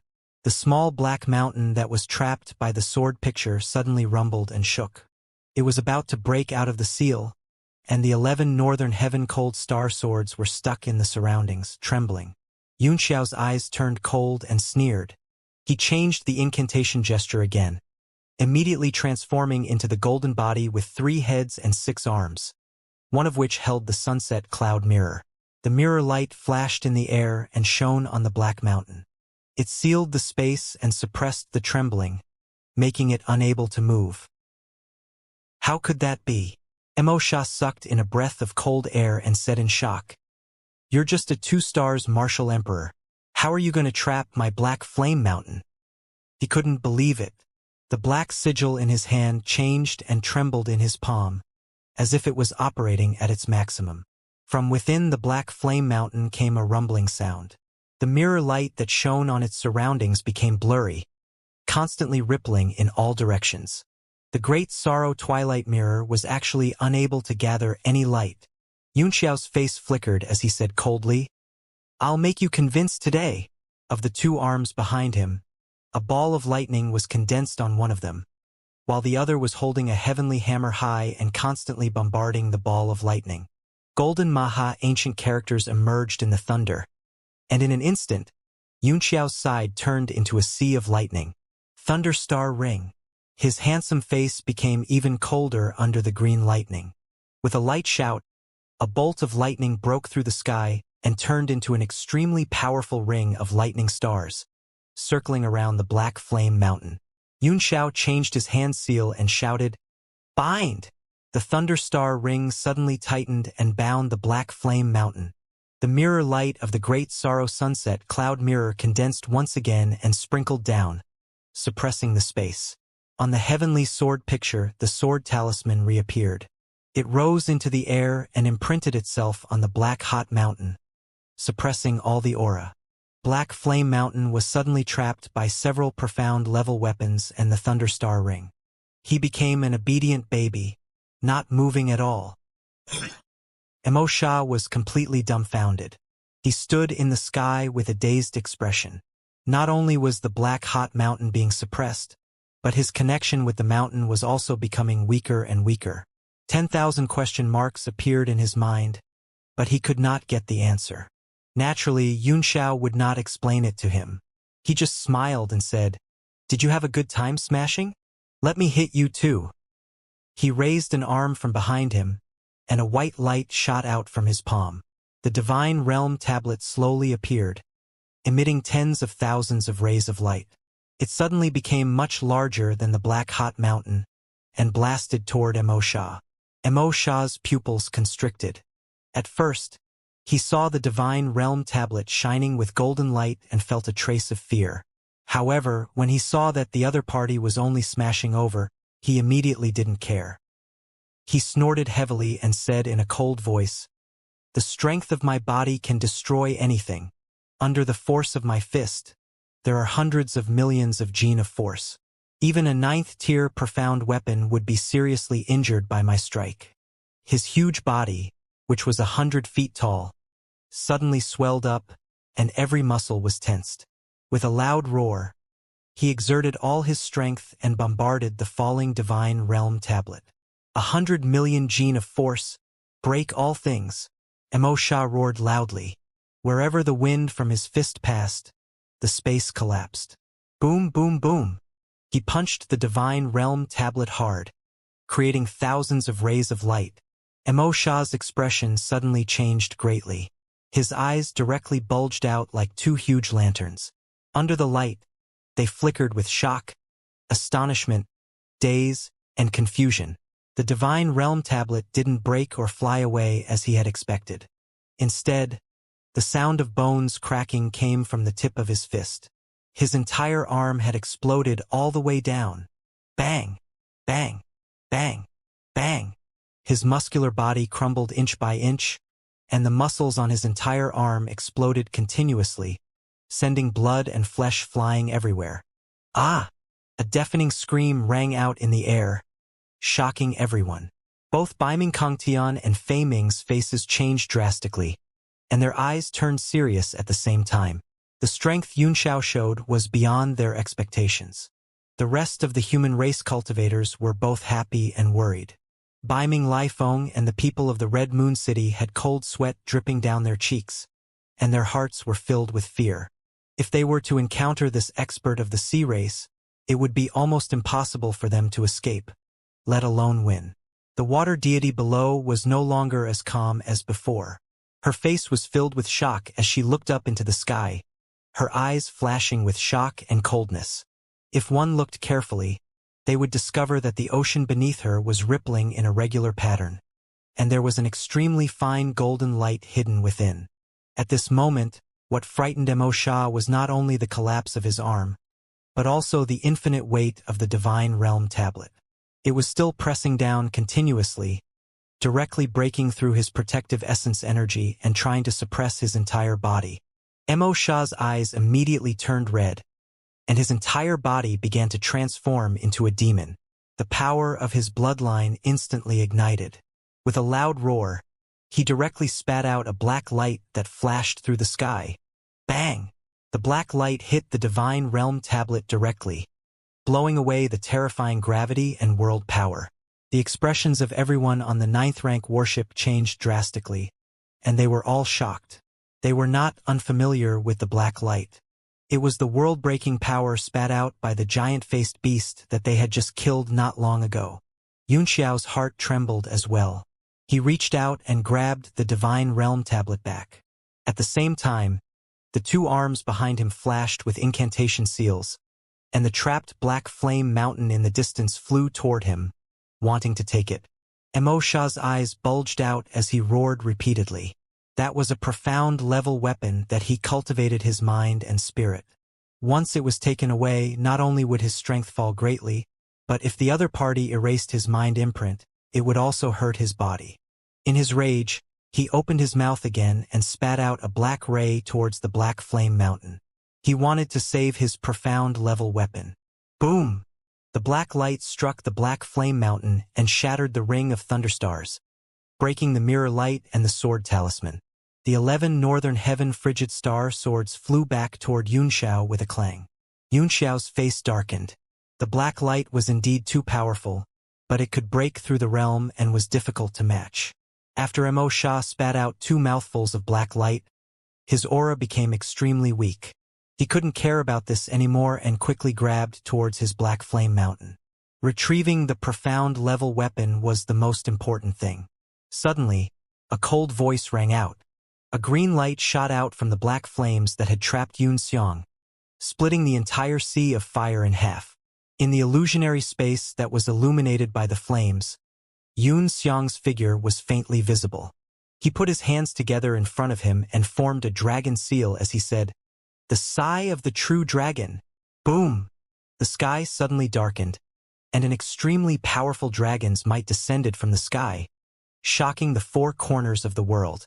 Everyone's face paled in horror, as if there was a heaven-shaking pressure pressing down on their souls. A huge tremble spread through everyone's heart, and those cultivators who were not strong enough were so frightened that they wanted to kneel down and worship. In the dusky sky, a ray of green light suddenly condensed and fell from the sky. It was actually a complete dragon-shaped force. It seemed to cross endless time and space, crossing worlds, and rumbling towards the Devil Sand. Mo Sha's mouth was wide open in a daze. His entire person was dumbfounded. Even Black Flame Mountain had forgotten to collect it. He stared blankly at the dragon figure descending towards him. Under this boundless and vast dragon's might, he couldn't even raise a trace of resistance. Boom! The azure dragon directly struck Mo Sha's body. Without losing any strength, it fell into the ocean. It struck out of the cliff and went straight to the bottom of the sea. Boom, boom, boom. The entire ocean began to boil, and the endless sea water began to rise, turning into water vapor that filled the sky. The entire sky was covered in mist, and everyone's faces were pale as if they were facing a river. Yunxiao's eyes also flickered with horror as he looked at the abyss in the sea, which plunged into the bottom of the sea. He pondered.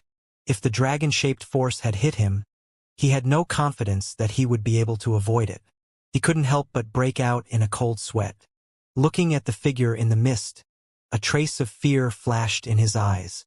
The ocean below kept roaring, and each wave was stronger than the previous one. It was as if it was going to roll up the sky, and everyone's state of mind was difficult to calm down. Dark North Kongtian's palms were also sweating, and he couldn't hide the shock in his eyes. Bang! The roaring sea was suddenly split open by a golden light. The water deity, who had disappeared, rose into the sky within the golden light. Behind her, a puppet guardian in golden armor was holding on to Mo Sha, who was covered in blood and had his flesh torn open. It was unknown whether he was dead or alive. He was also in the golden light and followed closely behind. The golden light on the water deity's body was like a blazing sun in the sky, dispersing all the water vapor in an instant, and the vast sky returned to its clear state. Her ice-cold fairy-like appearance was even more stunning in the golden light, and the entire sky was actually dim because of it. It was as if she had stepped into winter with her mood, making people feel cold. "Ruin Xiang, you actually dare to kill my people?" A celestial voice rang out, misty and dreamlike. Although it was a reprimand, it was like a silver bell piercing the ear, refreshing the heart. On the 9th grade battleship, everyone finally saw the water fairy's appearance. They were all stunned and lost their ability to think. How could there be such a beautiful person in the world? She was like a daffodil in the sky, untainted by a single speck of dust. A strange emotion appeared in everyone's hearts. Why weren't they the ones being scolded? To be able to hear such a voice often, they would be willing to be scolded all day long. All of a sudden, they were filled with envy, jealousy, and hatred towards Ruo Xiang. To be able to be scolded by such a beauty, and to be able to talk to such a beauty, they instantly forgot how terrifying Ruo Xiang was, and all of them stared at him with jealousy burning in their eyes. Ruo Xiang's heart trembled, and he actually did not dare to look at water deity's eyes. He turned his head slightly, flicked his long sleeves, and snorted coldly, "Humph! Those who offend the dragons might deserve to die." This is just the end he deserves. You're so silly. Water deity was stunned for a moment.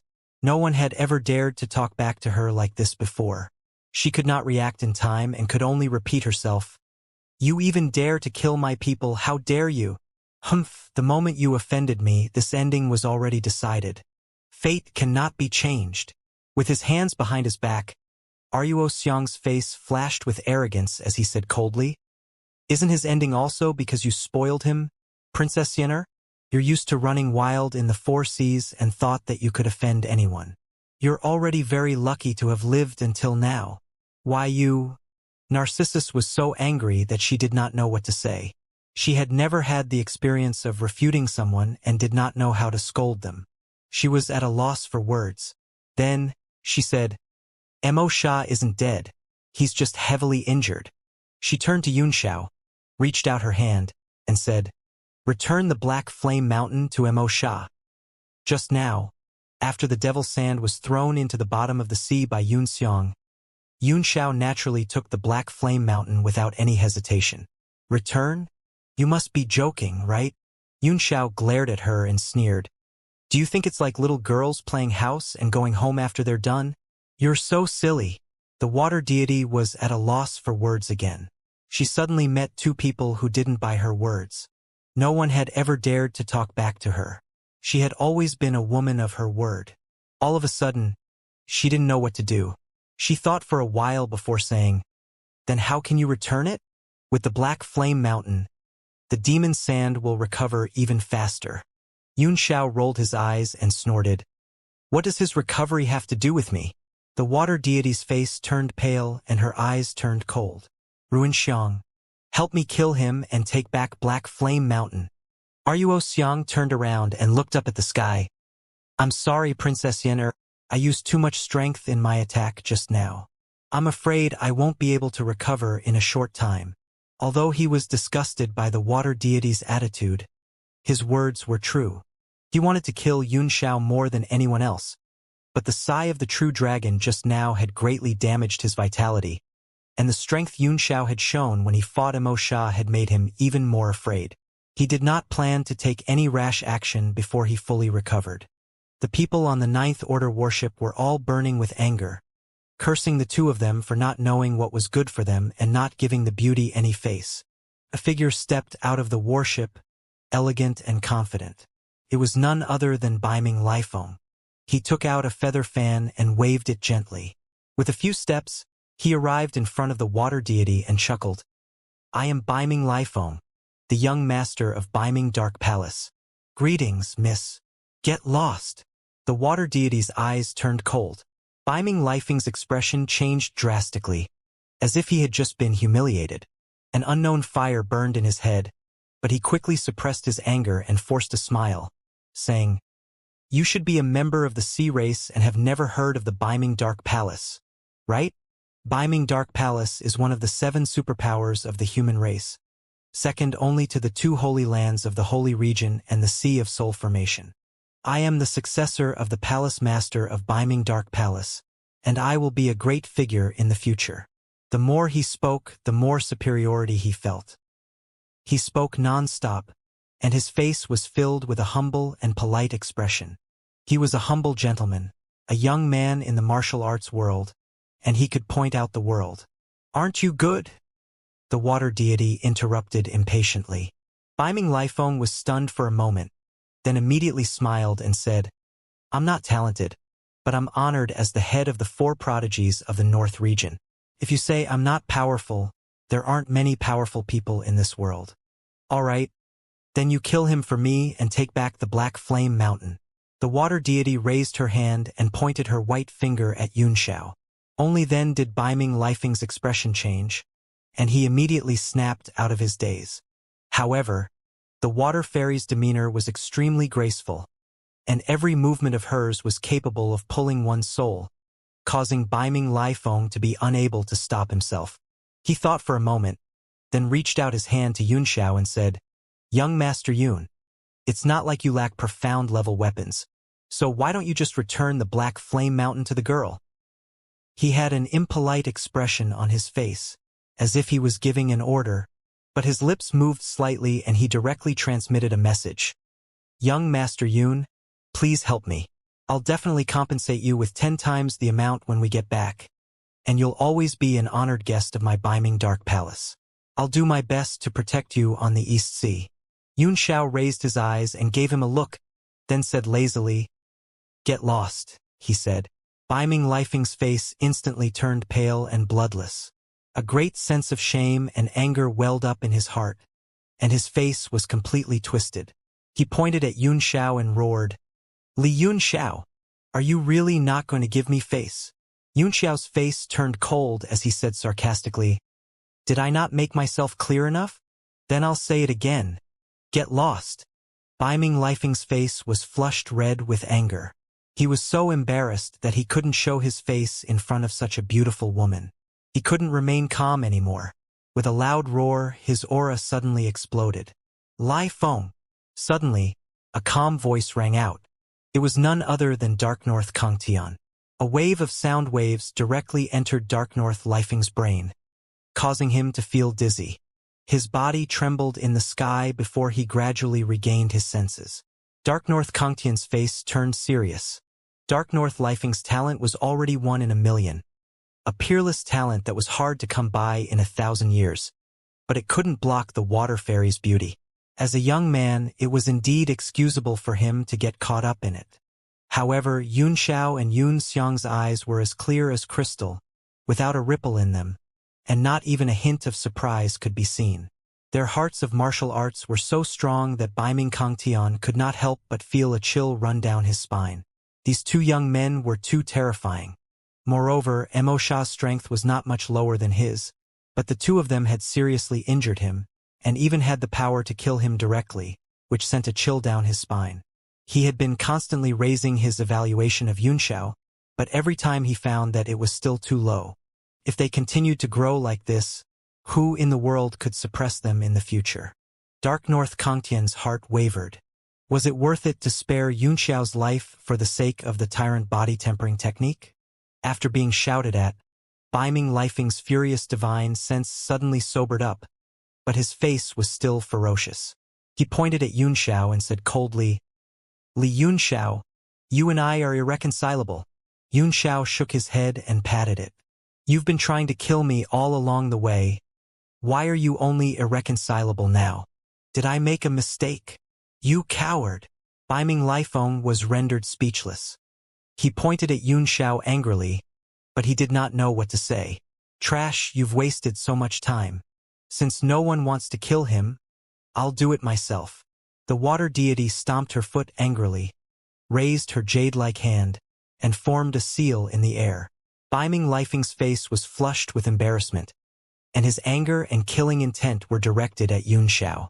But no matter how much he hated Yun Xiao, he did not dare to make a move. Whoosh! As the water deity formed an incantation seal in front of her, the golden light around her became brighter. The ocean below suddenly surged with waves, and an ancient sound rang in the sky. Every word contained extremely strong laws, knocking on everyone's heart. Yun Xiao's face flickered as he looked into the sea and saw a large shadow emerging from below. Then, he raised his head and looked at the golden light around the water deity, as well as the ancient sounds that could tug at one's heartstrings and shock one's heart. His eyes were filled with horror as he finally knew the origin of this woman. His face darkened and he said coldly, The daughter of the Poseidon family? Both Water Immortal and Run Xiang trembled in surprise, not knowing how Yun Xiao could recognize her. All the human cultivators, including Fei Ming, were shocked. They looked at the water fairy in disbelief. Although they had guessed that this woman had an extraordinary background, they never thought that she was the princess of the Bo family, the Lord of the Four Seas. Just as the water deity was about to say something, a rainbow suddenly streaked across the sky, chasing them from a distance. It landed directly beside them and fell into the sea. The entire sky suddenly became clear and the sea gradually calmed down. The waves gradually subsided. The shadow in the sea Yun Xiao saw also slowly disappeared. He looked puzzled and frowned as he looked at the rainbow. The other end of the rainbow was on a huge island in the distance. It was shrouded in clouds and fog, and the spiritual energy was pressing. "Isn't it a joy to have guests from afar?" A long voice rang out in the sky, and a figure could be seen on the rainbow, walking from afar. The newcomer had the air of a sage and a smile on his face. With every step he took, a ripple would spread under his feet like a lotus flower. Xianxia was taken aback. His eyes were as bright as torches, and he immediately discovered that the newcomer was a human. "The Xiankong Island Grand Meeting is about to begin. It is our honor to have so many powerful warriors coming from afar. I hereby summon Wenzhan to welcome all of you on behalf of the great island master." The man took a few steps and arrived in front of everyone. He looked up at the 9th grade battleship, then at the water ferry. He nodded and smiled faintly. Then, his eyes swept across everyone like a dragonfly skimming the surface of the water. However, everyone felt a chill in their hearts. It was as if all their secrets had been exposed with that casual glance. But there were a few exceptions, and Xianxia was one of them. Zhao Wenzhan glanced at Xianxia, then stopped and looked at him up and down. "Little brother, you're a 9th-tier alchemist?" Xianxiao's eyes flickered as he said coldly, "Aren't you the same, sir?" Everyone was shocked, and only then did they realize that the man in front of them was also a 9th-tier alchemist. Alchemists were rare in the 4 seas, so their status was extremely high. He did not expect that there would be a 9th-tier alchemist on any island, which showed how extraordinary the strength of Xiankong Island was. Even the water deity's face could not help but change when she heard that. She gave Xianxia a few more looks and said, "So, you're a 9th-tier alchemist. As long as you hand over the Black Flame Mountain and pledge your loyalty to me, you can be spared from death." Xianxia waved his hand impatiently and said, "I hate these kinds of brainless remarks the most. Can you please shut your mouth? Don't think that men will give you face just because you're pretty. Other than those toads who have their sperm in their brains, who else would hang you? You coward!" The water deity and Dark North Lifeong were both furious. "You know my identity and you still dare to treat me like this. Aren't you afraid of death?" Narcissus's face turned pale with anger. The crowd also looked at Xianxia in confusion. The princess of the Bo family was one of the most powerful people in the world, and even the Saint Realm and the Sea of Soul Formation did not dare to offend her. Not to mention that they were still at sea. Even if they returned to the continent, they would not dare to offend someone with such a background. Xianxia frowned. "What do you mean? Do I have to kneel down and lick the soles of your shoes just because I know your identity?" The water deity was stunned. She was not good at retorting and could not say anything for a while. Xianxia stared at her coldly and snorted. "No one is born noble or lowly. All honor and status are the results of one's own hard work. You are just born with a more powerful bloodline. Do you think others should have no dignity to lick your shoes?" Everyone's mouth was wide open, and they were somewhat dumbfounded. In this world where the strong preyed on the weak, strength was dignity and the right to speak. Without strength, one had to kneel and lick others' boots, which was a well-known law. But Xianxiao's words had struck the soft spot in everyone's heart. Yes, who is born to lick others' shoes? You're just born in a better family. Are you? Xiang also frowned and pondered. Xianxia slapped his palm toward the sea, and a water column shot up. He reached out and caught a fish in his hand, then said coldly, "In my eyes, you're no different from this fish." After that, he threw the fish back into the sea and said, "At least this fish is working hard every day for its own livelihood. But you're always relying on your family background to run amok everywhere. Speaking of which, you're even worse than that fish." The water deity's mouth was wide open in shock, and she stammered, You dare to say that I'm not as good as that fish? You deserve the death penalty." Xiao's face turned cold as he snorted. "Death penalty? Your illness is acting up again. It's time to go back and take your medicine." The water deity had a stomach full of anger, but she didn't know how to get angry. The other party's words were quite reasonable, but she felt that something was wrong. She only knew that every sentence of the other party was condemning her and pointing at her faults, but she couldn't refute it. Her eyes were red with anxiety, and she was about to cry. Everyone was sweating profusely. Xiao was probably the only one in the world who dared to insult the daughter of the Ocean Emperor. Ruo Xiang also found it indescribably strange. He thought to himself that Xiao was indeed a man who did not care about his life, but he also had a trace of admiration for him in his heart. Only such a fearless heart of a brave man could achieve such proud achievements. Zhao Wenjian also laughed bitterly in his heart. He had long known about the water fairy's identity. He did not expect that there would be someone who would not give her face. This was really the first time he had seen it. However, the young man in front of him was a 9th-tier alchemist at such a young age, so he must be a proud man with an extraordinary background. He saw that the atmosphere between the two was getting more and more awkward, and no one came out to smooth things over. He was afraid that things would get out of hand, so he hurriedly said, "All of you are heroes of the world. It's fate that brought us together in the Xiankong Island. I hope that all of you can give us some face and let go of your grudges. Let's have a cup of tea on the island and wait for the start of the treasure show." Everyone looked at each other. They had never heard of the Xiankong Island or any treasure show. Everyone's eyes were fixed on Baiming Kangtian and Baiming Lifeng. After all, they were the leaders of the group. Dark North Kangtian frowned. He cupped his hands and said, "We just happened to pass by and didn't mean to disturb you, so we won't bother you. Please send our regards to the first island master." It seemed that this Xiankong Island was not a simple place.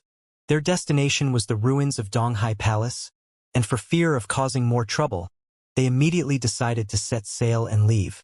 "You can't leave," Water Deity shouted at Xiao in a hurry. "You haven't returned the Black Flame Mountain to me. I want to save Mo Sha." Xiao turned around and gave him an evil smile.